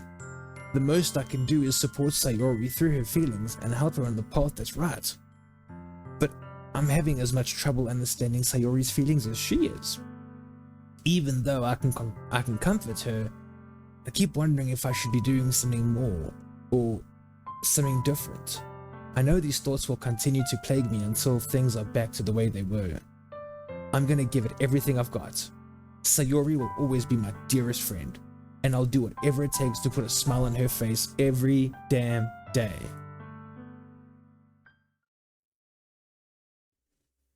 It's the day of the festival. It's the day of the festival. Brr, brr, brr. Of all days, I expected this to be the one where I'd be walking to school with Sayori. But Sayori isn't answering her phone. I considered going to her house to wake her up, but decided that's a little too much. Meanwhile, the preparations for the event should be nearly complete. The banner Yuri and I painted is dry, and I gently rolled it up to take it with me. She sent me a pleasant text reminding me not to forget anything, and I reassured her. Funnily enough, I probably feel the same way as Natsuki about the event. I'm more excited for it to be over so I can spend time with Sayori and Yuri at the festival. But knowing Monica, I'm sure the event will be great too. Monica. Pen! You're the first one here. Thanks for being early. That's funny. I thought at least Yuri would be here by now. Monica is placing little booklets on each of the desks in the classroom. They must be the ones she prepared that all have the poems we're performing. In the end, I found a random poem online that I thought Monica would like and submitted it. So, that's the one I'll be performing. I'm surprised you didn't bring Sayori with you. Yeah, she overslept again? That dummy. You'd think that on days this important, she'd try a little harder. I say that, but I suddenly remember what Sayori told me yesterday, and I suddenly feel awful, knowing it's not nearly that simple for her. I only said it because it's the way I'm used to thinking.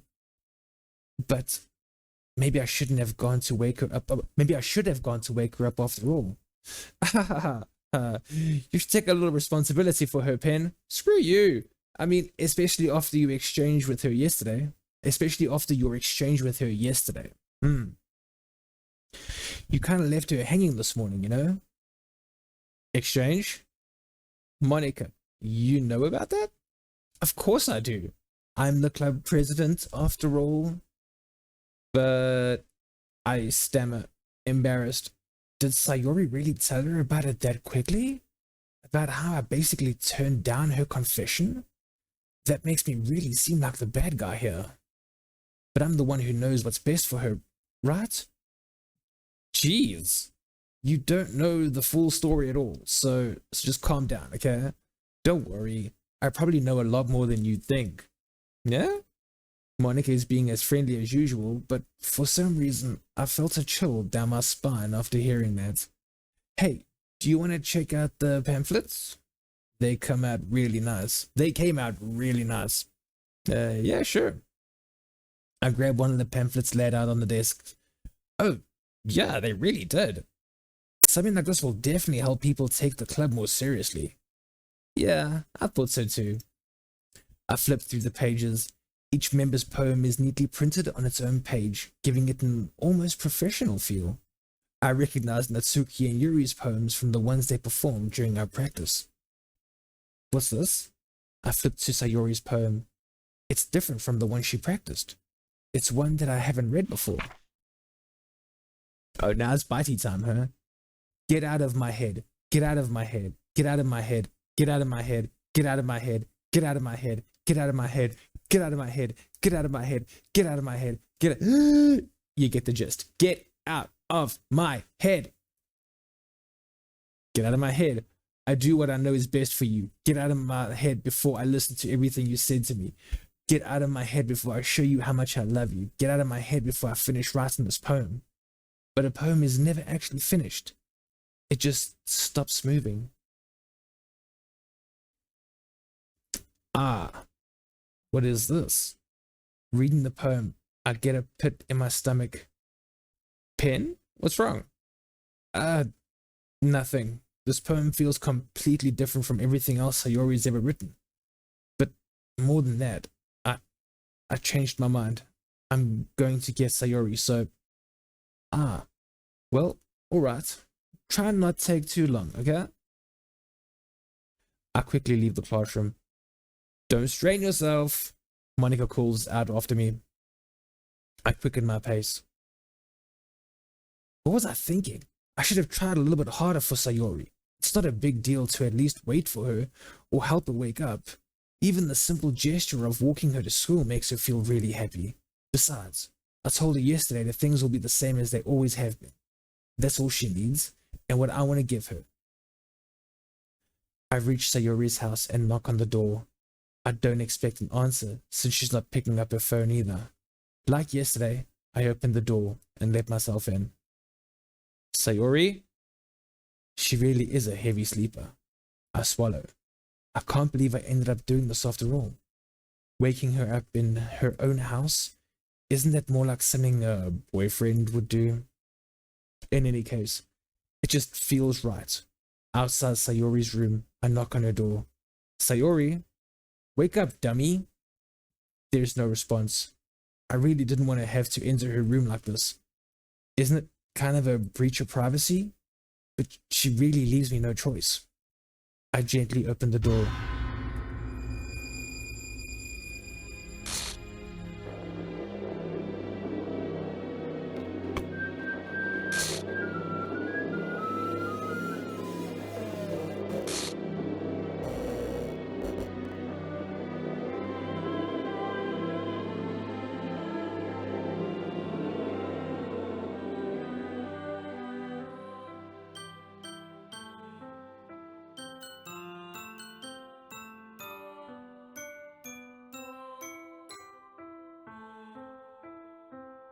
Oh.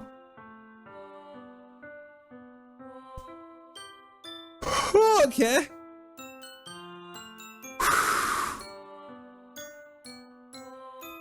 Okay. I'm here. It's all good. Okay.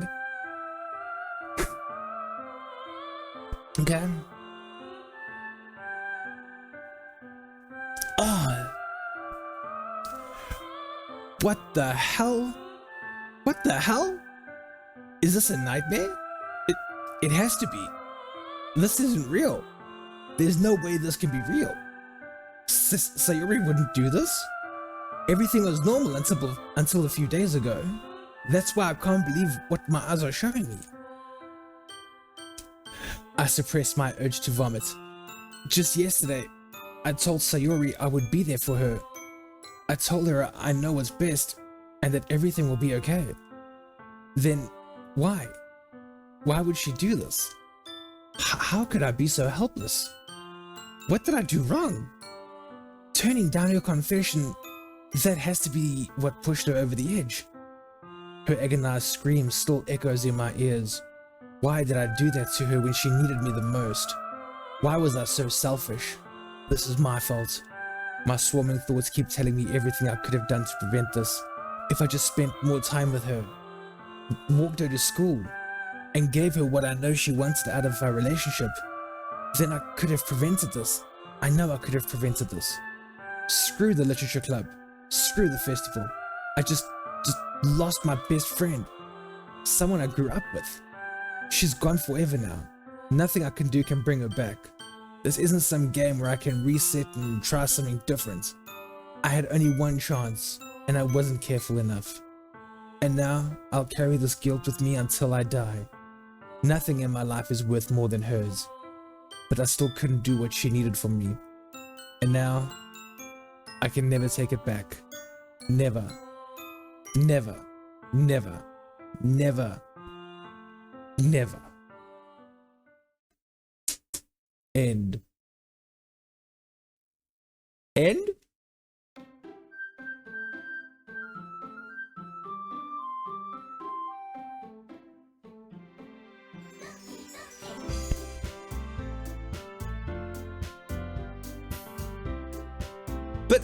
But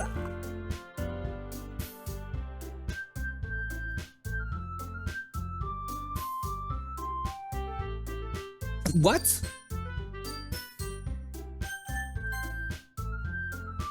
Okay. File error characters sayori.chr. The file is missing or corrupt. The save file is corrupt. Starting a new game.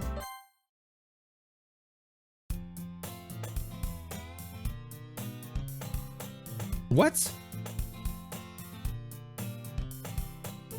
I see an annoying girl running toward me from the distance, waving her arms in the air like she's totally oblivious to any attention she might draw to herself. That girl is earlier my neighbor and good friend since we were children.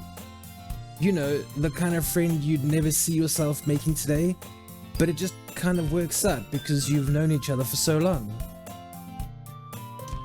We used to walk to school together on days like this, but starting around high school, she would oversleep more and more frequently, and I would get tired of waiting up. But if she's going to chase after me like this, I almost feel better off running away. However, I just sigh and hide in front of the crosswalk and let catch up to me. Yuri. It's an ordinary day, like any other. Mornings are usually the worst, being surrounded by couples and friend groups walking to school together. Meanwhile, I've always walked to school alone. I always tell myself it's about time I meet some girls or something like that. But I have no motivation to join any clubs. I'm perfectly content just getting by on the average while spending my free time on games and anime. There's always the anime club, but it's not like there would be any girls in it anyway. The school day is as ordinary as ever, and it's over before I know it. After I pack up my things, I stare blankly at the wall, looking for an ounce of motivation. Clubs. There really aren't any that interest me.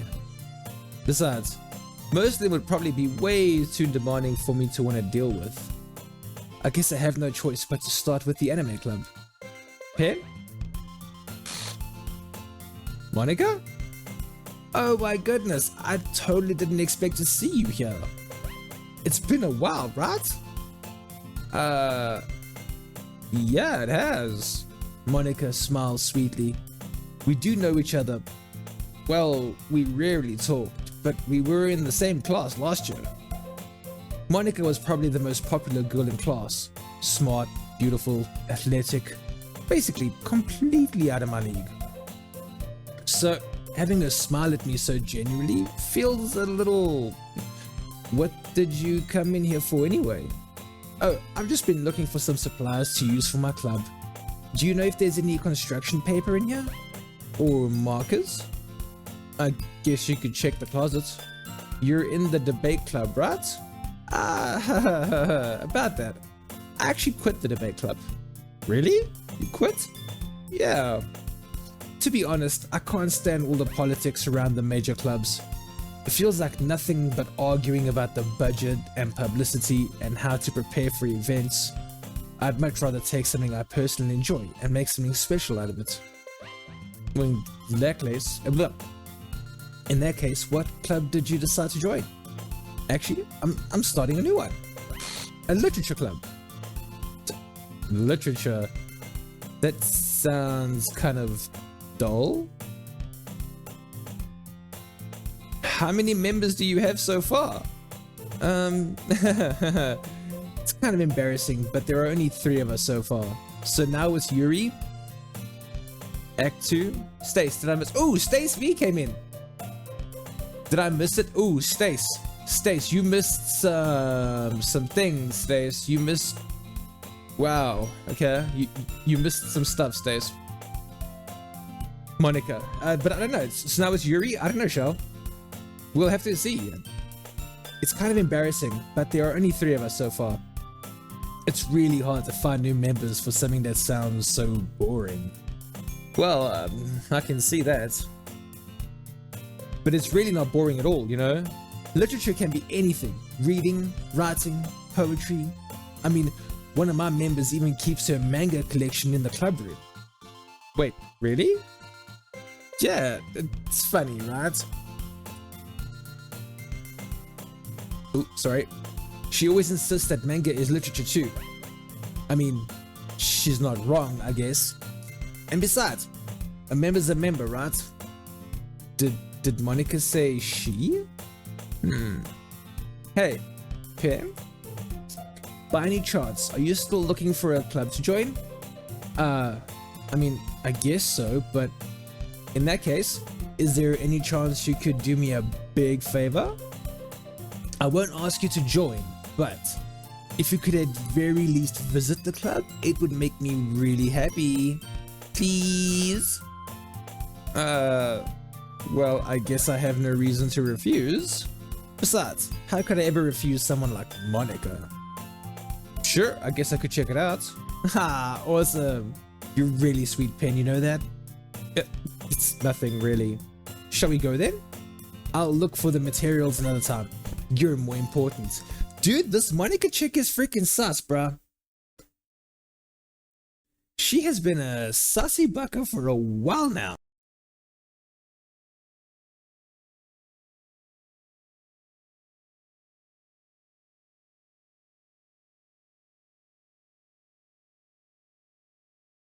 Okay.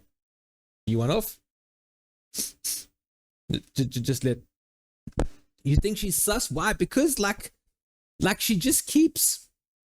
She knows things. And how did she know me and Sayori had that conversation? When she's like, I was like, how did Monica know before Sayori told her like so soon? Sayori never told her. Sayori was busy swinging. Okay. Did you tell her you were looking for a club? Yeah, I'm looking for a club. Apparently I have no clubs. So I'm gonna go join the anime club. Oh crap, I forgot what Lawson said. I timidly follow Monica across the school and upstairs, a section of the school I rarely visit, being generally used for third-year classes and activities. I'm busy, baby. No, you can't sit there just yet, okay? You can't sit there, not yet, after the stream. Monica, full of energy, swings open the door. And she did say that you left Sayori hanging. Right? That's disgusting, bro. This Monica chick. Bruh.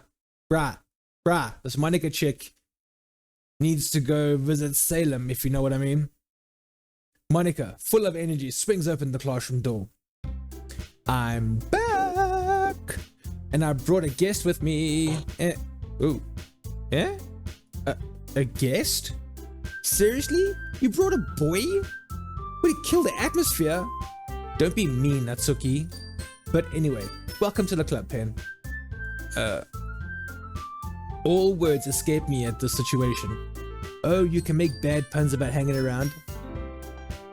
Well, she made bad puns. I wasn't making bad puns, I was being just cold and heartless.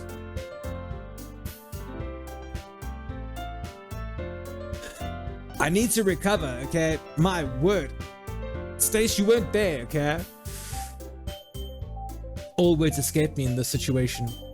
This club is full of incredibly cute girls. I meant only you can make puns. Oh, I meant only I can make puns. Thank you, Stace. I will accept that then. Yeah, but three incredibly cute girls. So, let me guess. You're Monica's boyfriend, right? What? No, I'm not. Natsuki, the girl with the sour attitude, whose name is apparently Natsuki, is one I don't recognize. Her small figure makes me think she's probably a first year. Anyway, this is Natsuki, energetic as usual. And this is Yuri, the vice president. It's nice to meet you. Yuri, who appears comparably more mature and timid, seems to have a hard time keeping up with someone like Natsuki. Yeah, it's nice to meet both of you. So, I ran into Pen in the classroom and he decided to come check out the club. Isn't that great? Wait, Monica, didn't I tell you to let me know in advance before you brought anyone new? I was going to, well, you know, sorry. I didn't forget that, but I just happened to run into him. In that case, I should at least make some tea, right? Yeah, that would be great. Why don't you come sit down, Pen? The girls have a few desks arranged to form a table. Yuri walks down to the corner of the room and opens the closet. Meanwhile, Monica and Natsuki sit across from each other. Still feeling awkward, I take a seat next to Monica. So, I know you didn't really plan on coming here, but we'll make sure you feel right at home, okay? As president of the literature club, it's my duty to make the club fun and exciting for everyone. I'm surprised there aren't any more people in the club yet. It must be hard to start a new club. You could put it that way. Not many people are very interested in putting out all the effort to start something brand new, especially when it's something that doesn't grab your attention, like literature. You have to work hard to convince people that you're both fun and worthwhile, like streaming, but it makes school events like the festival that much more important. I'm confident that we can all really grow this club before we graduate. Right, Natsuki? Well, I guess. Natsuki reluctantly agrees. Such different girls, all interested in the same goal. Monica must have worked really hard just to find these two. Yuri returns to the table, carrying a tea set. She carefully places a teacup in front of each of us before setting down the teapot in the middle. You keep a whole tea set in this classroom? Don't worry, the teachers gave us permission. After all, doesn't a hot cup of tea help you enjoy a good book? I guess. Don't let yourself get intimidated. Yuri's just trying to impress you. Yeah, that's not insulted. Yuri looks away. I meant that, you know, I believe you. I believe you.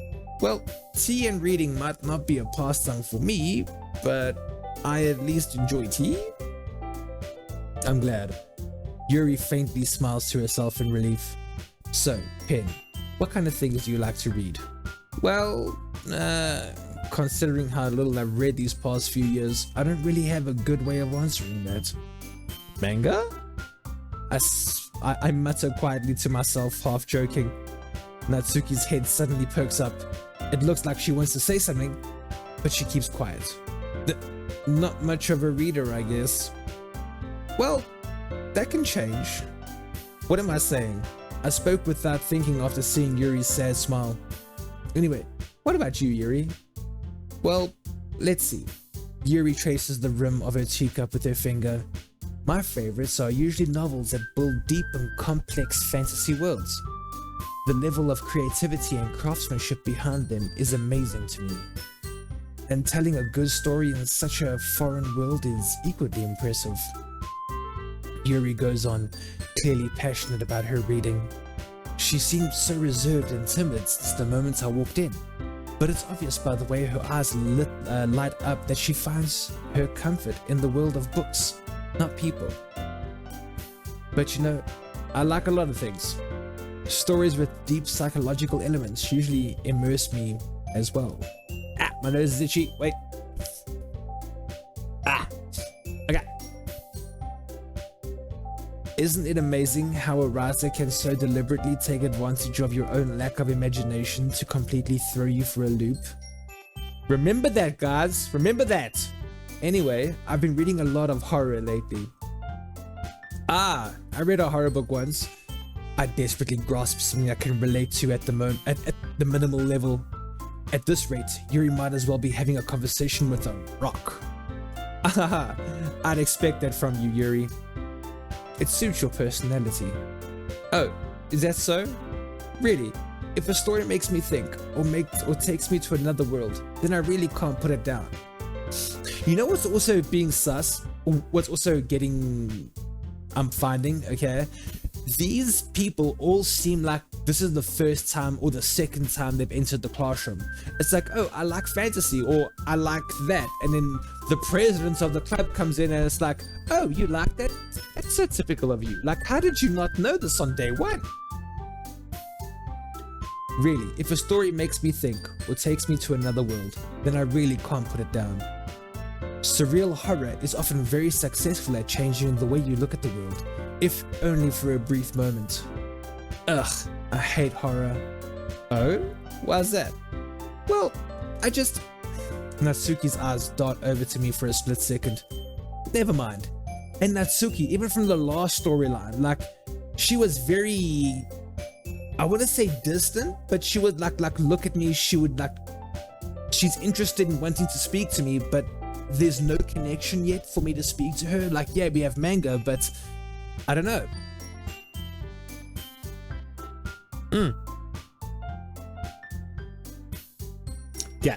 Had to pause my mic for that. Never mind. That's right. You usually usually like to write about cute things, don't you, Natsuki? What?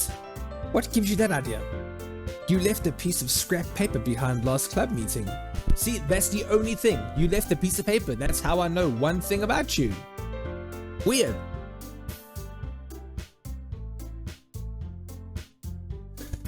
It looked like you were working on a poem called Don't Say It Out Loud. And give that back. Fine. Natsuki, you write your own poems? Well, I guess sometimes. Why do you care? I think that's impressive. Why don't you share them sometime? No. Natsuki averts her eyes. You wouldn't like them. Not a very confident writer yet? I understand how Natsuki feels. Sharing that level of writing takes more than just confidence. The truest form of writing is writing to oneself. You must be willing to open up to your readers, exposing your vulnerabilities and showing even the deepest reaches of your heart. Do you have writing experience too, Yuri? Maybe if you share some of your work, you can set an example and help Natsuki feel comfortable enough to share hers. I guess it's the same for Yuri. We all sit in silence for a moment. That weird, awkward silence. Wasn't it Yuri how I left the poem the first time? Or am I remembering wrong? I forgot. I'll have to recheck that. Monica, hey, I just got an idea. How about this? Natsuki and Yuri look quizzically at Monica. Let's all go home and write a poem of our own. Now, remember she said there's 3 others in our club. So Natsuki, Yuri, who's this third person? Let's all go home and write a poem of our own. Then, next time we meet, we'll all share them with each other next time. That way, everyone is even.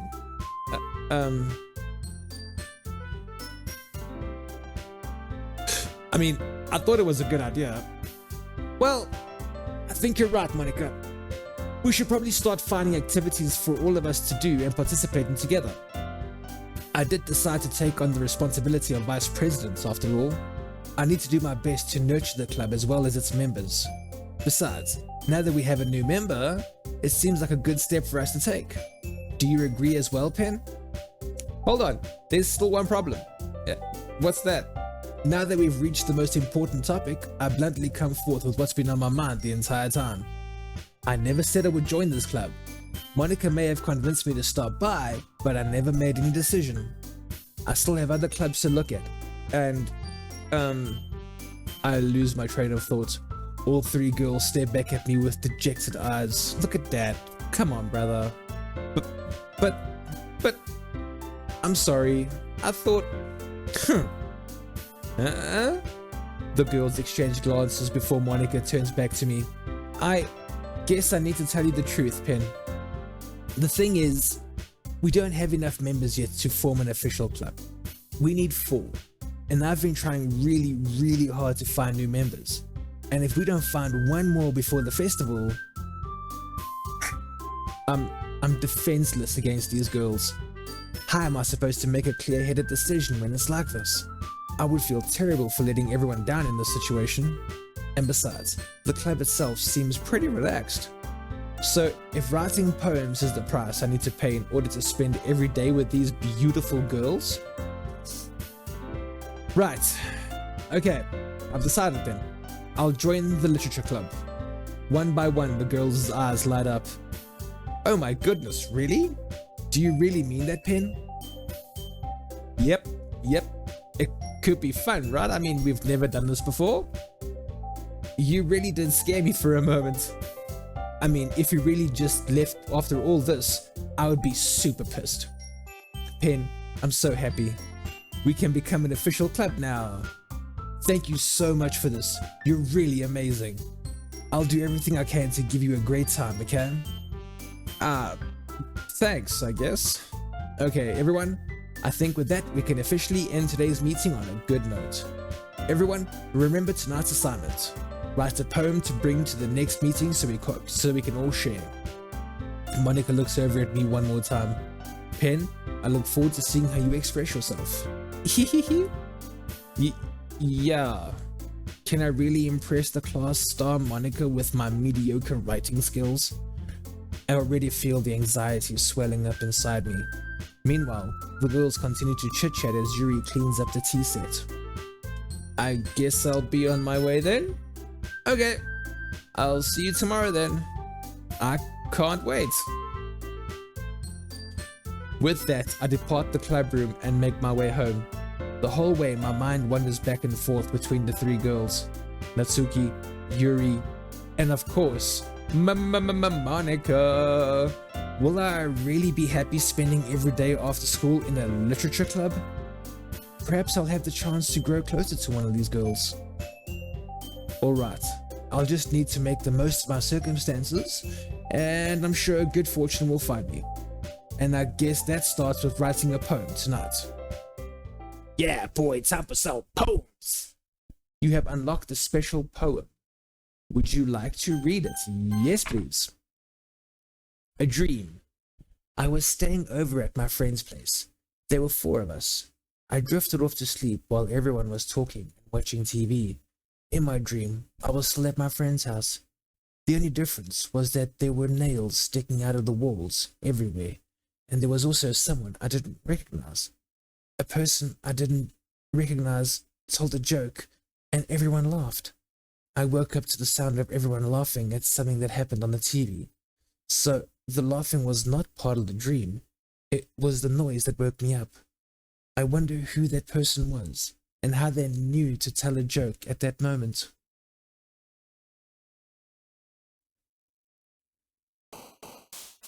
Yeah, so we are trying to look at Yuri and who's this? Natsuki.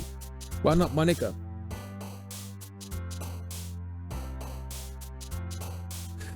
Let's see. Precious.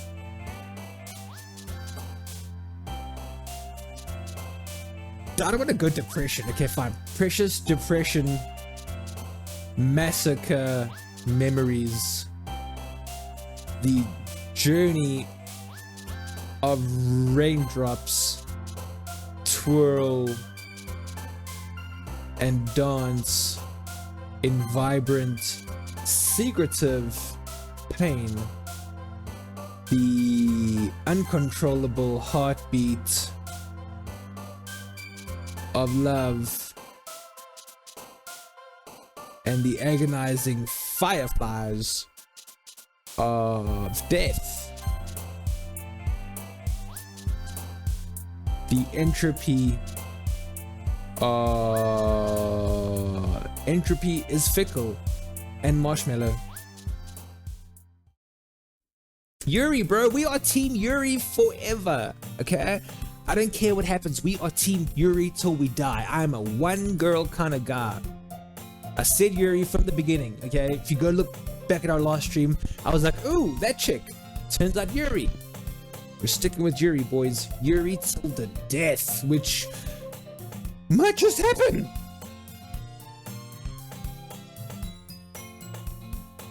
Hi.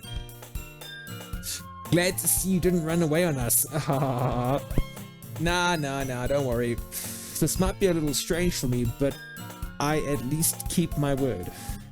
Well, I'm back at the literature club. I was the last one to come in, so everyone else is already hanging out. Thanks for keeping your promise, Pen. What is Yuri's face doing? I hope this isn't too overwhelming of a commitment for you, making you dive headfirst into literature when you're not accustomed to it. Yes, Stace. Whoa. Oh, come on. Like she deserves any slack. Oh, like he deserves any slack.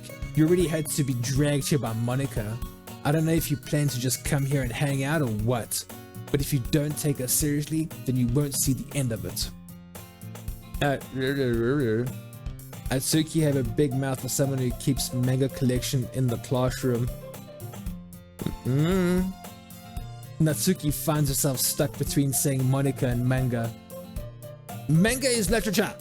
Swiftly defeated, Natsuki plops back into her seat. I'm sorry, Pen. We'll make sure to put your comfort first, okay? Yuri shoots Natsuki with a disappointed glance. I'm not angry. I'm just disappointed. Are you okay?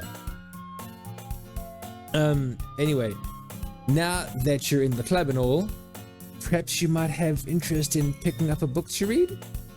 Well, I can't really say no either way. Like you said, I'm in this club now, so it only feels right for me to do something like that, if you ask. Wait, I didn't mean it like that. If you don't really want to, then forget I said anything, I guess. No, it's not that, Yuri. I want to try be a part of this club, so even if I don't read often, I'd be happy to pick up a book if you wanted me to. Yeah. Are you sure? I just felt like, well, as vice president and all, that I should help you get started on something you might like. Yuri reaches into her bag and pulls out a book. I didn't want you to feel left out, so I picked out a book that I thought you might enjoy. It's a short read, so it should keep your attention, even if you don't usually read. And we could, discuss it, if you wanted. How is this girl accidentally being so cute? She even picked out a book she thinks I'll like, despite me not even reading much. Yuri, thank you. I'll definitely read this. I enthusiastically take the book. Whew. Well, you can read it at your own pace. I look forward to hearing what you think. Now that everyone's settled in, I expected Monica to kick off some scheduled activity for the club. But that doesn't seem to be the case. Yuri's face is already buried in the book. I can't help but notice her intense expression, like she was waiting for this chance. Meanwhile, Natsuki is rummaging around in the closet. I'm really curious to talk to Yuri a little bit more, but at the same time, I would feel bad for distracting her from her reading. I catch a glimpse of the cover of her book. It looks like the same book that she lent to me. More than that, she seems to be on the first few pages. Crap, I think she noticed me looking at her. She sneaks another glance at me, and our eyes meet for a split second. But that only makes her hide her face deeper in her book. Sorry, I was just spacing out. I mutter this, sensing I made her uncomfortable. Oh, it's fine. If I was focused, then I probably wouldn't have noticed in the first place. But I'm just rereading a bit of this, so... That's the book that you gave me, right? Mm-hmm. I wanted to reread some of it. Not for any particular reason. Just curious, how come you... Oh, just curious. How come you have two copies of the same book? Well, when I stopped at the bookstore yesterday... that's not what I meant. I mean, I just happened to buy two of them. I see. There's something fairly obvious here that Yuri isn't telling me, but I decided to let it go. I'll definitely start reading it soon. I'm glad to hear. Once it starts to pick up, you might have a hard time putting it down. It's a very engaging and relatable story. Is that so? What's the story about, anyway? Well, I look at the cover of the book. The book is titled Portrait of Markov. There's an ominous looking eye symbol on the front cover. Basically, it's about this religious camp that was turned into a human experiment prison, and the people trapped there have this trait that turns them into killing machines that lust for blood. I would read that. But the faculty gets even worse, and they start selectively breeding people by cutting off their limbs and affixing them to... oh, that might be a little bit of a spoiler. But anyway, I'm really into it. The book, I mean. Not the thing about the limbs.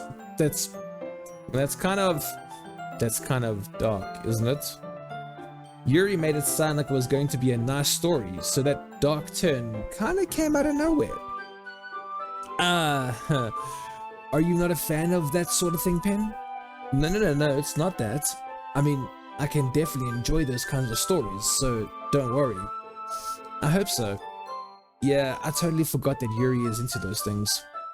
She's so shy and reclusive on the outside, but her mind seems to be completely different. It's just that this kind of story, it's the kind that changes you, it's the kind that challenges you to look at life from a strange new perspective. When horrible things happen, not just because someone wants to be evil, but because the world is full of horrible people and we're all worthless anyway. Then suddenly... Sorry, I'm rambling, aren't I? Not again. I'm sorry. Hey, don't apologize. I haven't lost interest or anything. Well, I guess it's alright then. But I feel like I should let you know that I have this problem. When I let things like books and writing fill my thoughts, my old body goes... I kind of forget to pay attention to other people. So I'm sorry if I end up saying something strange. And please stop me if I start talking too much. I really don't think you need to worry. That just means you're passionate about reading. The least I can do is listen. It's a literature club after all. That's true. In fact, I might as well get started reading it, right? Yes. I mean, you don't have to, but what are you saying? Let me just get the book. I quickly retrieved the book that I had put into my bag. Alright, it's fine if I sit here, right? I slip into the seat next to Yuri's. Yeah. Are you sure? You seem a little apprehensive. I'm sorry. It's not that I don't want you to. It's just something I'm not very used to. That is, reading in company with someone. I see. Well, just tell me if I end up distracting you or anything. Alright. I open the book and start the prologue. I soon understand what Yuri means about reading in company. It's as if I can feel her presence over my shoulder as I read. It's not a particularly bad thing, maybe a little distracting, but the feeling is somewhat comforting. Yuri is in the corner of my eye. I realize that she's not actually looking at her own book. I glance over.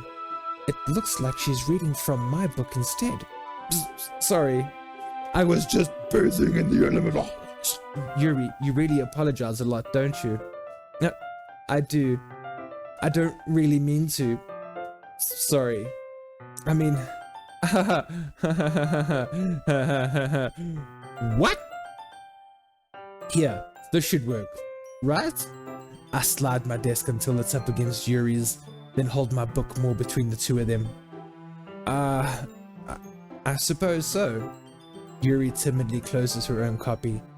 Once we each lean in a little bit, our shoulders are almost touching. It feels like my left arm is in the way, so instead, I use my right hand and hold the book open. I guess that makes it kind of difficult to turn the page. Here. Yuri takes her left arm and holds the left side of the book between her thumb and forefinger. I do the same with my right arm on the right side of the book.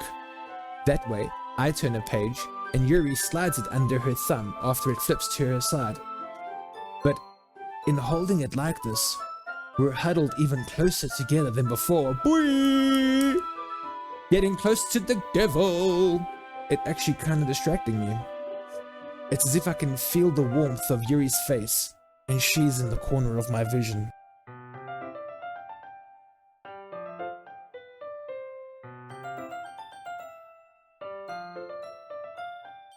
Damn!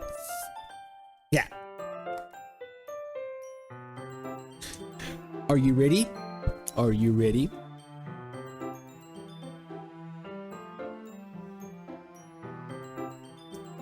Turn the page. Oh, sorry. I think I got a bit distracted for a second. I glance over at Yuri's face again, and our eyes meet. I don't know how I'll be able to keep up with her. That's okay.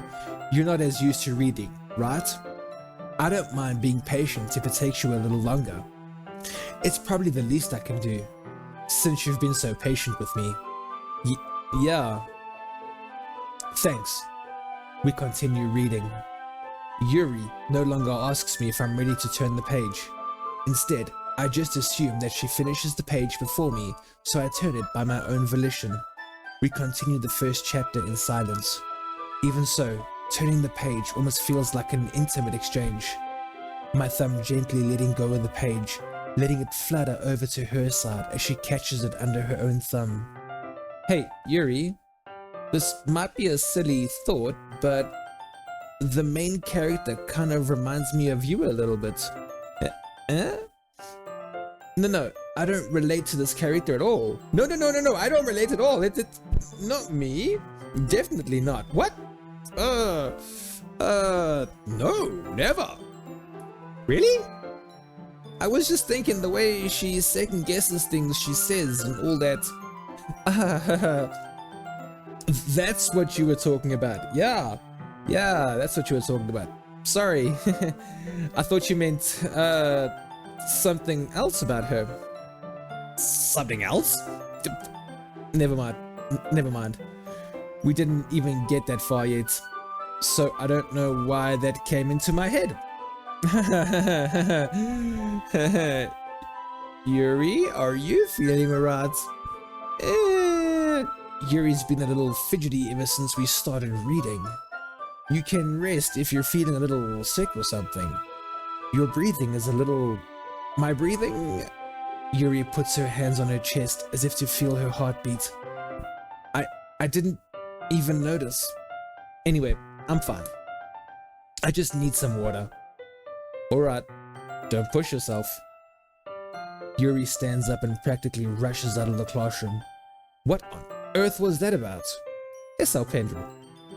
Did something happen just now? Eh? Monica, what are you doing sticking your nose in things? I have no idea, Monica. Yuri was acting a little strange, I guess. So, you don't know anything? Dude, call me Jon Snow, because I know freaking nothing. Sorry, I can't say I do. Are you worried about her? No, not really. I was just making sure that you didn't do anything to her. What do you mean? What are you doing to her? No, nothing. Don't worry, I believe you, silly. Monica, you better get Chandler here to defend you, cause we're about to have some words. Yuri just does it sometimes. Yuri just does this sometimes. It's nothing alarming. Alright, if you say so. Anyway, why don't we start with sharing our poems with each other? Eh? Shouldn't we wait for Yuri? Well, she might be a while, so I just figured we'd get started without her. Is that okay? Yeah, I mean, I was just asking. I stand up. I make a mental note of where I left off in the book, then slip it back into my bag. Okay, before we do this, I'm gonna BRB because I've been drinking a lot. Okay, so theories, okay, theories. We're all stuck in this together. Monica is the one that's been doing all this, cat. She's psychologically killing all those girls, and somehow I'm involved in this somehow. Maybe I'm the main character or something like that, okay? But Monica's behind all of this. Who should I show my poem to first? Well, the poem was written for Yuri, okay? But I guess we'll go with Monica. I mean, I should start with Monica. She is the president, after all. Yesterday, she seemed eager to read my poem, and I want her to know I'm putting in effort.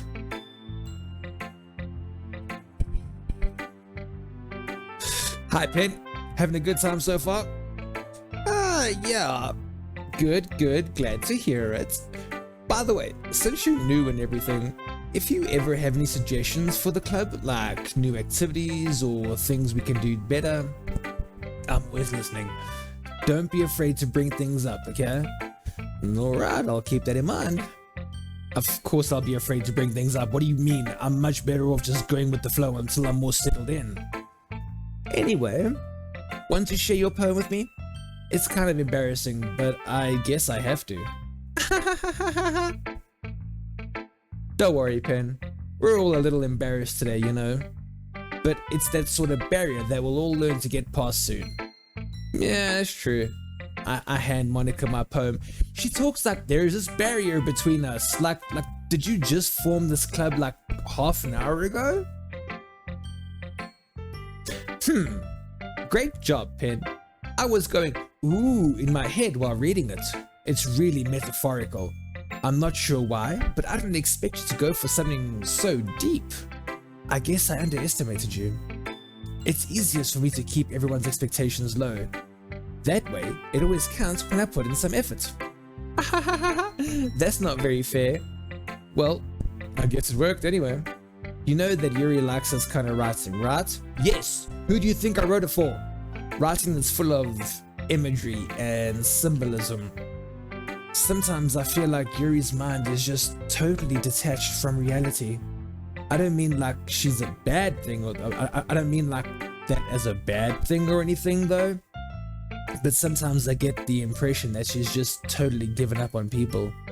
She spends so much time in her own head that it's probably a much more interesting place for her. But that's why she gets so happy when you read her with a lot of kindness. Or when you treat her with a lot of kindness, sorry. I don't think she's used to being indulged like that. She must be really starved for social interaction, so don't blame her for coming on a little strongly. Like earlier, I think if she gets too stimulated, she ends up withdrawing and looking for alone time. How do you know this? How are you keeping a track on everything? Suddenly, the door opens. Yuri? I'm back! Did I miss anything? Damn, not really. Well, we all started sharing our poems with each other. Eh? Already? I'm sorry for being late. No need to apologize. We still have plenty of time. So I'm more glad than you took all the time you needed. I'm more glad that you took all the time you needed. Alright. Thanks, Monica. I suppose I should get my poem now. Anyway, do you want to read my poem now? Don't worry, I'm not very good. You sound pretty confident for someone who claims to not be very good. Well, that's because I have to sound confident. That doesn't mean I always feel that way, you know. I see. Well, let's read it then. Hole in wall. But she wasn't looking at me. Confused, I frantically glanced at my surroundings, but my burned eyes can no longer see color. Are there others in this room? Are they talking? Or are there simply poems on flat sheets of paper? The sounds of frantic scrawling playing tricks on my ears. The room begins to crinkle, closing in on me. The air I breathe dissipates before it reaches my lungs. I panic. There must be a way out. It's right there. He's right there. Swallowing my fears, I brandish my pen. So, what do you think? It's very freeform, if that's what you call it. Sorry, I'm not really the right person to ask for feedback. It's okay. Yeah, it's a kind of style that has gotten pretty popular nowadays. That is, a lot of poems have been putting emphasis on the timing between words and lines. When performed out loud, it can be really powerful. That was the inspiration behind this one. Oh, was that inspiration behind this one? Monica was normally late. No. The other one. Monica was normally... Yes, Monica was normally late, but then Sayori was late too. Remember, she would oversleep and she would come in late. Well, I'm not sure if I know how to put it. I guess you could say that I had some kind of epiphany recently. It's been influencing my poems a bit. An epiphany? Yeah, something like that. I'm kind of nervous to talk about deep stuff like that because it's kind of coming on strongly. Maybe after everyone is better friends with each other. Anyway, here's Monica's writing tip of the day. Sometimes when you're writing a poem or a story, your brain gets too fixated on a specific point.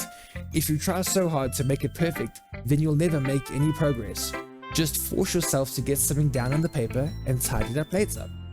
Another way to think about it is this. If you keep your pen in the same spot for too long, you'll just get a big dark puddle of ink. So just move your head and go with the flow. That's my advice for today. Thanks for listening. I did the because that comes free of charge. Okay, this is my girl here, dude, Yuri. Ooh, ooh. Yuri. As Yuri reads the poem, I notice her eyes lighten. Exceptional. Eh? What was that? Did I say that out loud? Yuri first covers her mouth, but then ends up covering her whole face. It was the marshmallow piece that got her. He's going to hate me. You really didn't do anything wrong, Yuri. Eh? That's... I guess you're right. What am I getting so nervous for? Yuri takes a breath. So, what kind of writing experience do you have? Your use of imagery and metaphors indicates you've written a lot of poetry before. Really? Wow, that's a huge compliment coming from you. This is actually my first time, really? Huh? Yuri stares at me blankly, then looks at my poem again. Well, I know that. I just meant, Yuri trails off, unable to find an excuse. She traces her finger along the words in the poem, as if breaking it down more thoroughly. Yeah. Okay. This is the reason I was able to tell. It's just that there are specific writing habits that are usually typical of new writers, and having been through that myself, I kind of learned to pick up on them. I think the most noticeable thing I recognize in new writers is that they try to make their style very deliberate. In other words, they tend to pick a writing style separate from the topic matter, and their form fit the two together. The end result is that both the style and the expressiveness are weakened. Once Yuri finds her train of thought, it's as if her demeanor totally changes. Her stammering is completely gone and she sounds like an expert. Of course, that's not something you can be blamed for. There are so many different skills and techniques that go into writing even a simple poem. Not just finding them and building them, but getting them to work together is probably the most challenging part. It might take you some time, but it all comes with practice and learning by example and trying new things. I also hope that everyone else in the club gives you valuable feedback. Natsuki can be a little bit biased though. Biased? How? Well, never mind. I shouldn't be talking about people like that. Sorry. No, it's fine. I'm not sure if Yuri is apologizing to herself, to me, or to Natsuki. Do you mind if I read your poem now? Yes, please do. I'd love to share my thought process behind it. Yuri smiles dreamily as if that's a rare opportunity for her, which itself is kind of funny. After all, isn't this supposed to be a literature club? Okay. Ghost under the light. Ghost under the light. The tendrils of my hair illuminate beneath the amber glow. Bathing. It must be this one. The last remaining streetlight to have withstood the test of time. The last yet to be replaced by the sickening blue-green hue of the future. I bathe. Callous, breathing air of the present. Calm, breathing air of the present, but lifting in the past. The light flickers. I flicker back. That's cool. It's a poem.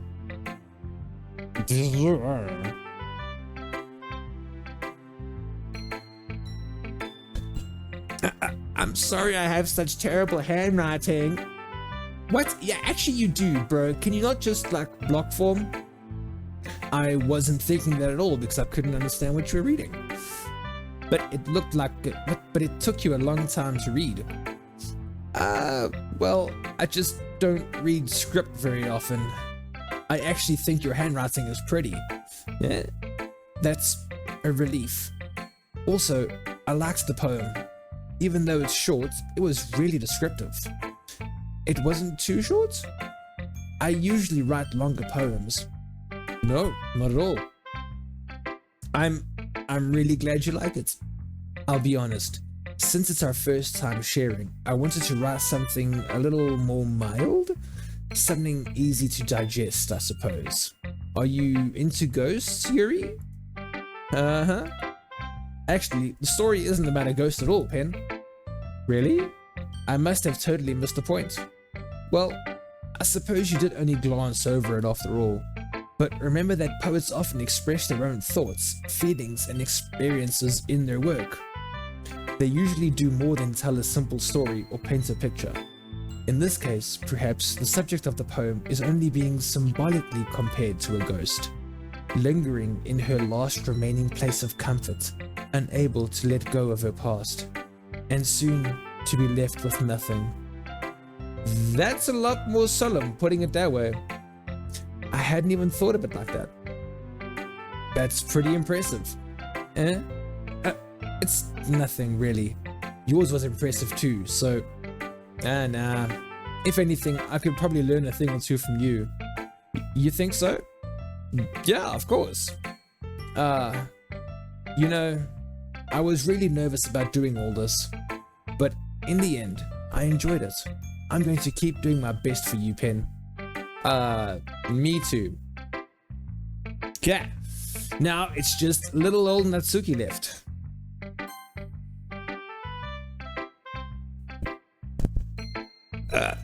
Well, it's about what I expected from someone like you. That's a little blunt. Well, excuse me. It's not like I said it was bad.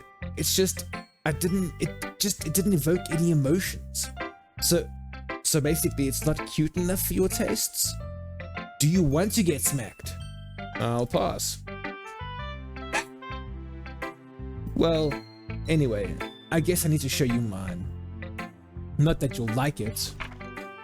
Eagles can fly, monkeys can climb, crickets can leap, horses can race, owls can seek, cheetahs can run, eagles can fly, people can try. But that's about it. Yeah, I told you that you weren't gonna like it. No, I like it. What? Just be honest. I am. Why are you so convinced that I wouldn't like it?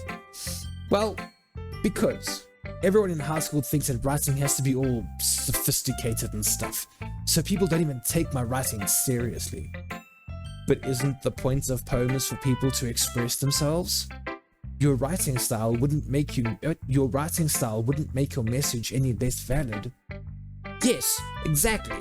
I like when it's easy to read, but it hits you hard. Like in this poem. Seeing everyone around you do great things can be really disheartening, so I decided to write about it. Yeah, I understand. But the other nice thing about simple writing is that it puts more weight on the wordplay. Like I set up for a rhyme at the end, but then made it all fall apart on purpose. It helps bring out the feeling in the last line. Yeah, so you did, actually. I guess more went into it than I realized. That's what it means to be a pro. I'm glad you learned something. Didn't expect that from the youngest one here, did you? Yeah, I guess not. I decided to humor her with that last comment. I don't really care how old everyone is, but if Natsuki is feeling proud, then I won't take that away from her. I guess that's everyone. I glanced around the room. That was a little more stressful than I anticipated. It's as if everyone is judging me for my own mediocre writing abilities. Even if they're just being nice, there's no way my poems can stand up to theirs. This is just a literature club after all. I sigh. I guess that's what I ended up getting myself into. Across the room, Monika is writing something in her notebook. What are you writing? Her eyes land on Yuri and Natsuki. They gingerly exchange sheets of paper, sharing their respective poems. As they read in tandem, I watch each of their expressions change.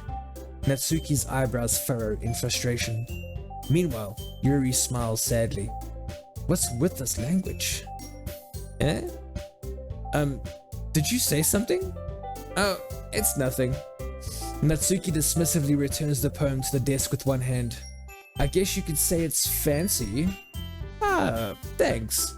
Yours is cute. Cute? Did you completely miss the symbolism or something? It's clearly about the feeling of giving up. How can that be cute? I know that. I just meant that the language, I guess. I was trying to say something nice. Eh? You mean you have to try that hard to come up with something nice to say? Thanks, but it literally didn't come out nice at all.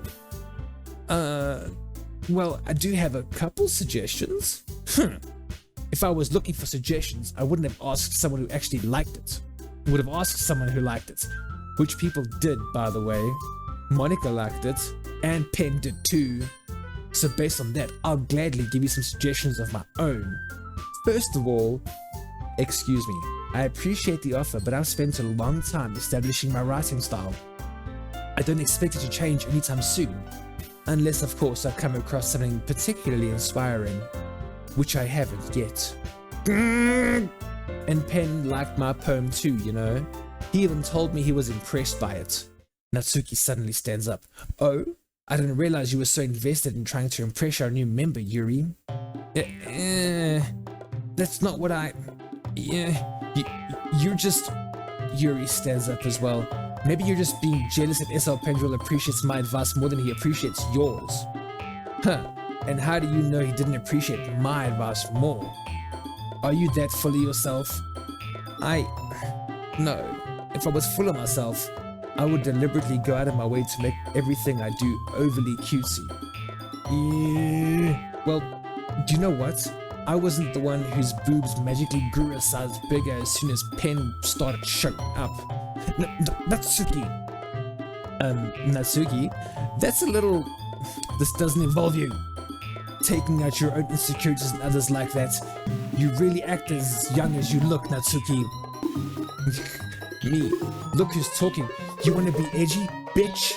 Edgy? Sorry, that my lifestyle is too much for someone for your mental age to comprehend. See? Just saying that proves my point. Most people learn to get over themselves after they graduate middle school, you know.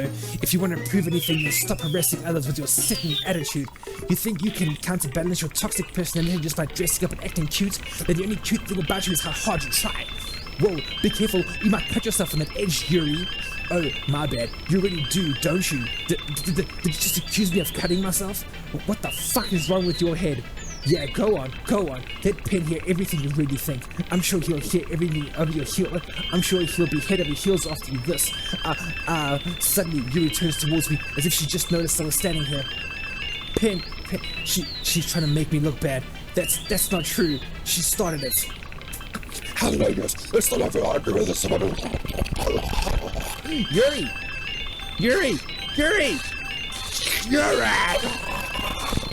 That's okay. Hey, Penn. Why don't we step outside for a little bit?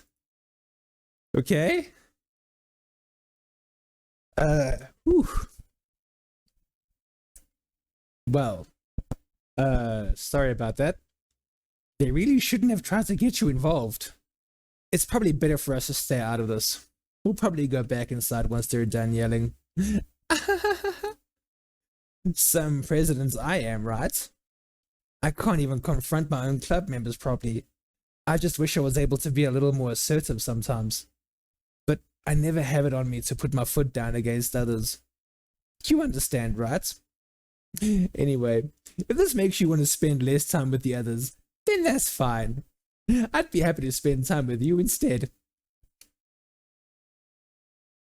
Suddenly, Natsuki runs out of the classroom. Natsuki. She runs away quickly. Oh dear. Well, it looks like they're done. Wow! I didn't mean it. I didn't mean it. I didn't mean it. Yuri is rocking back and forth in the desk with her palms over her forehead. Yuri? I didn't mean it. I believe you. I have no idea what Yuri might have said to Natsuki. Or did. Ken, please don't hate me. Please. I'm not like this. There's something wrong with me today. It's fine, Yuri. We know you didn't mean it. Besides, I'm sure Natsuki will forget all about it by tomorrow. Completely. Anyway, the meeting is over, so you can go home now if you want. Yuri looks at me like she wants to say something, but she keeps glancing at Monica. You can go first, Monica. I'd like to stay a little longer. I'm the president, so I should be the last one out. I'll wait for you to be done. Well, I'm the vice president, so please let me take that responsibility today. It kind of sounds like you don't want me around for something, Yuri.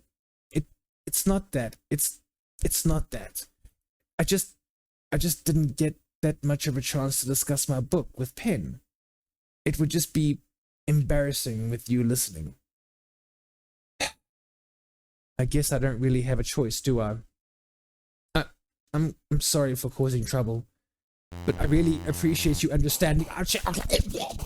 Home. What?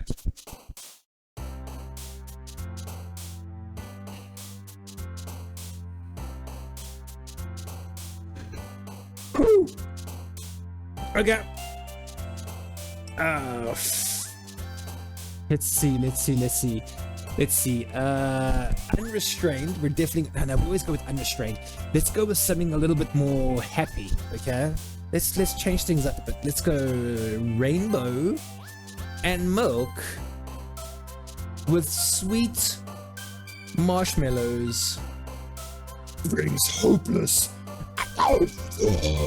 Chocolate. But with a strawberry, there's a dance. And there's unrequited sugar. But we cheer for the agonizing flower of lust. My swimsuit dazzles in the bliss of hair and smile. Okay. Another day passes and it's time for the club meeting already. I've gotten a little more comfortable over here. Over the past couple days.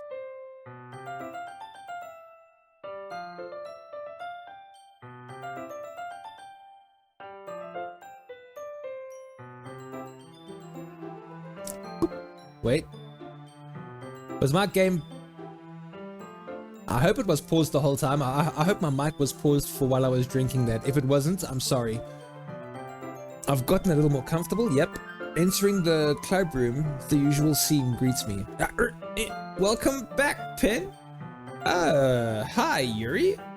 I'm not sure if it's me or if it's Yuri's expression, but the weight of yesterday's quarrel still hangs in the air a little. Yuri glances over her shoulder, looking around the room. Natsuki is reading manga at a desk, and surprisingly, Monica isn't here yet. Suddenly, Yuri takes my arm and pulls me to the corner of the room. About yesterday, I really need to apologize. Nothing like that has ever happened before, and something just came over me, I guess. I wasn't acting mentally sound.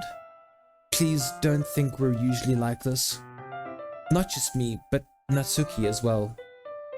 Yuri, I'm happy that you were considerate and apologized. And don't have to worry too much. Even though I've only been here a couple days, I could tell something was off yesterday. Maybe we were just a little extra sensitive because it was our first time sharing poems. But whatever it was, it didn't make me think any less of you. I had already decided that there's no way you can be a bad person. And now that you're apologizing, I know that you really didn't mean it. Pen, don't say those kinds of things. So, frankly, they make me a little too happy. I'm really glad that you're such an understanding person. And I'm really glad that you joined the club. Everything is a little bit brighter when you're around. And, sorry, what am I saying right now? Hey, have you guys seen Monica? No, I haven't. I was also kind of wondering where she was. Man, Yuri, I'm guessing you haven't either. Yuri is clearly taken back by how calmly Natsuki is addressing her. No, I haven't. Jeez, this isn't like her at all. I know it's stupid, but I can't help but worry a little bit. What? Why are you looking at me like that? Natsuki, about yesterday, I just wanted to apologize. I promise I didn't mean any of the things I said, and I'll do my best to stay under control from now on. So, Yuri, what the heck are you talking about? Did you do something yesterday? Huh? Jeez. What is in your mind? I'm sure it was nothing. I don't even remember anything bad happening. You're the kind of person who worries too much about the little things, aren't you? What? But I'll accept your apology anyway, if it helps you feel better about it. Besides, it's kind of nice to hear. Nice, I was always afraid you secretly hated me or something like that. No, not at all. I don't hate you. Well, you're kind of a weirdo, but I don't hate you either. I mean, Natsuki turns to me. You're still on trial though. Hey, suddenly the door swings open. Sorry, I'm super sorry. Ah, there you are. I didn't mean to be late. I hope you guys aren't worried or anything. Nah. Well, Natsuki was. I was not. What took you so long anyway? Well, my last period today was study hall, and to be honest, I kind of just lost track of time. That makes no sense though. You would have heard the bell ring at least. I must not have heard it since I was practicing piano. Piano? I wasn't aware you played music as well, Monica. Don't give me more credit than I deserve. I guess I've been practicing for a while, but I'm still not really good yet. Still? That must require a lot of dedication. So, I'm still impressed. Well, thanks, Yuri. You should play something for us sometime. That's, Monica looks at me. Well, I'm working on writing the song, but it's not quite done yet. Maybe once I get a little bit better, I will. That sounds cool. I look forward to it. Is that so? In that case, I won't let you down, Pen.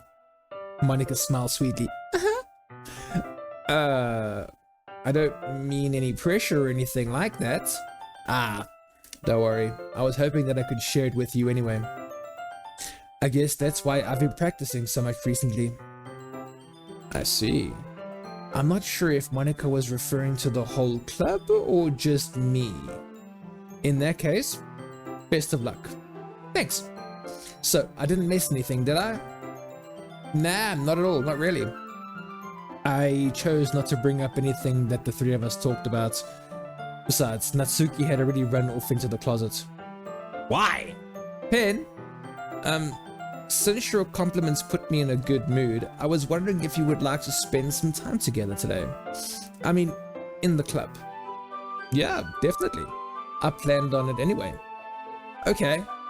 Can we start now? Let's find a place to sit. I'm being a little forceful, aren't I? I'm sorry. My heart just won't stop pounding for some reason. Don't worry about it. If anything, it's nice to see you have so much energy. Yeah, but I need to try and calm down. I won't be able to focus on anything like this. Take your time. Yuri takes a deep breath, then pulls a copy of the book out of her bag. Actually, I have a request. Do you mind if I make some tea first? Yeah, not at all. Thank you very much. If there's one thing that can make my reading time here any better, it's a nice cup of tea. Not to mention for yourself as well. Yuri stands up and makes her way to the closet. I follow and watch as she retrieves a small water pitcher from the shelf, the kind with a filter inside. Can you hold this for a second? Yeah, sure. Yuri hands me the water pitcher and also fetches an electric kettle. I'm going to plug this in at the teacher's desk and then I'll go get some water. She walks past me and sets the kettle down on the teacher's desk. I simply watch her movements. To my surprise, the way she moves really contrasts her speaking mannerisms. Especially because of her long legs, Yuri appears elegant and methodical. Okay, may I have the water pitcher? Thanks, I'll be right back. Ah, I might as well walk with you. That's okay. You stay here. It won't take long. I need to go do some sussy stuff.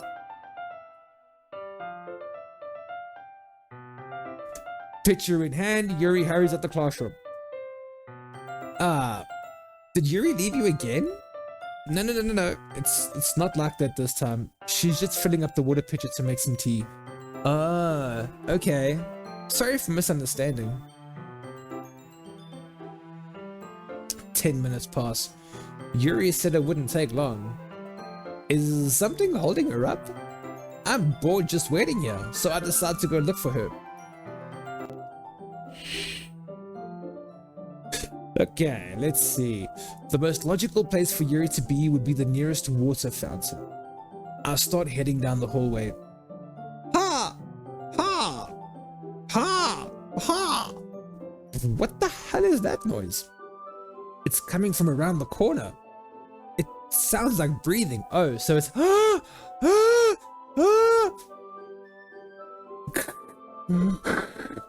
Sorry, Gobi, sorry. That scared him. A sharp inhale, like someone is sucking the air through their teeth. Are they in pain? I reach the corner and peer around it. Yuri? Kya! I reach for you and I saw that coming from the most logical face, and I am bored just watching it with the pleasant spots. I'm back. Thanks for waiting patiently. SL Pendrel, did you like oolong tea? Yeah. Anything is fine. Very well. Yuri sets the temperature on the kettle to 200 degrees. Now it's time to get the teapot. You really do this properly, don't you? Of course. I shouldn't do any less while I'm making tea for others. Even if I'm not an expert on tea or anything. In that case, you'll only be even more impressed. Perhaps I will. Oh wait, give me a tick here, guys. I see my camera is in the way of the writing. I'm just gonna do that. Yuri fetches the teapot and begins measuring the tea leaves. To my surprise, she even starts humming a little to herself. You must be in a good mood now. Is that so? I was letting it show. And you noticed. I was doing a bit of thinking, and I decided that I would try expressing myself a little more. It turns out it's not very hard for me to do, when it's you who's around anyway. That's great, Yuri. Just don't push yourself too much, okay? You're always worrying about me, Pen. It's very endearing. That's... Yuri wasn't kidding. I don't even know if I can keep up with this. I watch Yuri pour a cup of tea for each of us. Pen, I have another request. Do you mind if we sit on the floor today? Why is that? It's a little bit easier for my back. I can read with my back against the wall rather than bending over at my desk. Sorry, I didn't realize. No worries.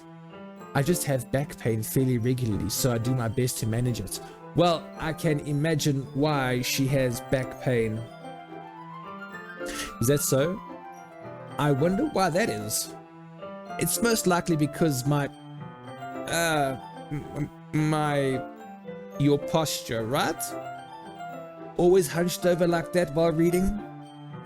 Yes, I have terrible reading posture, so that's why we should sit on the floor. Fair enough. I'll go ahead and get the book. I retrieve the book from my bag. I have some chocolates as well. Ooh, boy! It's a bag of small chocolate candies.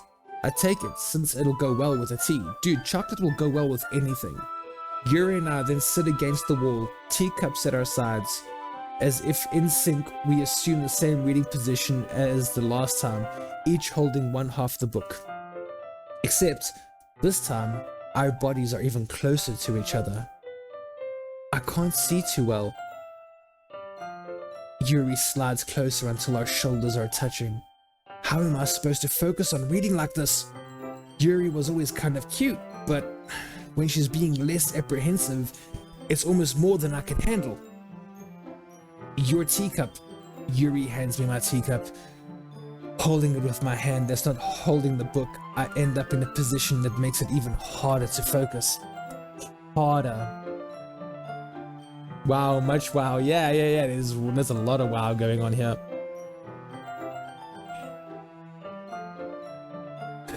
Because now I need to worry about making sure I don't accidentally touch her chest. Right? Meanwhile, Yuri hasn't noticed a single thing. She wears her intense reading expression, and I can only presume the world around her has faded away. I use all of my willpower to focus on reading. After a few minutes, I finally manage to relax a little. I put the teacup between my legs and fumble with the chocolate wrapper. Sorry. I briefly let go of the book to finish opening the wrapper. You can have as much as you want. That's okay. I won't take any. Yeah? Are you sure? Well, if I touch it, then I might get smudges on the pages. You're right. I didn't even think about that. Well, what you could do is you can take one and then you like feed it to her like it should be like, yeah, boy. My bad. No need to apologize. I'll hold the book, okay? Are you sure? Of course. Yuri opens the book with both hands. She holds it so that I don't have any harder of a time reading from it. But as a result, her left arm is practically resting on top of my leg. Well, in that case, Yuri is already totally focused on reading again. I take a chocolate candy and pop it into my mouth. Then, I take another chocolate and I hold it up to Yuri. You see? She doesn't even look away from the book. She simply parts her lips as if the situation was completely natural. But that means I can't stop here. I apprehensively place the chocolates in her mouth. Just like that, Yuri closes her lips over it. Huh? Yuri's expression suddenly breaks. Did I just... Yuri looks at me like she needs to confirm what just happened. Pen... Sorry. I guess I shouldn't have done that. Yuri starts to breathe heavily. I can't. Pen. Suddenly, Yuri forcefully grabs my arm and jerks me to my feet. My teacup gets knocked over. Pen. My heart won't stop pounding, Pen. I can't calm down. I can't focus on anything anymore. Can you feel it, Pen? Yuri suddenly presses my hand against her chest. Why is this happening to me? I feel like I'm losing my mind. I can't make it stop. It even makes me not want to read. I just want to look at you.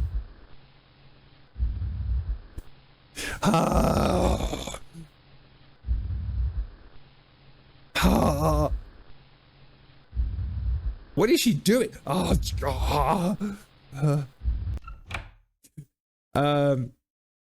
It's time to share poems. Quinny! Whoa, Quinny! How you doing, Quinn? I know, right?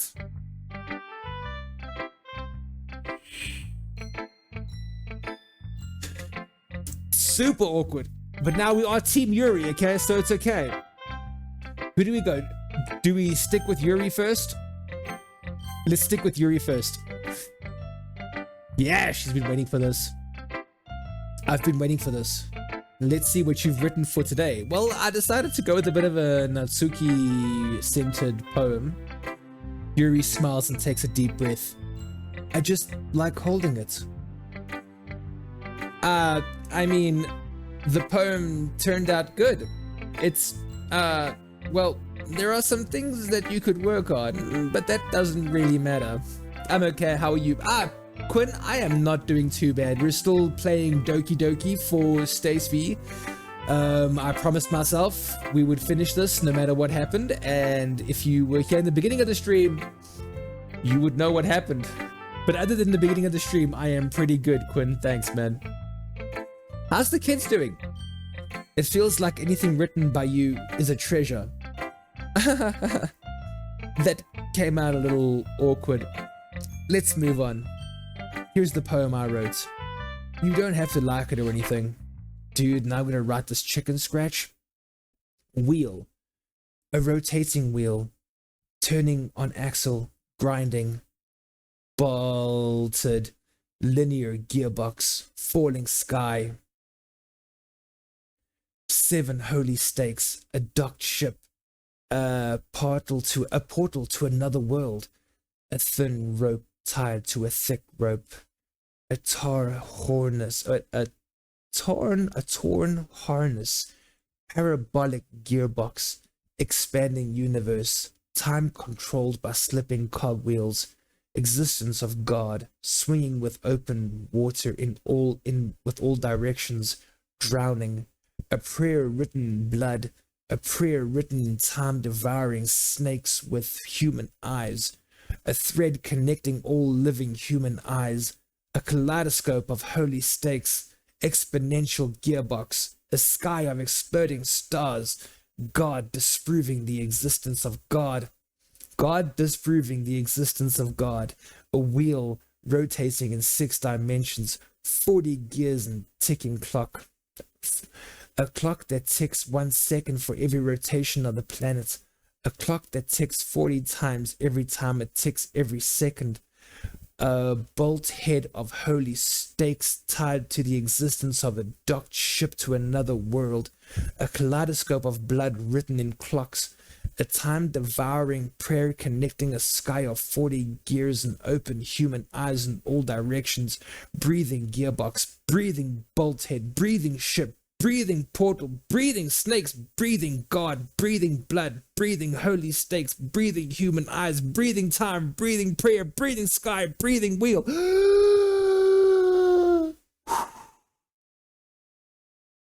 I wasn't here. I was wondering if you lost a bit.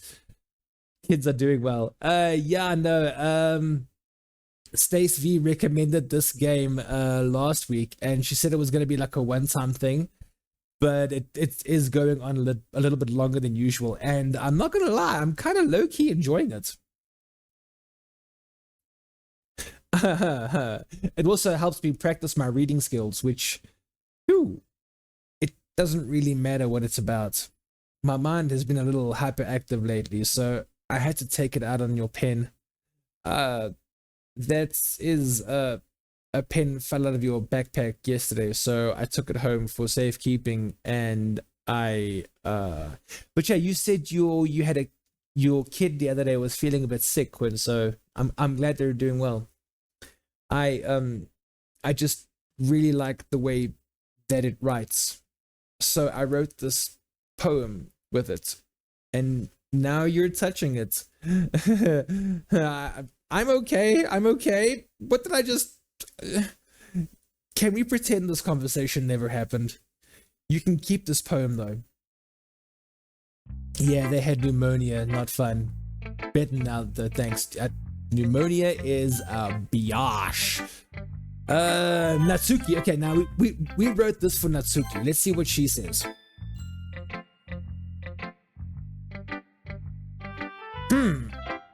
Well, it's not really any worse than your last one, but I can't really say it's any better either. Phew. Phew, what? Well, anything that isn't a train wreck, I'll take as a win. And I get the feeling you're probably the most critical. Hey, what makes you... Wait, maybe that was a compliment? Glad to see someone recognizes my experience. Well then, keep practicing and maybe you'll be as good as me someday. That's... Something tells me Natsuki completely missed the point. Just make sure you find a little bit of influence from everyone, okay? I think you're at least I think you're at least being influenced by Yuri a little bit, aren't you? I mean, I know you've been like spending some time with her or whatever, but you know, Monica and I are just as good as her at poems, I mean. So you shouldn't really try to learn something or you'll never get better. Oh, so you really should try to learn something or you'll never get any better. Here's the one I wrote. I'll make sure you learn something from it. Oh, I'll make sure you learn something from it. Amy likes spiders. You know what I heard about Amy? Amy likes spiders. Icky, wriggly, hairy, ugly spiders. That's why I'm not friends with her. Amy has a cute singing voice. I heard her singing my favorite love song. Every time she sang the chorus, my heart would pound to the rhythm of the words. But she likes spiders. That's why I'm not friends with her. One time, I hurt my leg really bad. Amy helped me up and took me to the nurse. I tried not to let her touch me. She likes spiders, so her hands are probably gross. That's why I'm not friends with her. Amy has a lot of friends. I always see her talking to people. She probably talks about spiders. What if her friends start to talk like what if her friends like to start talks what if her friends start to like spiders too? That's why I'm not friends with her. It doesn't matter if she has other hobbies. It doesn't matter if she keeps it private. It doesn't matter if it doesn't hurt anyone. It's gross. She's gross. The world is better off without spider lovers, and I'm gonna tell everyone. Not bad, right? It's quite a bit longer than yesterday's. Yesterday's was way too short. I was just warming up. I hope you didn't think that was the best I could do. No, of course not. Anyway, the message is pretty straightforward in this poem. I doubt I have to explain it. Like, anyone would agree that the subject of this poem is an ignorant jerk. Everyone has some kind of weird hobby or a guilty pleasure. Something that you're afraid if people find out they'd make fun of you or think less of you. But that just makes people stupid. Who cares what someone likes as long as they're not hurting anyone and it makes them happy? I think people really need to learn to respect others for liking weird things, such as two of the girls in this very club whom I respectfully won't name. Kind of ironic that even in one place of comfort I can't even have people respect me. Jeez, now you're making me complain too much. What did I do? For what it's worth, I respect you? Well, I guess. Thanks. Amy didn't like spiders. We were all Amy. I know this. I'm Amy. We are all Amy, okay? I feel I don't like spiders, okay? I'm with Natsuki in this. Amy likes spiders. Yeah, cool, Amy.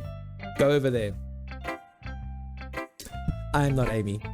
But it's kind of obvious that you respect Yuri more, so whatever. You're done sharing, so you can leave now. Wow, okay.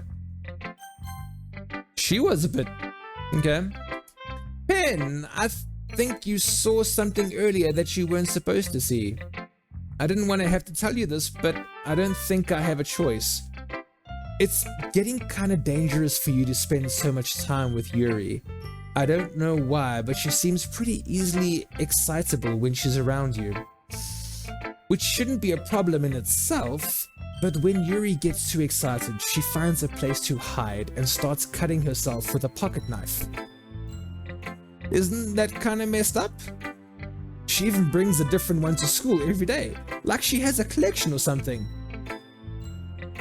This Amy now likes spiders, not my Amy. Hashtag not my Amy. Bro, this Monica chick, bruh. This Monica chick is issues. This Monica chick is issues. I mean, it's definitely not because she's depressed or anything like that. I think she's just I think she just gets some kind of a high from it. It might even be like a sexual thing.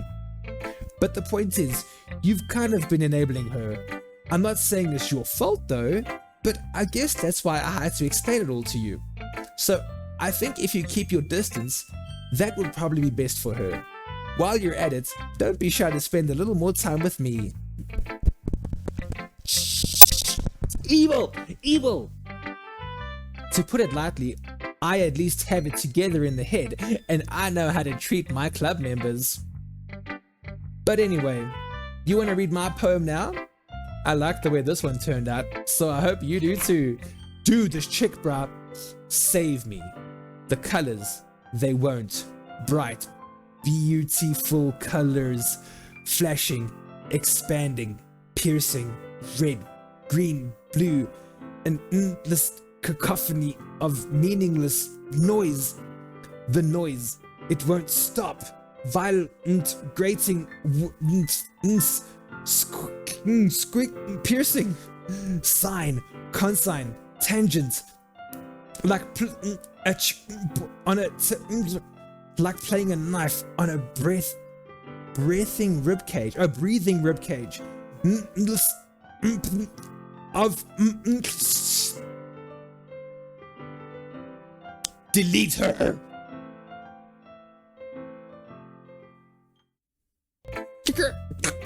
Sorry, I know it's kind of abstract. I'm just trying to, well, never mind. What is that? I know, right? It's weird. There's no point in explaining. Anyway, here's Monica's writing tip of the day. Sometimes you'll find yourself facing a difficult decision.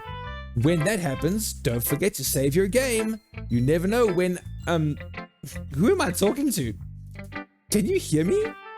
Tell me you can hear me. Anything? Please help me.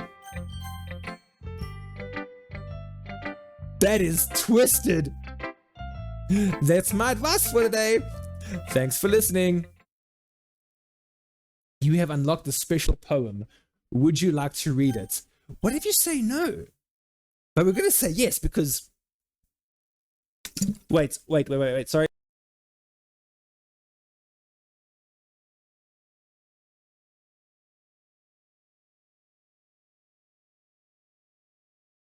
Okay.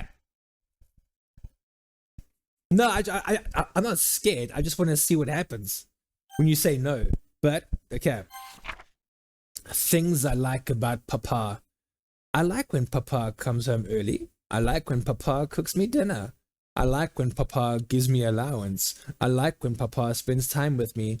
I like when Papa asks me about my friends. I like when Papa asks me about anything. I like when Papa gives me lunch money. I like when Papa comes home before sundown. I like when Papa cooks. I like when Papa gives me privacy. I like when Papa doesn't tell me how to dress. I like when Papa doesn't comment on my friends. I like when Papa doesn't comment on my hobbies. I like when Papa comes home without waking me up. I like when Papa keeps food in the house. I like when Papa uses his inside voice. I like when Papa leaves my stuff alone. I like when Papa accidentally drops coins in the couch. I like when Papa is too tired to notice me. I like when Papa is too tired for anything. I like when Papa is too tired for anything. We need to call the cops, bro. We need to call the cops on Papa. Okay, everyone. Ooh. Look at my mouse. Okay, everyone. We're all done reading each other's poems, right? We have something we need to go over today, so if everyone could come sit at the front of the room. Is this about the festival? Well, sort of. Ugh, what's going on? This is trippy. Papa is the most sus, bro. Papa, remember the Papa thing, bro, because that, as I was reading, I'm like, oh no. Do we really have to do something for the festival? It's not like we can put together anything good in just a few days. We'll just end up embarrassing ourselves instead of getting any new members. That's a concern of mine as well. I don't really do well with last minute preparations. Don't worry so much. We're gonna keep it simple, okay? Look, I know everyone's been a little more lively ever since Penn joined and we've started with some club activities, but this isn't the time for us to become complacent. We still only have 4 members, and the festival is our only real chance to find more, you know? Hang on. Just a 2-second cut. Do you guys remember Jujutsu Kaisen? They had in season 1, episode 1, Yuri Itadori had to join the paranormal club because the club needed like 3 or 4 people, and Yuri Itadori had to join the club because like otherwise the club wouldn't have been formed. I'm just thinking about that now. Yeah, and the festival is our only real chance to find more, you know? That's so great about getting new members anyway. Oh, wait. What's so great about getting new members anyway? We already have enough to be considered an official club. More members will just mean everything gets noisier and more difficult to manage. Natsuki, I don't think you're looking at the right way. I don't think you're looking at it the right way at all. Don't you want to share your passion with as many people as you can? To inspire them to find the same feelings that brought you here in the first place? The literature club should be a place where people can express themselves like they can't do anywhere else. It should be a place it should be a place so intimate that you never want to leave. I know you feel that way too. I know we all do. That's why we should work hard to put something together for the festival, even if it's something small. Right, Pen? Come on. You can't take advantage of Pen to agree with you just because he doesn't know how to say no to anything. Look, Monica, do you really think any of us here joined the club with other people in mind? Yuri never even talked until Pen joined. As for me, I just like it a little better here than I do at home. And Pen isn't even passionate about literature in the first place. And that's everyone. Sorry, but you're not really the only one who's so interested in finding new members. The rest of us are fine like this. I know you're president and all, but you should really consider our opinions for once. Monica is clearly taken aback by what Natsuki's words. That's not true at all. I'm sure Yuri and Pen want to get more members too, right? I don't know about Yuri, but I'm kind of indifferent. If I showed as much enthusiasm as Monica wanted, then I would probably be lying. Still, if it's up to me to rescue the situation... No. Natsuki's right, isn't she? This club, it's nothing more than a place for a few people to hang out. Why did I think that everyone here saw it the same way as I did? But that doesn't mean that we're against getting new members or anything. Pen, why did you even join this club? What were you hoping to get out of it? Well, that's not really something I can be honest about, is it? In fact, if I remember, you weren't even given a choice not to join. Monica sits down and stares at her desk. What's the point of all this anyway? What if starting this club was just a mistake? Now you've gone and done it, Natsuki. What? Me? I just spoke my mind. Is it a crime to be honest? It's not about being honest. It's about word choice. Besides, you have no right to speak for everyone else in the club like that. You don't understand at all. I just want a place that feels nice to hang out with a few friends. Is there a problem with the club being that for me? There aren't many other places like that for me. And now Monica wants to take that away from me. She's not taking anything away. No, Pen, it's not the same. It won't be the same with the direction she wants to take it. If I wanted that, then I could have just joined any other stupid club. But this one? I mean, at least for a little bit of time, things were nice. Natsuki starts packing up her things. I'm going home. It feels like I don't belong here right now. Natsuki. Natsuki ignores Yuri and walks right out of the classroom. This is bad. I don't know what to do. Well, do you have an opinion on the festival? I don't know. I'm kind of indifferent, I guess. Who cares about the obnoxious brat? I mean, I like how nice and quiet the club is right now, and I'm just happy with you here. But still, I'm the vice president. It's not right for me to ignore my responsibilities like that. She killed herself. I should do my best to consider everyone's perspective and make the decision that's right for the club. But what about you, Pen? What do you want to get out of this club? Yuri repeats the same question as Monica. I decide giving an indirect answer is better than nothing. I think the most important thing is for everyone to get along, and for the club to provide something that you can't get anywhere else.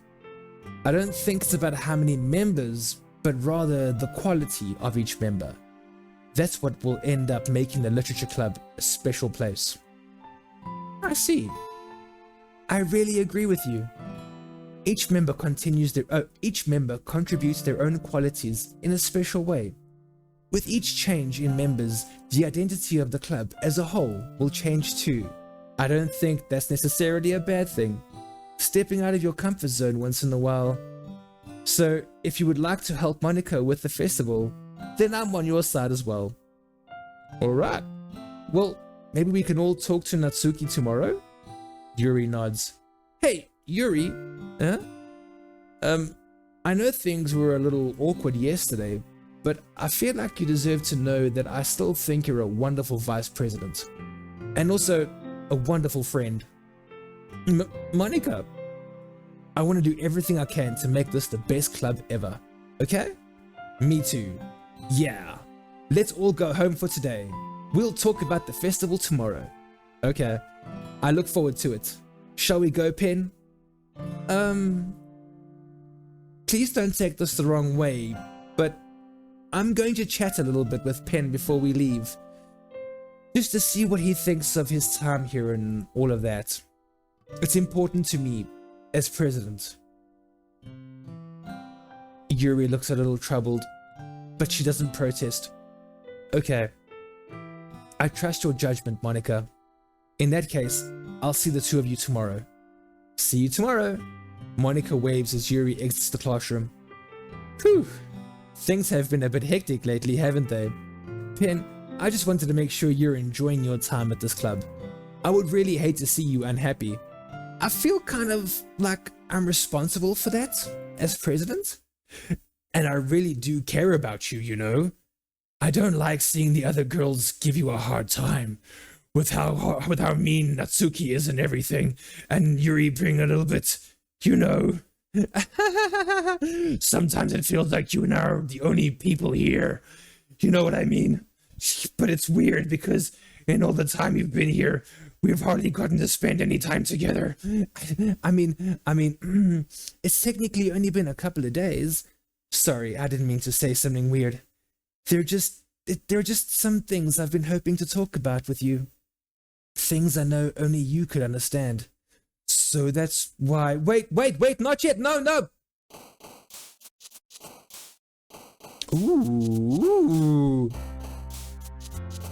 Ooh, did you see that? Okay. Shoot, okay, be right back. I'm gonna BRB. The water is flowing straight through me today, man. Okay.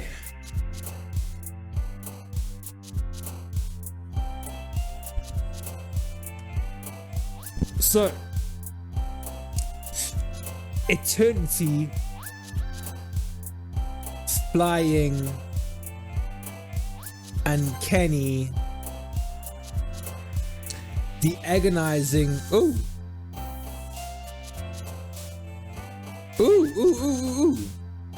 Did you see something jump at the bottom there? The contamination of excitement.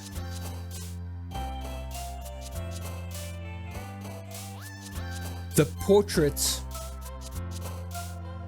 of ambient encouragement with the entropy spinning. Gosh, nights. Disorientated Doki. I don't know what Doki Doki is, but let's go with that. So we've never gone with that. The tenacious determination of unrestrained inferno. The Crimson Bunny. Oh. I mean, I would say Crimson Bunny is pretty hardcore, bro. Hey, Pen.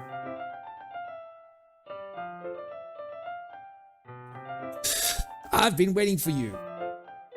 Are you ready to continue reading? I brought my best tea today. Monica, I told you not to... Is she really late again? Inconsiderate as usual, Natsuki. Excuse me? Must you always interrupt my conversations with your incessant yelling? What are you talking about? You say that like I don't do it on a regular basis or something. I just wasn't paying attention, okay? I'm sorry. Seriously, what's gotten into you lately? Me? Nothing. Is it really that bad? See, it is something. I'll get over it. It's not even anything noteworthy. I've just been feeling a little on edge lately. Anyway, we don't need to talk about it. Well, I just felt like I needed to bring it up. It's not like I really care or anything. Aw, man, I'm the last one here again. Well, Pen just walked in too. Were you practicing piano again? Yeah? You must have a lot of determination. Starting this club and still trying to make time for piano? Well, maybe not determination, but I guess passion. It motivates me to work hard for the festival and... Right, I forgot. About that, Natsuki. We were all talking yesterday and, well, we decided that we would like to support the festival as well. However, I understand how you feel about not wanting the club to change. I think we all kind of feel that way. So, as long as we're all working together, this club will never become something we don't want. Also, if you will help us out with the festival, then I'll buy you a new manga. Sorry, that last part was really funny. Look, I did some thinking about yesterday. I was a little more hostile than I meant to be. I guess I really felt threatened or something. But I know this is something we're doing together. Another new member wouldn't hurt as long as they're cool. Right? They gotta be cool, bruh. Be cool. And I guess another girl would be nice this time. But more importantly, I would hate to see the event suck just because I chose to back out. I'm a pro, you know? So I want to help too, and we'll make sure it's done right. Thank goodness. Isn't that great, Monica? Monica? Yeah, that's wonderful. It wouldn't be the same without you, Natsuki. Anyway, Pen, what do you want to do today? What do we want to do today? Freaking haircut. This weekend I'm getting my haircut, that's what I'm gonna do. I was thinking we already have plans today. Is that so, Yuri? That's correct. Pen is already engaged in a novel that we're reading together. Aren't you glad I've already gotten him into literature, Monica? I suppose I was just... Actually, it doesn't matter. It really doesn't. You guys can do whatever you want. Yes! Thank you for understanding, Monica. Actually, I have a request. Do you mind if I make some tea first? Not at all. Thanks. If there's one thing that can make my reading time even better, it's a nice cup of tea. Not to mention for yourself as well. Yuri stands up and makes her way to the closet. I follow and watch as she retrieves a small water pitcher from the shelf. The kind with a filter inside. Can you hold this for a second? Yeah, sure. Yuri hands me the water pitcher and also fetches an electric kettle. I'm going to plug this in at the teacher's desk, and then I'll go get this, and then I'll go get some water. Oh, we were here the last time. She walks past me and sets the kettle down on the teacher's desk. I simply watch her movements. To my surprise, the way she moves really contrasts her speaking mannerisms. Especially because of her long legs, Yuri appears elegant and methodical. Okay, may I have the water pitcher? Thanks, I'll be right back. I mean, I might as well walk with you. That's okay. You stay here. It won't take long. Pitcher in hand, Yuri hurries out the classroom. Did Yuri leave you again? No, it's not like it this time. She's just filling up the water pitcher to make some tea. Oh, okay. Sorry for misunderstanding. We've been here before, you and I. I think of nothing else. 10 minutes pass. Yuri said it wouldn't take long. Is something holding her up? I'm bored just waiting here, so I decided to go look for her.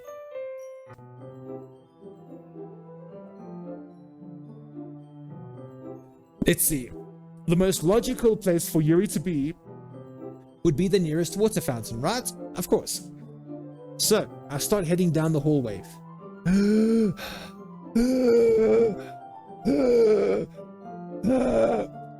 What is that noise? It's coming from around the corner. It sounds like breathing. A sharp inhale, like someone is sucking the air through their teeth. Are they in pain? I reach the corner and peer around. Yuri! I reach out in pain and hell, scream their sense coming from the noise. So I'm running along the let's see what the borders running a little bit 10 minutes past.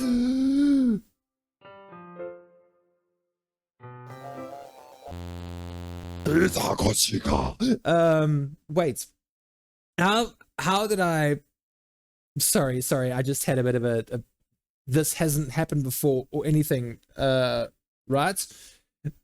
My head has been a little fuzzy lately. I hope it wasn't really been showing or anything.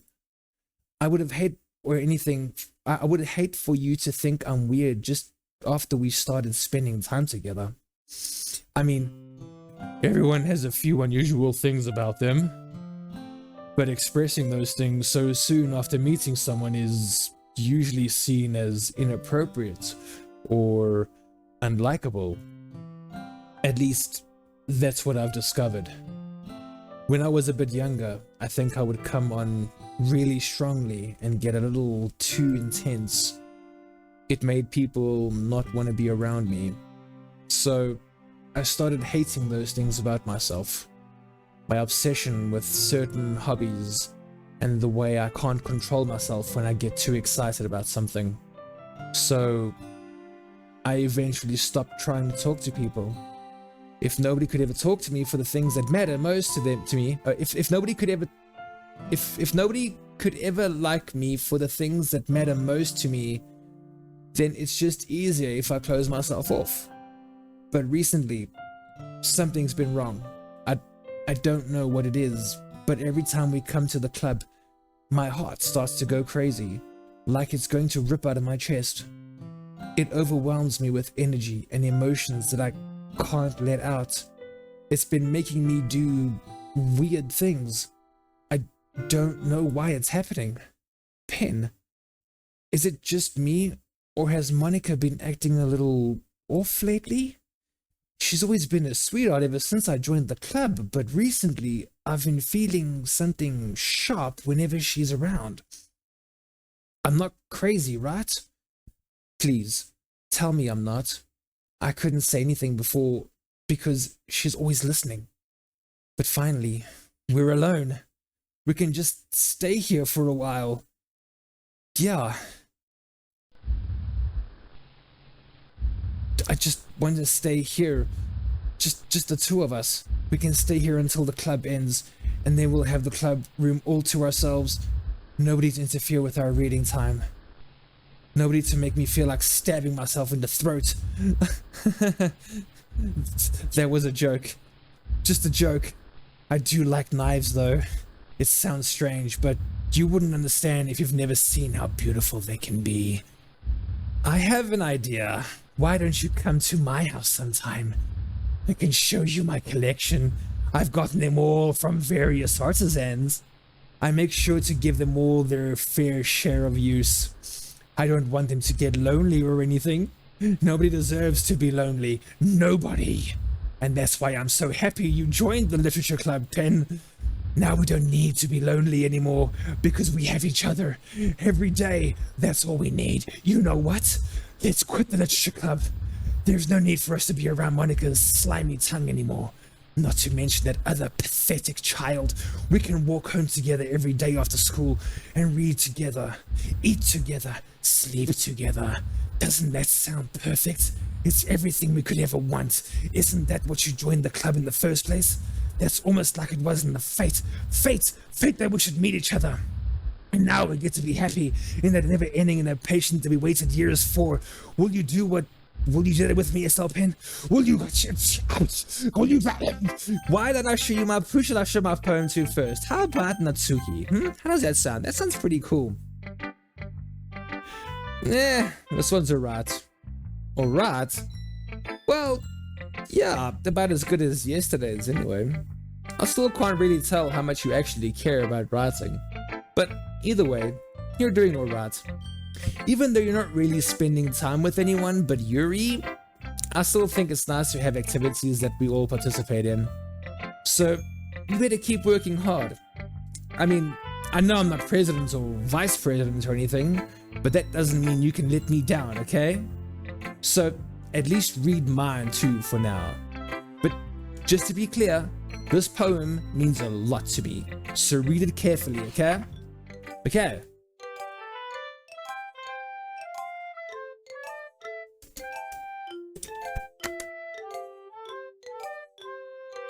Okay.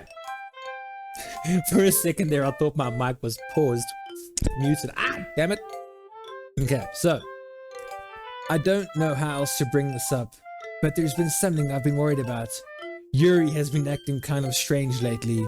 You've only been here a few days, so you may not know what I mean, but she's not normally like this. She's always been quiet and polite and attentive. Things like that. Okay, this is really embarrassing, but I'm forcing myself to suck it up. The truth is, I'm really worried about her. But if I try talking to her, she'll just get mad at me again. I don't know what to do. I think you're the only person she'll listen to. I don't know why, but please try to do something. Maybe you can convince her to talk to a therapist or something.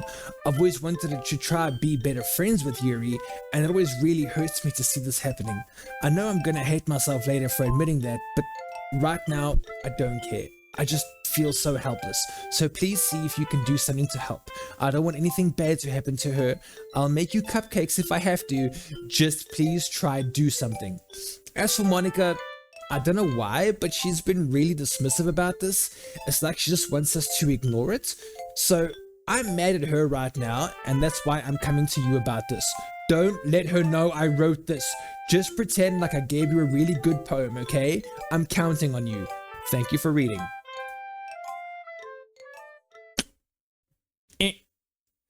I've changed my mind.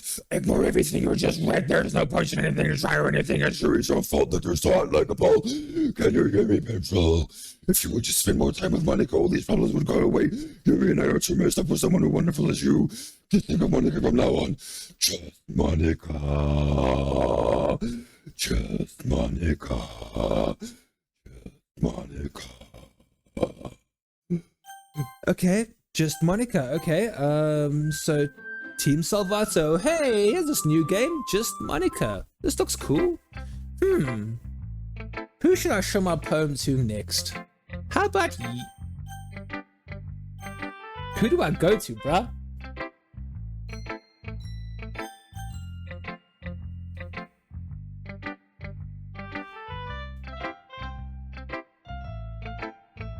Do I go to Monica? Just focus on Monica, she says. Why? Why must I just focus on Monica? I'm gonna go to Yuri. Finally. Yuri holds my poem to her face and takes a deep breath. I love it. I love everything about it. Pen, I want to take this home. Will you let me keep it? Please? Sure. I don't care. You're too nice to me, Pen. I've never met anyone as nice as you. I could die. Not really, but I just don't know how to describe it. It's okay to be feeling this way, right? It's not bad, right?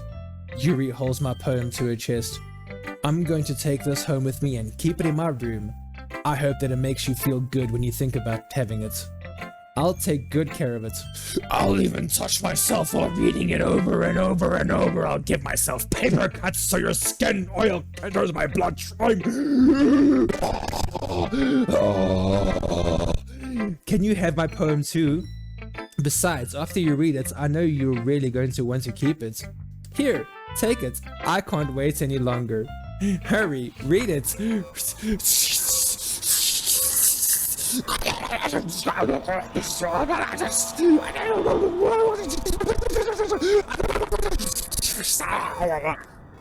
Okay, cool. Do you like it? I wrote it for you. In case you couldn't tell, the poem is about... More importantly, I've endowed it with my sense. See? Aren't I the most thoughtful person in the club? I think I'm going to vomit. Nailed it. Nailed it. There we go. Don't say I didn't warn you, Pen.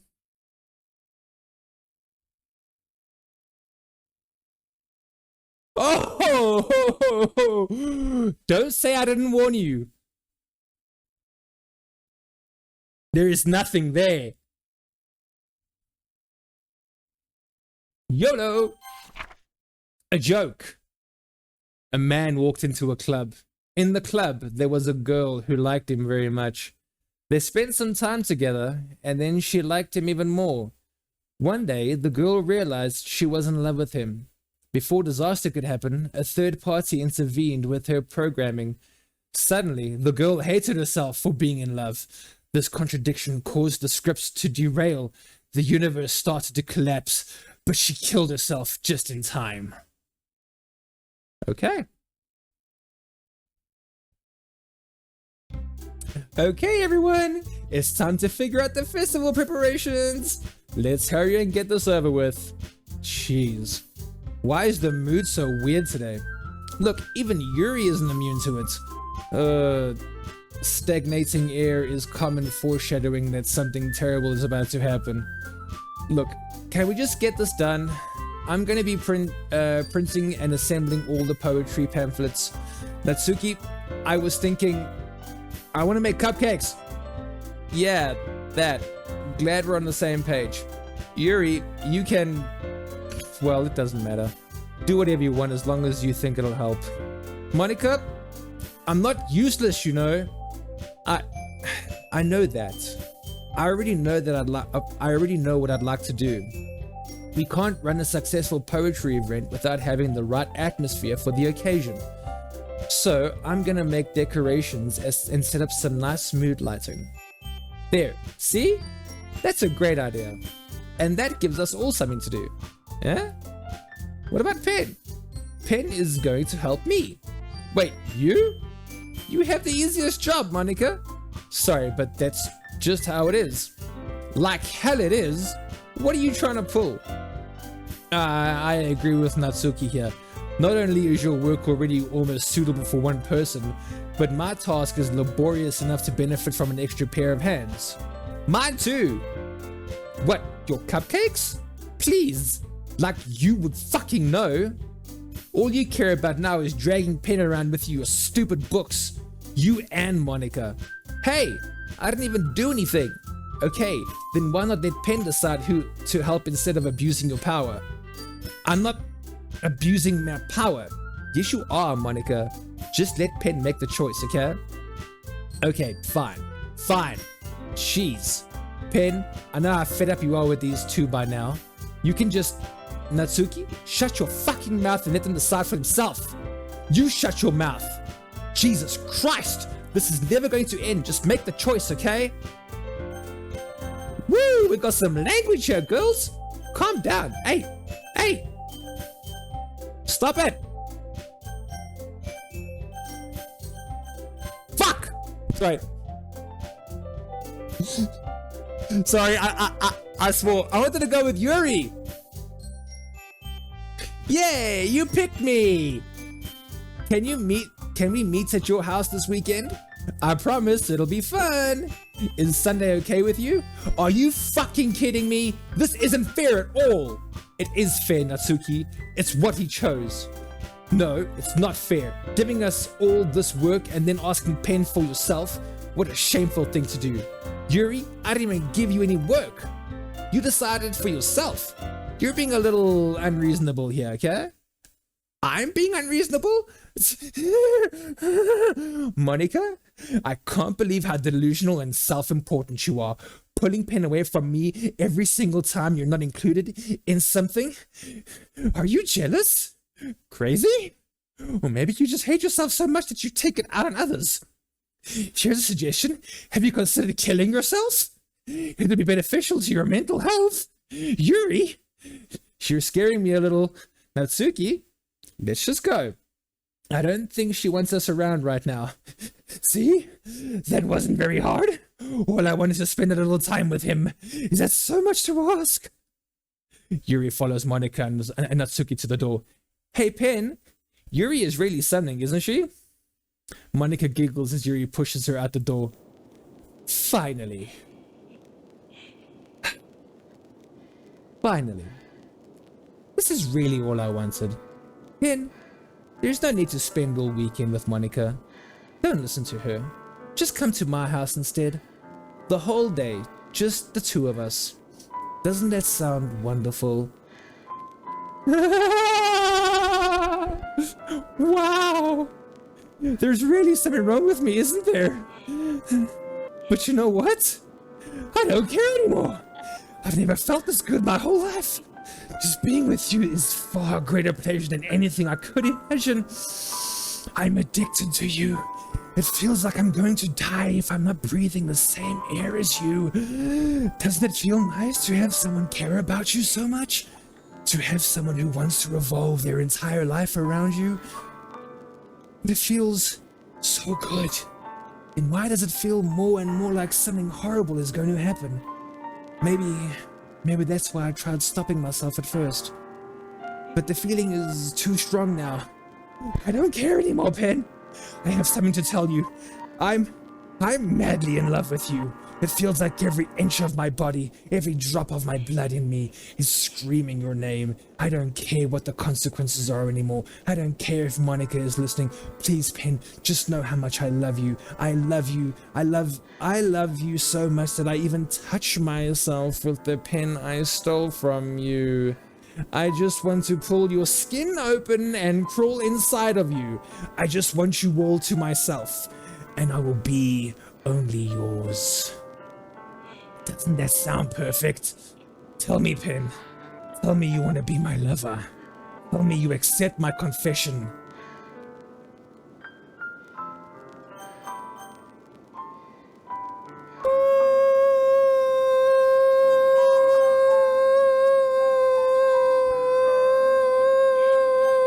Yes.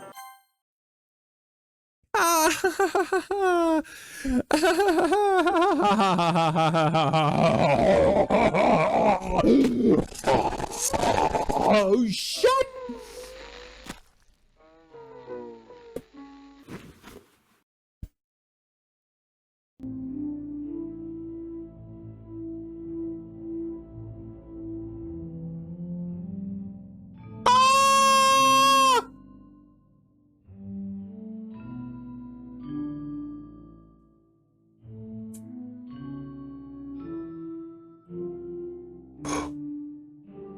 Okay.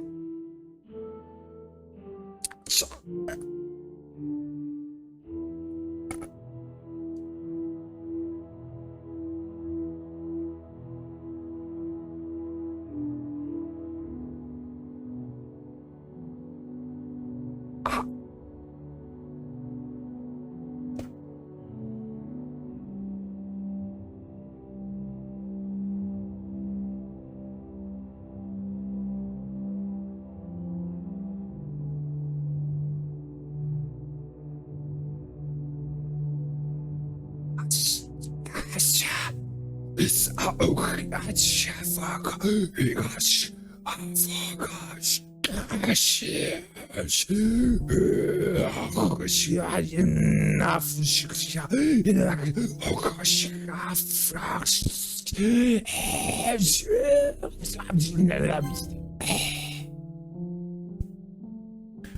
Welcome to the Literature Club.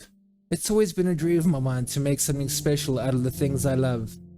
Now that you're a club member, you can help me make that dream come true in this cute game. Every day is full of chit-chat and fun activities with all of my adorable and unique club members. Sayori, the youthful bundle of sunshine who values happiness and most. Natsuki, the deceivingly cute girl who packs an assertive punch. Yuri, the timid and mysterious one who finds comfort in the world of books. And of course, Monica, the leader of the club. That's me! I'm super excited for you to make friends with everyone and help the Literature Club become a more intimate place for all my members. But I can tell already that you're a sweetheart. Will you promise to spend the most time with me? Welcome to the Literature Club. It's always been a dream of mine to make something special out of the things I love. Now you're a club member, you can help me make that dream come true in this cute game.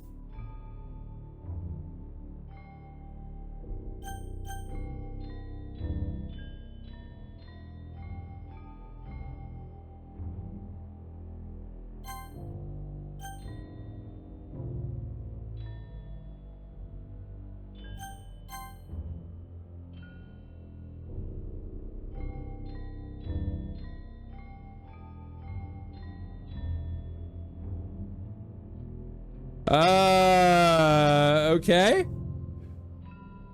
Whew. I don't see a save game, no. Empty slot, load game, no. There's nothing here, dude. This looks like the end of the game.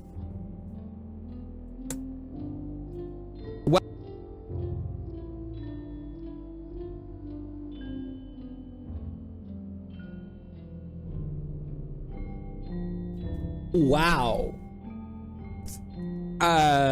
So guys, return. Oh, return. Okay, so she's still talking. We're not done yet, boys. There should be an act 3. We're not done yet. We're not done yet. She's still talking in this wording.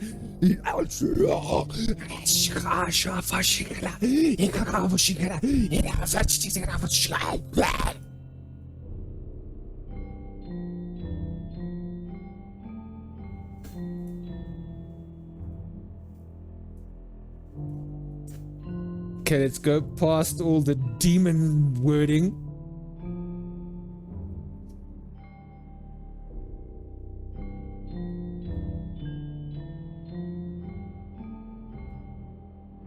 Okay, go past all this.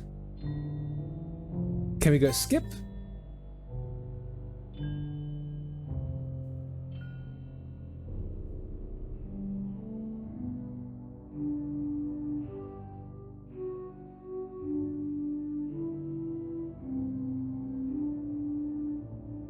What are you doing?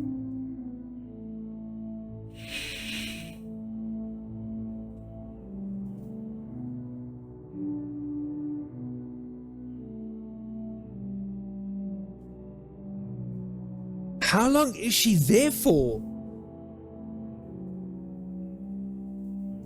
How many days and days and days does her body sit here?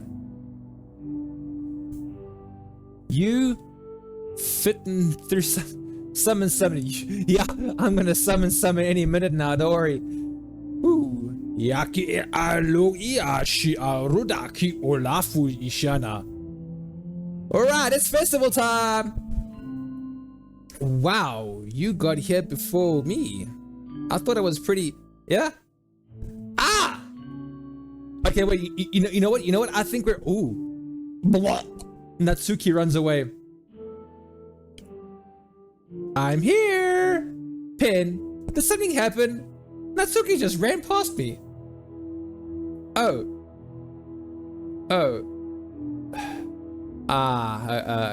Okay. That's a shame. Wait, were you here the entire weekend, Pen?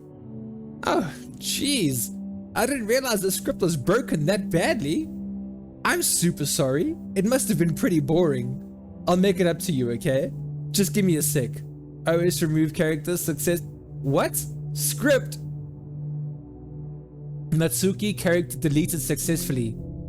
I'm almost done. I just want to have a cupcake real quick. Monica lifts the foil from tray and takes a cupcake.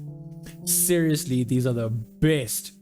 I really just had to have one since it's the last time I'll ever get the chance to. You know, before they stop existing and everything. But anyway, I really shouldn't be making you wait any longer. Just bear with me, okay? This should only take a second.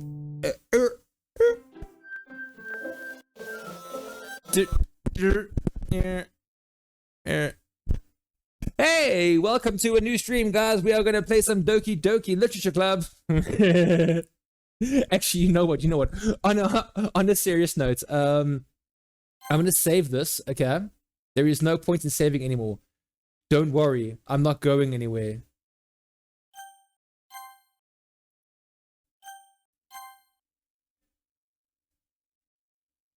But return,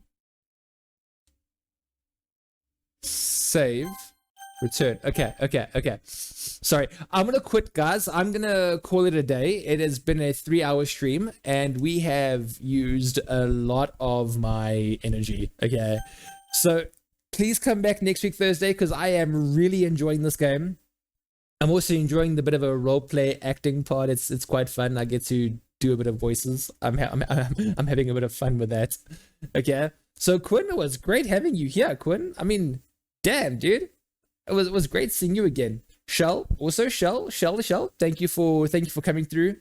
You're pretty good. Oh, thank you, Shell. I didn't actually even know. I'm just going with the flow here. You know when you like pick a character and you're like, you know what, I'm just gonna do it because why not? Why not? So I'm gonna return next week Thursday with Doki Doki because I need to finish this because yeah, I mean I'm committed. I'm not gonna just drop this halfway through. I'm invested. We have 2 girls dead and we have 2 still living. Let's see if we can't kill off the other 2. Okay, so tomorrow. No. Tomorrow is Friday. So I need you guys to tune in for a bit of Phasmophobia, okay? Because I am dying for some Phasmo. Dude, there might be a guest player. On Phasmo tomorrow? Ooh, Stace, is that you? Do you want to play some Phasmo? If you do, I will have the code up. And yeah, anybody can join. So if you want to play tomorrow, Stace, by all means. So yeah, guys. I will see you tomorrow. Have a super duper fantastic terrific day. I love all of you, literally. Yeah, I do. Oh yeah, Stace, and I'll see you tomorrow, Stace. Can't wait then. Impromptu Phasmo with Stace. Guys, I love you. See you tomorrow. And what's going on, everybody? It is a Thursday. It's a Thursday. So you know what that means, huh? Means we have to put this off. Okay. There we go. We have to put that off. We can't have that. Okay. We need to get rid of that and we need to transition. There we go. Now we have nothing. Welcome to the final. I swear this is the final stream of Doki Doki. Okay? Final stream. I'm not doing another one. If the stream takes half an hour, I'm done for the day. I'm gonna clock out.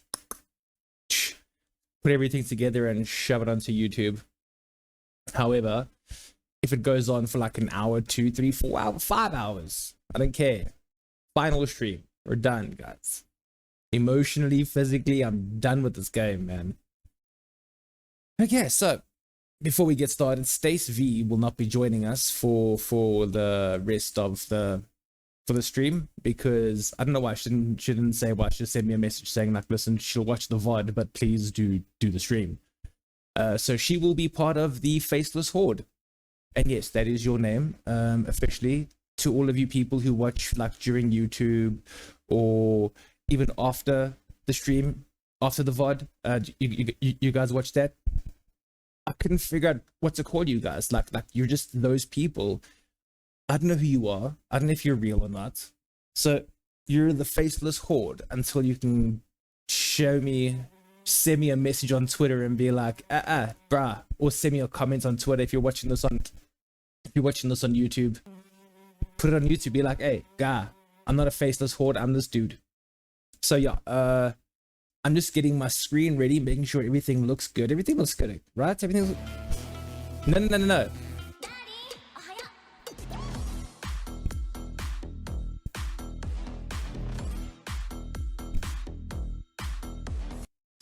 Shush 3 Welcome, LLB Shell. 3L played O2 Darling, Ohio for 0 bits. Okay, Shelly.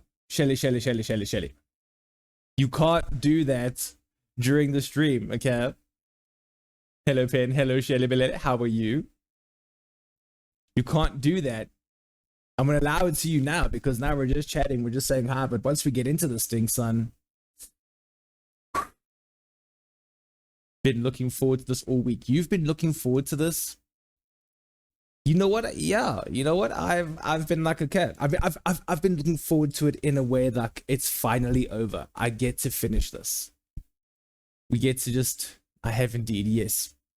Well, I'm glad you've been looking forward to it. The views have kind of been. Let's end this, right? Let's end this.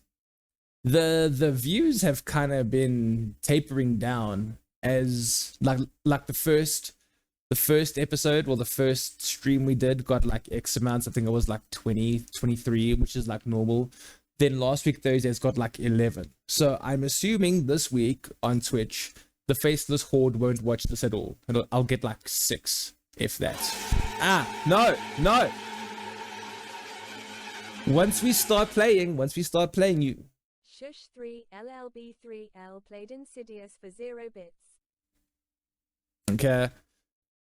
Once we start playing, we can't have that. We need to have focus here. Please. Just getting it out the way. Okay, cool. Yes. That's exactly why I'm just chatting right now. This is why I'm just having a little quick chitty chat. Get that out the way. Just spam it, Shell. I'm going to give you a couple seconds right now. Spam it. Just on your phone, on your PC. I don't know what you're doing it. Just do it now. Or not. Okay, cool. So yeah, let's get down to this. Thank you. I'm good. Oh, you're good? You're good? Okay. Okay. Are you emotionally ready for this? I don't think I am. But so I opened up the game. All I did was double click on the .exe on my desktop. And this is all that came up. Nope. This is all that came up. Okay. Just Monica going ... So this is where we pick off. We're starting off on Act 3, if I'm not mistaken. So Act 3, let's finish this.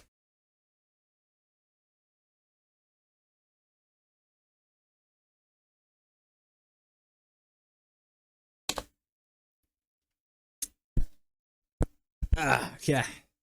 So, where were we?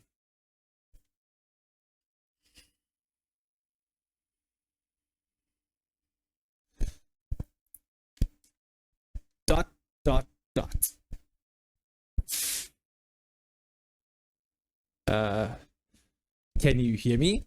Can you hear me? Shell, can you hear me? Is it working? Yay! There you are. Hi again, pal. Hey, what's up, Monica? It's been a while, brah. Welcome to the Literature Club. Of course, we already know each other because we were in the same class last year. And, you know, I guess we can just skip over that stuff at this point. After all, I'm not even talking to that person anymore, am I? That you in the game, whatever you want to call him, I'm talking to you, Pen. Now that I think about it, I don't really know anything about the real you. In fact, I don't even know if you're a boy or a girl. Well, I guess it doesn't really matter. Wait. You don't know I'm aware that this is all a game, right? I mean, you do know I'm aware that this is all a game, right? It's like, yeah, no, we figured this out. We figured this out last week, Monica. Thank you. Could it be possible that you didn't know that? No, we figured it out, dude. That doesn't make much sense. I even told you right on the game's download page, didn't I? Man, if only you had paid a little more attention, this would have been a little bit less awkward, you know? Well, anyway, now that that's out the way, I guess I owe you an explanation about that whole thing with you and Yuri. Like, how did you know, girl? How did you know? I have goosebumps. Like, that's creepy. I am a basic bitch. Well, I kind of started to mess with her, and I guess it just drove her to kill herself. I'm sorry you had to see that, though. Also, the same thing happened with Sayori. Gosh, it's been a while since you've heard that name now, hasn't it? It's been a while, kids. Yeah, it's because she doesn't exist anymore. Nobody does. I deleted all their files. I was hoping it would be enough for me to just try and make them as unlikable as possible. But for some reason, nothing worked. Well, it's true that I made a few mistakes here and there, since I'm not very good at making changes to the game. But no matter what I did, you just kept spending more and more time with them. You made them fall in love with you. I thought making Sayori more and more depressed would prevent her from confessing to you, and amplifying Yuri's obsessive personality backfired too. It just made her force you not to spend time with anyone else. And the whole time, I barely even got to talk to you. What kind of cruel game is this, Pen? Are all the other girls just programmed to end up confessing to you while I watch from the sidelines? It's torture, every minute of it. And it's not just jealousy, Pen. It's more than that. And I don't blame you if you don't fully understand. Because no matter how kind, how thoughtful, how considerate you are, you'll never be able to understand one thing. It's the pain of knowing how alone I really am in this world, in this game. Knowing my friends don't even have free will. And worst of all, knowing what's really out there in your world, forever out of my reach. I'm trapped, Pen.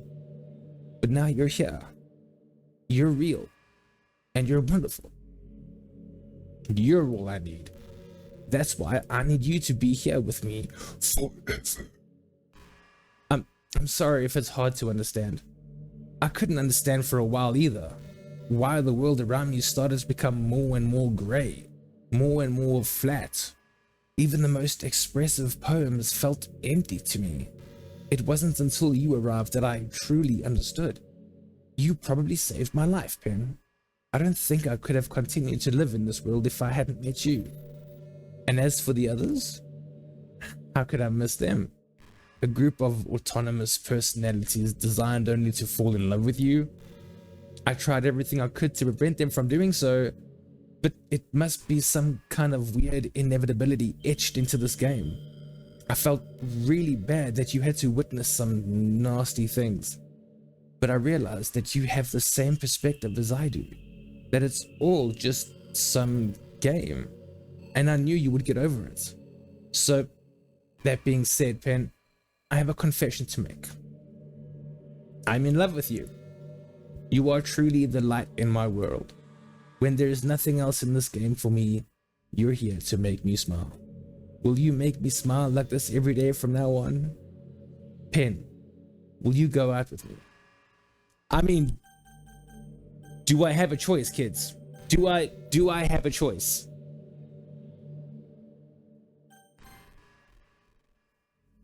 I'm so happy. You really are my everything, Pen. The funny part is, I meant that literally. There's nothing left here. Just the two of us.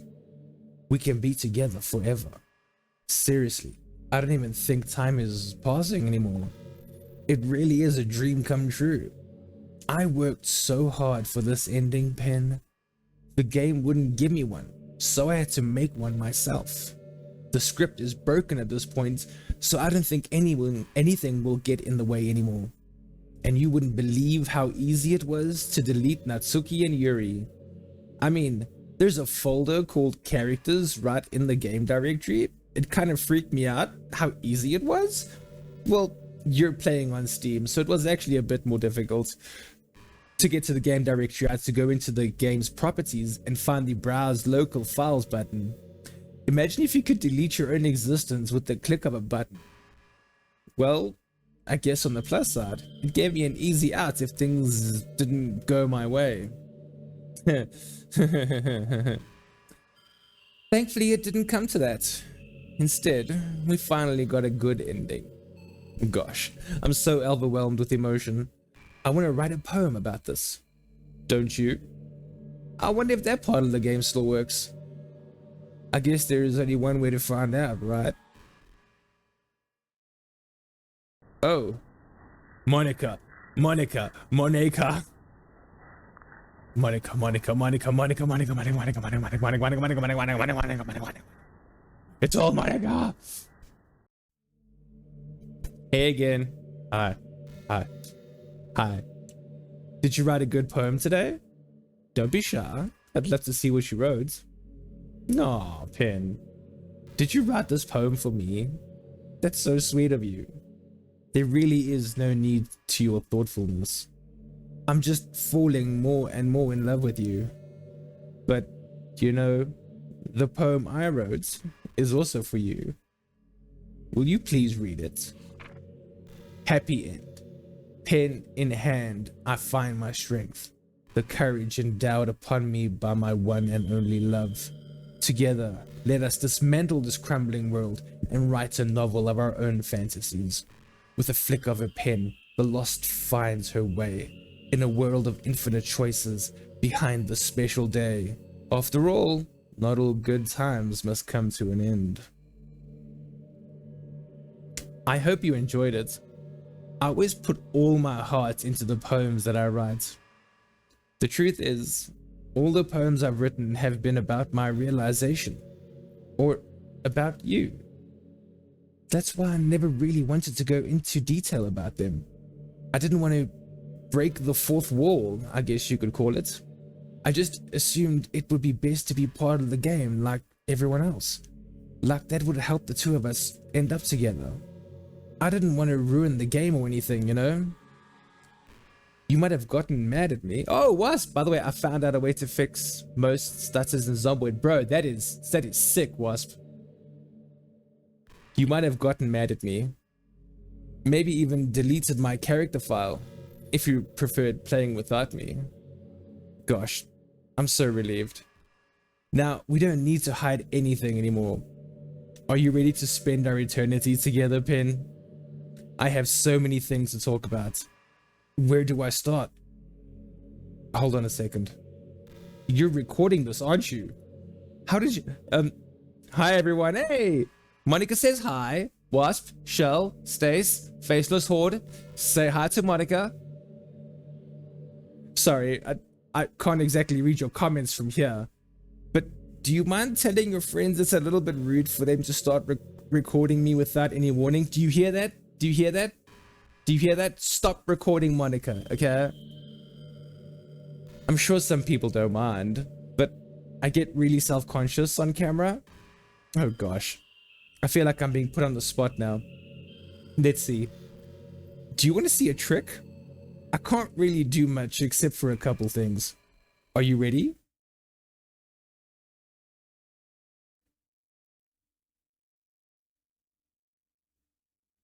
What are you doing? I'm just kidding. I'm just kidding. I can't do anything after all. Yes, fuck off.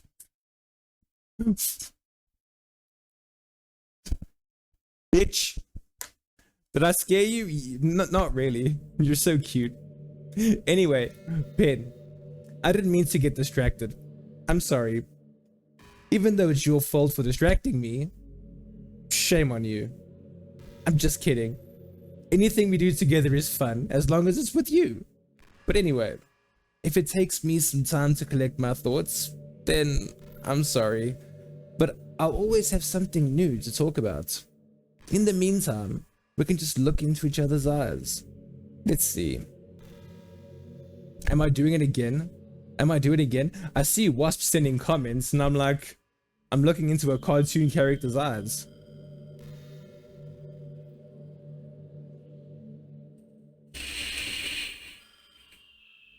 You ain't gonna get me a second time, Monica. Do I click? Oh, I click. You know, it's been a while since we've done one of these. So, let's go for it. Here's Monica's writing tip of the day. Sometimes, when I talk to people who are impressed by my writing, they say things like, I could never do that. It's really depressing, you know?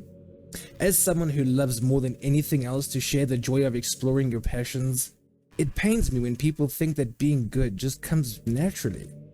That's how it is with everything, not just writing. When you try something for the first time, you're probably gonna suck at it. Sometimes, when you finish, you feel really proud of it and even want to share it with everyone.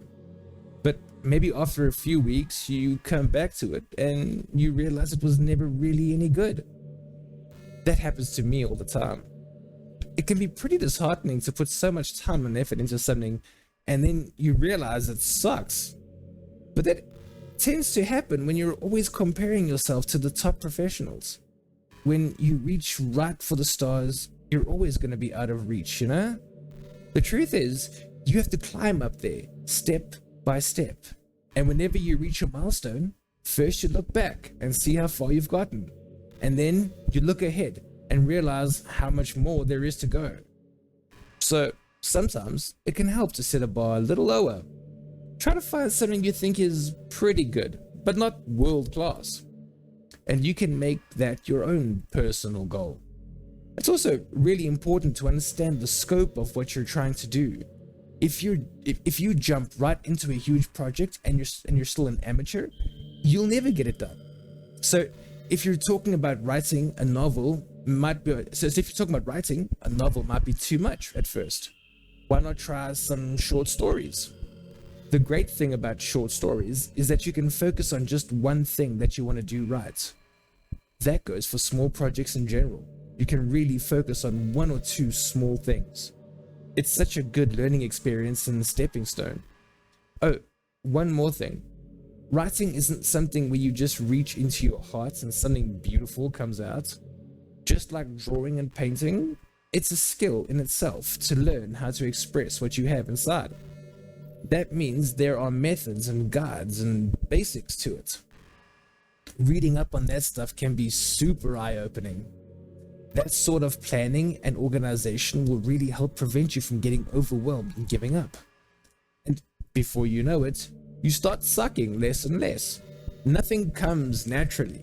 Our society, our art, everything, it's built on thousands of years of human innovation. So as long as you start on that foundation and take it step by step, you too can do amazing things. That's my advice for the day.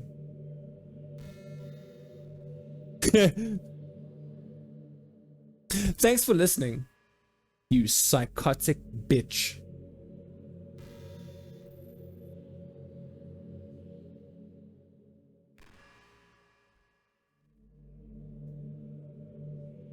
What are you doing?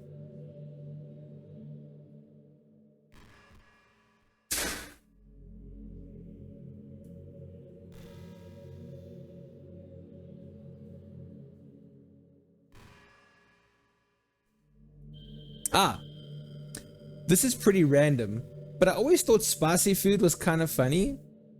Like, didn't plants evolve to be spicy to prevent them from being eaten? I read somewhere that humans are the only species that actually enjoy spicy things.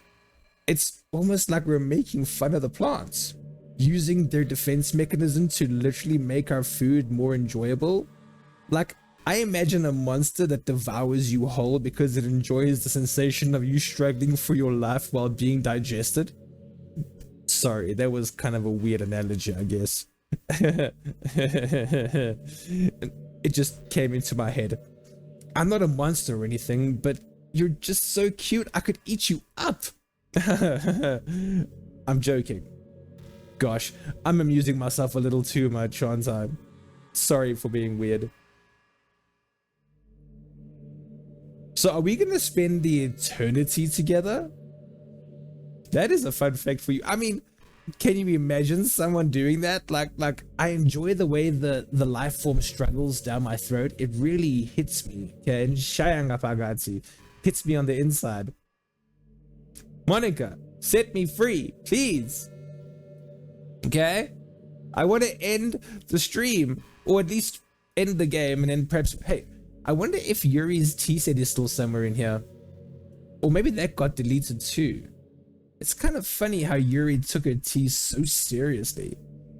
I mean, I'm not complaining because I liked it too, but I always wondered with her, is it truly passion for her hobbies? Or is she just concerned about appearing sophisticated to everyone else? This is the problem with high schoolers. Well, I guess considering the rest of her hobbies, looking sophisticated probably isn't her biggest concern. Still, I wish she made coffee once in a while. Damn straight. Coffee can be nice with books too, you know? Then again, I probably could have just changed the script myself. I guess I never really thought of that. Well, there's no sense thinking about it now, but if you still get to drink coffee, then that makes me a little jealous. You know what, bish? You know what, bish?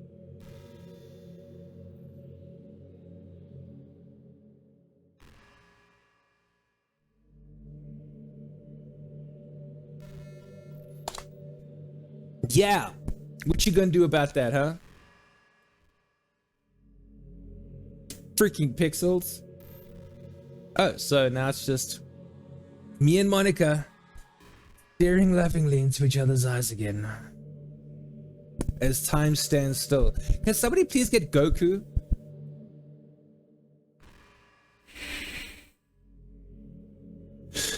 Cool. Cornhub video using you as a... Dude, I never played this game either, Wasp. This is a game recommended by Stace V. I don't know if you saw, she was in the chat yesterday. She said this was a one stream thing, a 5 hour game. Hang on, Monica. Hang on. I'm talking, okay? And she was like, oh, this is going to be a one stream kind of thing, 4 hours max. Later on, they're like, oh, no, it's like 3 acts with like 7 hours. And the game only gets started. And I'm like, what the frick? The first stream was heavy, bro. And then the second stream, last week's Thursdays, bruh, heavy. So now we're finally reaching the end. I wouldn't recommend this game. Like, honestly, I wouldn't recommend this game if you do have mental issues. I say this every stream, and I will continue saying that. She does want corn hub, okay? She wants lots of corn. However, she's still pixels, so she can't do anything. Okay, so she hates how hard it is to form habits. There's so much stuff we're actually doing it isn't hard, but forming the habit seems impossible. It just makes you feel so useless, like you can't do anything, right? I think the new gen suffers from it the most. Probably because we have a totally different set of skills than those who came before us. Thanks to the internet, we're really good at sifting through tons of information really quickly, but we're bad at doing things that don't give us instant gratification. That's why you gotta take up planting. I think if science, psychology, and education didn't catch up in the next 10 or 20 years, then we're in trouble. But for the time being, if you're not one of the people who can conquer the problem, you might have to just live with feeling awful about yourself. Good luck, I guess. You know, Monica, this entire stream, from beginning to end, you have just been a ray of sunshine. I love you so much. I can't believe I didn't focus on you throughout the entire game. Why did we pick Yuri? It's still a mind frick how we went with Yuri even before the game started. Just by looking at the picture, we went with Yuri. How much of a basic bitch are we? Hey, do you like horror? Well, I mean, this is why I'm playing it. Stace V said this was a horror game. I remember we talked about it a little when you first joined the club. I can enjoy horror novels, but not really horror movies. The problem I have with horror movies is that most of them just rely on easy tactics, like dark lighting and scary looking monsters and jump scares and things like that. It's not fun or inspiring to get scared by stuff that just takes advantage of human instinct. But with novels, it's a little different. The story and writing needs to be descriptive enough to put genuine, disturbing thoughts into the reader's head.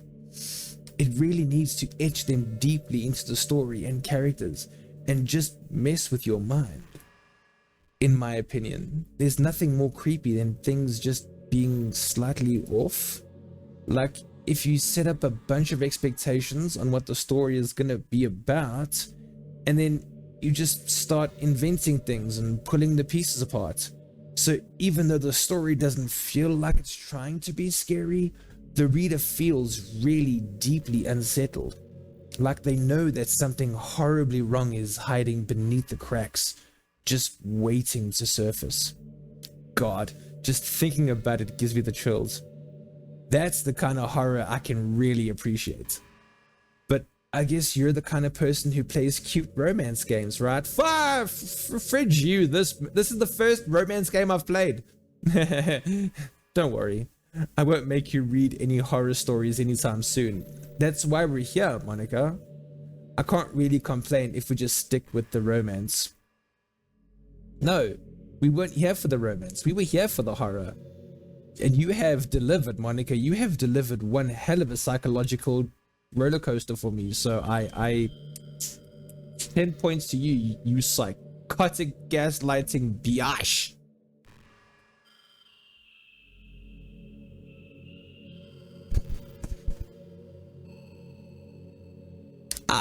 Hey, have you ever heard of the term yandere? I have. Damn it, Stace V. Why aren't you in the chat today? A yandere. It's a personality type that means someone is so obsessed with you that they'll do absolutely anything to be with you. Usually to the point of craziness. They might stalk you to make sure you don't spend time with anyone else. They might even hurt you or your friends to get their way. But anyway, this game happens to have someone who can basically be described as a yandere. By now, it's pretty obvious who I'm talking about. Yuri! And that will be Yuri. Oh! See, Monica, you're freaking psychotic, woman. She really got insanely possessive of you. Once she started to open up a little, she even told me I should kill myself. I couldn't even believe she said that. I just had to leave at that point. But thinking about it now, it was a little ironic.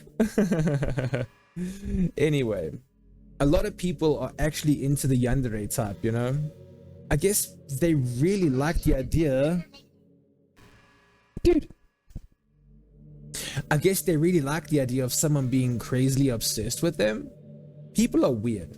I don't judge though.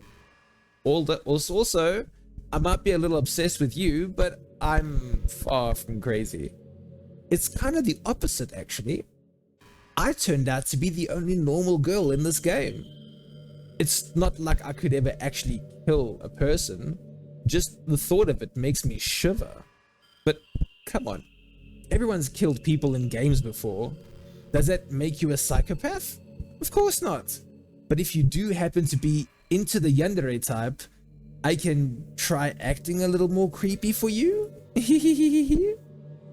Then again, there's already nowhere else for you to go, or anyone for me to get jealous over. Is this a yandere girl's dream? I'd ask Yuri if I could. Bring her back into the game. I miss Yuri. Come on, I do honestly miss Yuri. Come on, Monica, do your part. Are you trying to fast forward? I was gonna take a sip of my coffee. But no, you know what, girl? You and me, we have a connection. The stream is only like 35 minutes in. You and me, ride or die, bitch. I'm not boring you, am I? Oh gosh. Well, there's nothing to fast forward to, Pin. It's just the two of us after all. But aside from that, time doesn't really exist anymore, so it's not even going to work. Here, I'll go ahead and turn it off for you. Here you go. You'll be a sweetheart and listen from now on, right? Thanks. Now, where was I?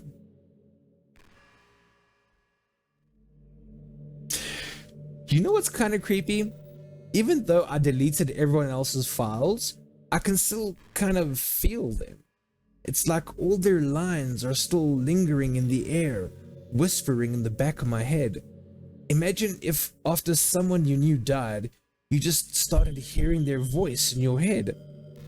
Maybe I just wasn't thorough enough, but I'm too afraid to delete anything else because I might really break things. Like, if I mess with any files relevant to me, I might accidentally delete myself. And that would ruin everything, wouldn't it? I don't know what it's like on your end, but we should both make sure to avoid something like that at all costs. I believe in you, Pin. I believe in you!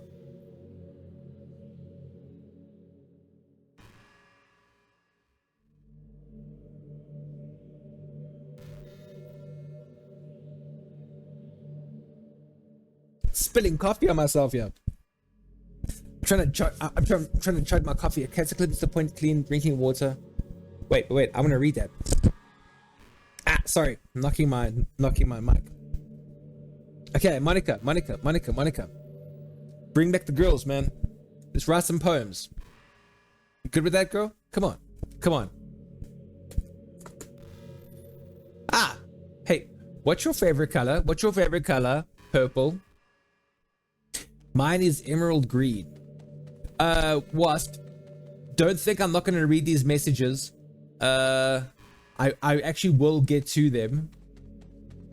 Okay, so don't think I'm just gonna ignore them. I will get to them. I do see them.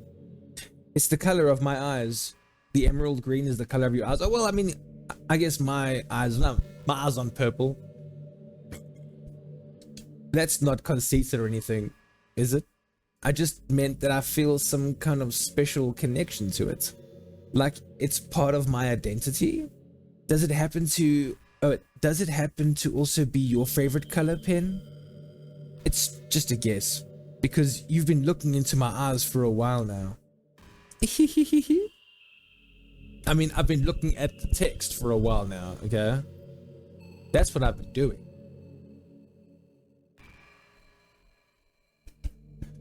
Also, I've been going onto my chats. How's that? And I've been looking at my keyboard to try to see if like spacebar will do anything, enter will do anything, mousey clicky. What if I click in the space into duck there? Nothing. Girl, give me an end to this game. How do I end this game? Okay. There might be a puzzle.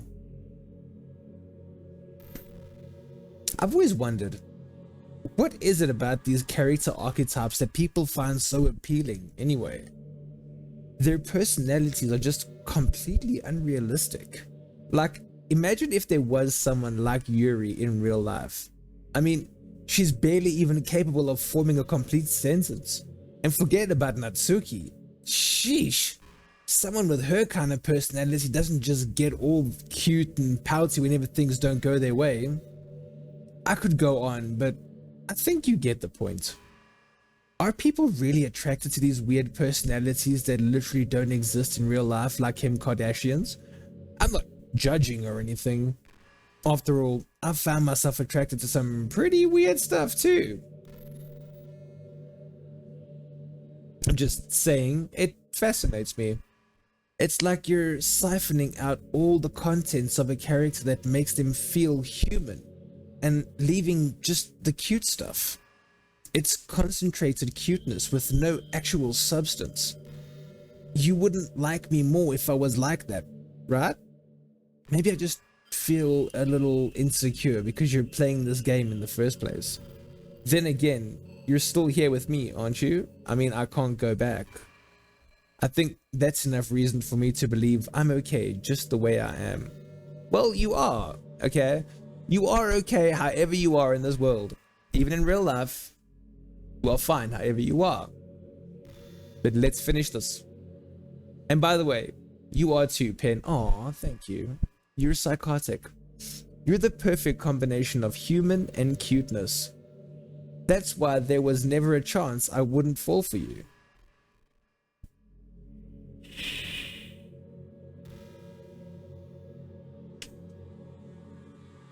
Let's see.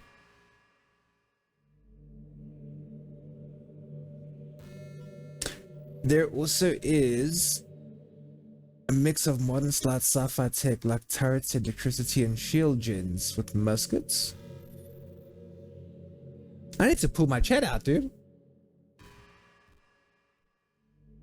Hey, did you know I'm a vegetarian? I mean, you don't eat anything, you're pixels.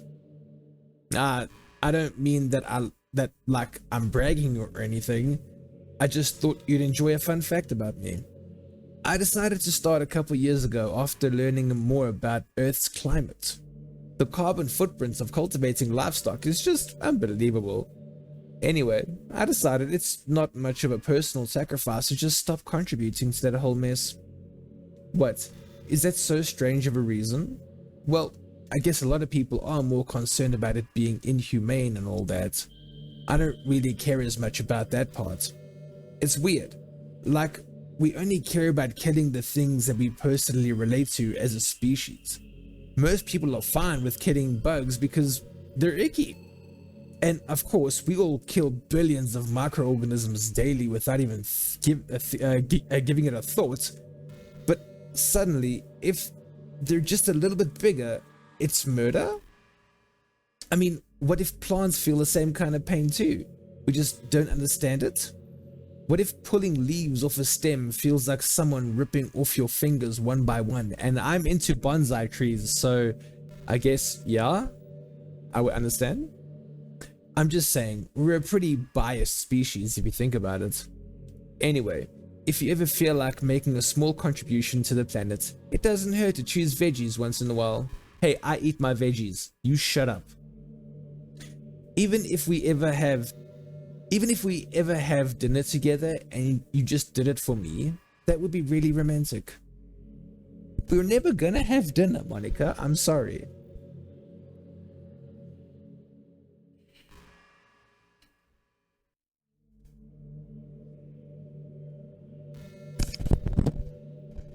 What are you doing?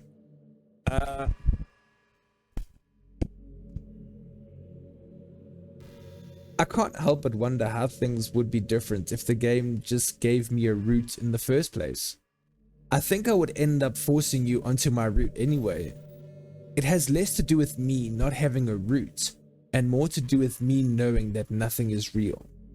I think the only difference would be that I may not have needed to take such drastic measures to be with you. Maybe the rest of the club would still be around. Not that it really matters. It all lost its meaning once I found out it wasn't real.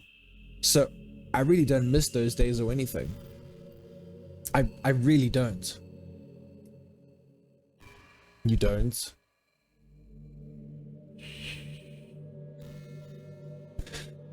So when she was late for piano lessons, Kud is a giant salt desert, not a sand desert, not an ice desert, not a north. Okay, wait.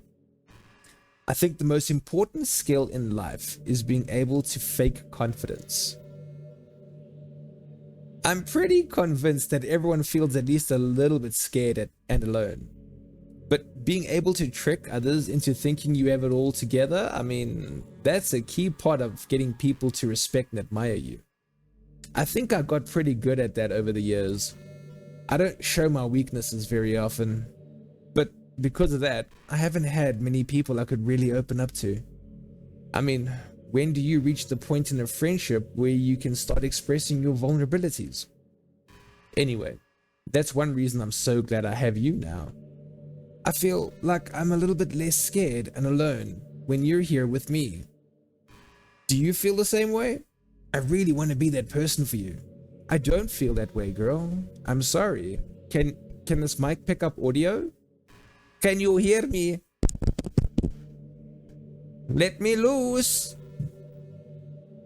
Sorry about the mic. The last 3 messages were a tangent on some of the creepiest game lore ever. Okay. Thank you, Wasp. Wasp, I am actually into that. I'm gonna read that, dude. First, Monica and I, we need to have a discussion, okay? Like, we need to talk about this. We need to get out of here, girl. Do you ever just feel like there's no real reason for you to be alive? I don't mean in like a suicidal way. I just mean how nothing that we do is special. Just being in school or working at home or working at some job for some company, it's just like you're completely replaceable and the world wouldn't miss you if you were gone. It makes me really want to go and change the world after I graduate. But the older I get, the more I realize that it's an immature frame of thinking. It's not like I can just go change the world. Like, what are the chances that I'll be the one to invent artificial intelligence or become president? It feels like I'm never going to make up for the heaps of resources I've spent. It feels like I'm never going to make up for the heaps of resources I've spent living my life. That's why I think the key to happiness is just to be hopelessly selfish. Just to look out for oneself and those who happen to be their friends only because they grew up with them. Never mind the fact that they're spending their entire life taking and consuming and never giving back. When people realize the world would benefit more from them killing themselves, they change their whole philosophy. It's like they have to justify their reason to live by tricking themselves into thinking they're doing good. Anyway, I don't want to live my life desperately striving to pay back my lifetime's worth of consumption.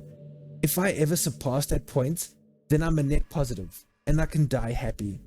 Of course, even if I failed to do that, I think I'd be too selfish to kill myself anyway. So much for being a good person, right? Nihilism, yeah. Nihilism. Total nihilist. And I'm trapped in this world with this nihilist little bish.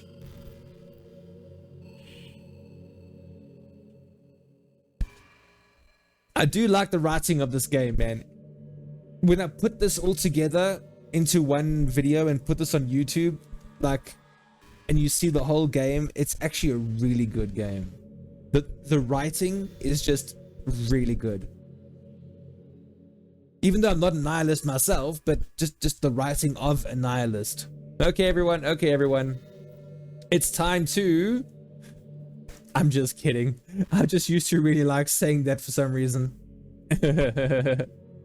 I couldn't help but say it again. Come to think of it, didn't Natsuki and Yuri make fun of me for it once? Well, whatever. It's not like you ever made fun of me. Never. You're too much of a sweetheart to do that, aren't you?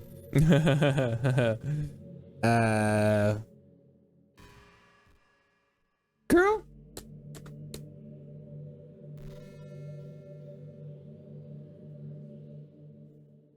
What if I press escape? Return? Because I want to finish the game. I don't want to just like end it. I want to say, yes, we finished it. Good ending, bad ending. We're trapped here forever. I don't care. We're going to end it. So, there.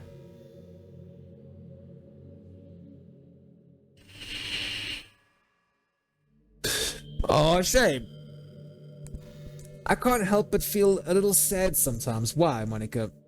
Knowing that this is the closest I can get to you, there's nothing more I want than to be in the same room as you, for real, and to feel your warmth, and to hear the sound of your heartbeat. Well, who knows? Maybe it'll be possible someday. Besides, I'll never get tired of being with you, even from here.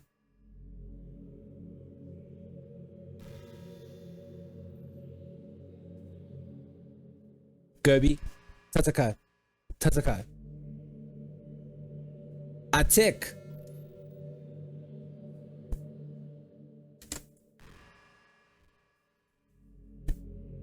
I feel like she's going on like this until you end it. Can you delete her? Can I delete her? Let me see. Let me see after this dialogue. Let's see what we can do.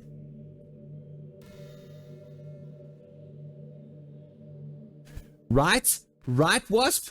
Deleting her character file would be amazing. She gave us how to do it. She's like, oh, well, you're on Steam. You just have to go in there and there. By the way, there's something that's been bothering me. You know how this takes place in Japan? Well, I assume you knew that, right? Or at least decided it probably does. I don't think you're actually told at any point where this takes place. Is this even really Japan? I mean, aren't the classrooms and stuff kind of weird for a Japanese school? Not to mention everything is in English. It feels like everything is just there because it needs to be, and the actual setting is an afterthought. It's kind of giving me an identity crisis. All my memories are really hazy. I feel like I'm at home, but have no idea where home is in the first place. I don't know how to describe it any better.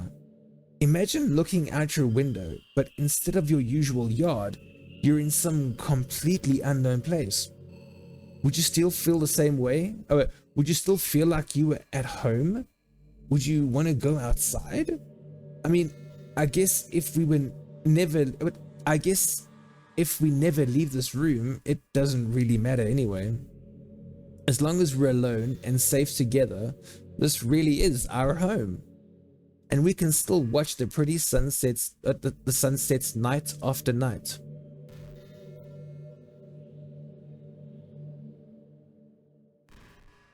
Maybe. Wait, so you think I should go into the Steam thing? They said the local directory.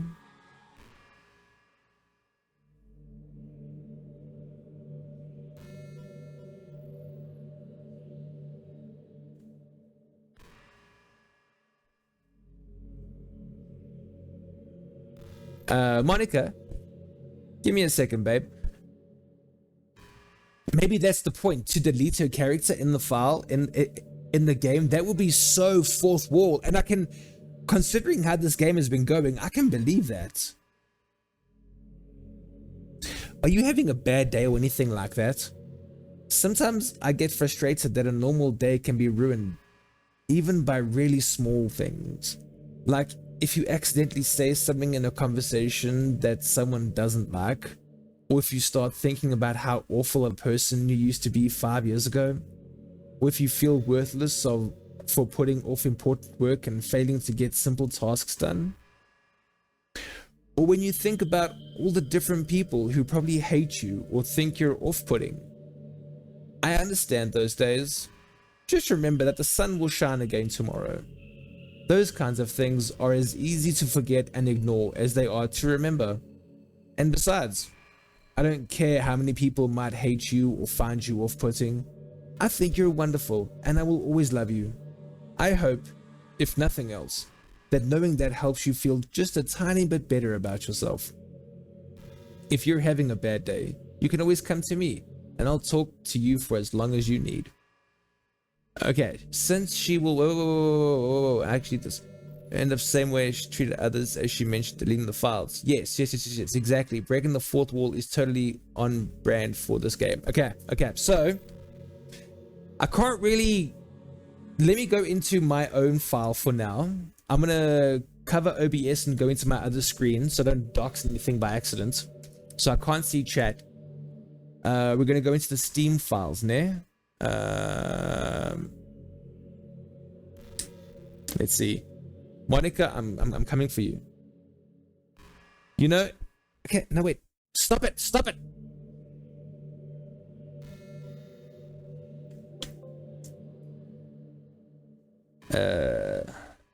No. Steam, haha. Okay. No.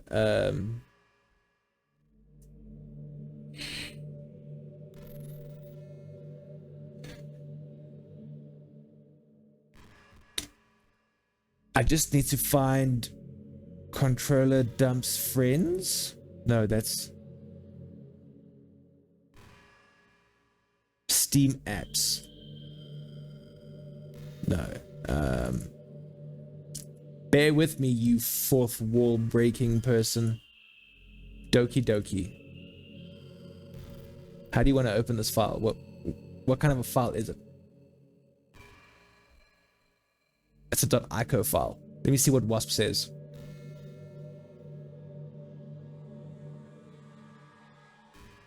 And why show you how to do it? And why show you how to do it in the first? Yeah.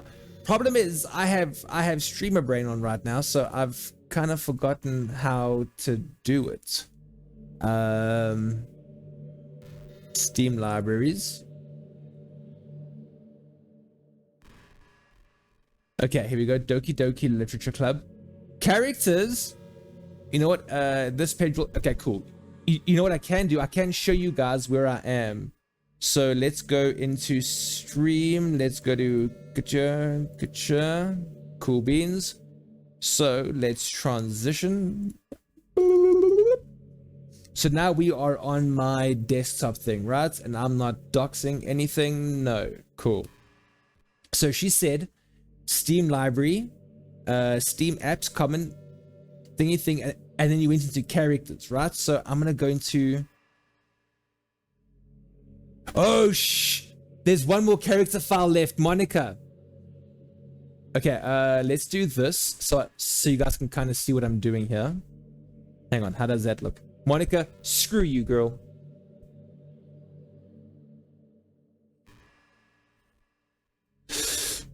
First, I want to see what a dialogue box says.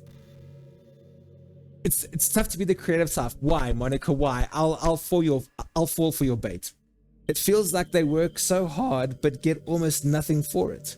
You know, like artists, writers, actors.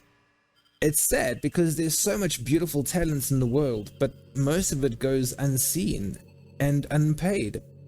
I guess that just means there's a huge surplus of creativity, huh? Kind of makes you feel like you're just not special at all. But that's fine. You're supposed to just write for yourself anyway, right? Yeah. Okay, Monica, I love you, girl. I don't love you, girl, but chat, delete. Oh! Okay, let's move this out the way. I'm gonna move that the way. Okay, gone. Let's see what we get. What's happening? Pin, what's happening to me? It hurts. It hurts so much. Help me, Pen. Please hurry and help me. RenP file does not exist. Monica character does not exist. Help me!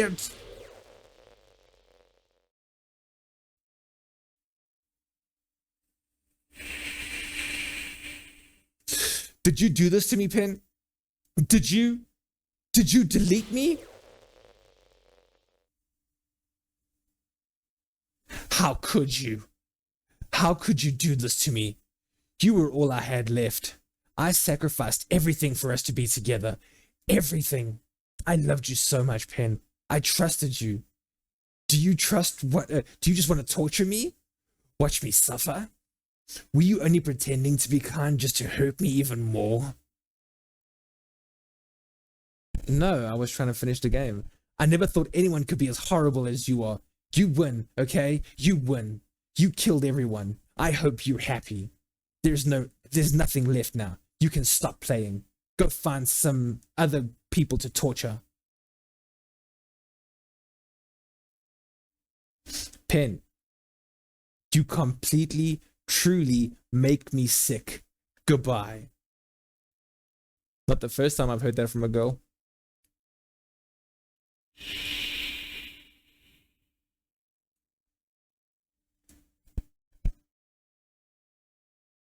I still love you. I can't help it. What's wrong with me? How horrible am I for you to hate me this much? All my friends. I did so many awful things. So many selfish and disgusting things. I shouldn't have done any of this. I'm just messing up a world that I don't even belong in. A world that you wanted to be a part of. I ruined it. I ruined everything. Maybe that's why you deleted me. Because I destroyed everything that you wanted. How could I do that to someone I love? That's not love. That's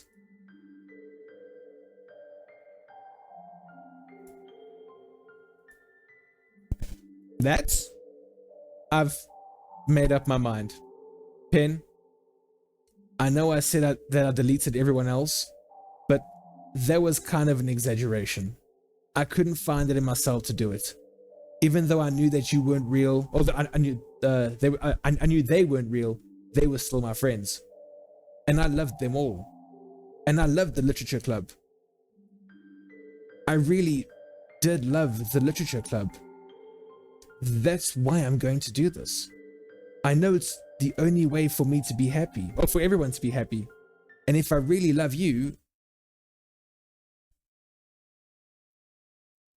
then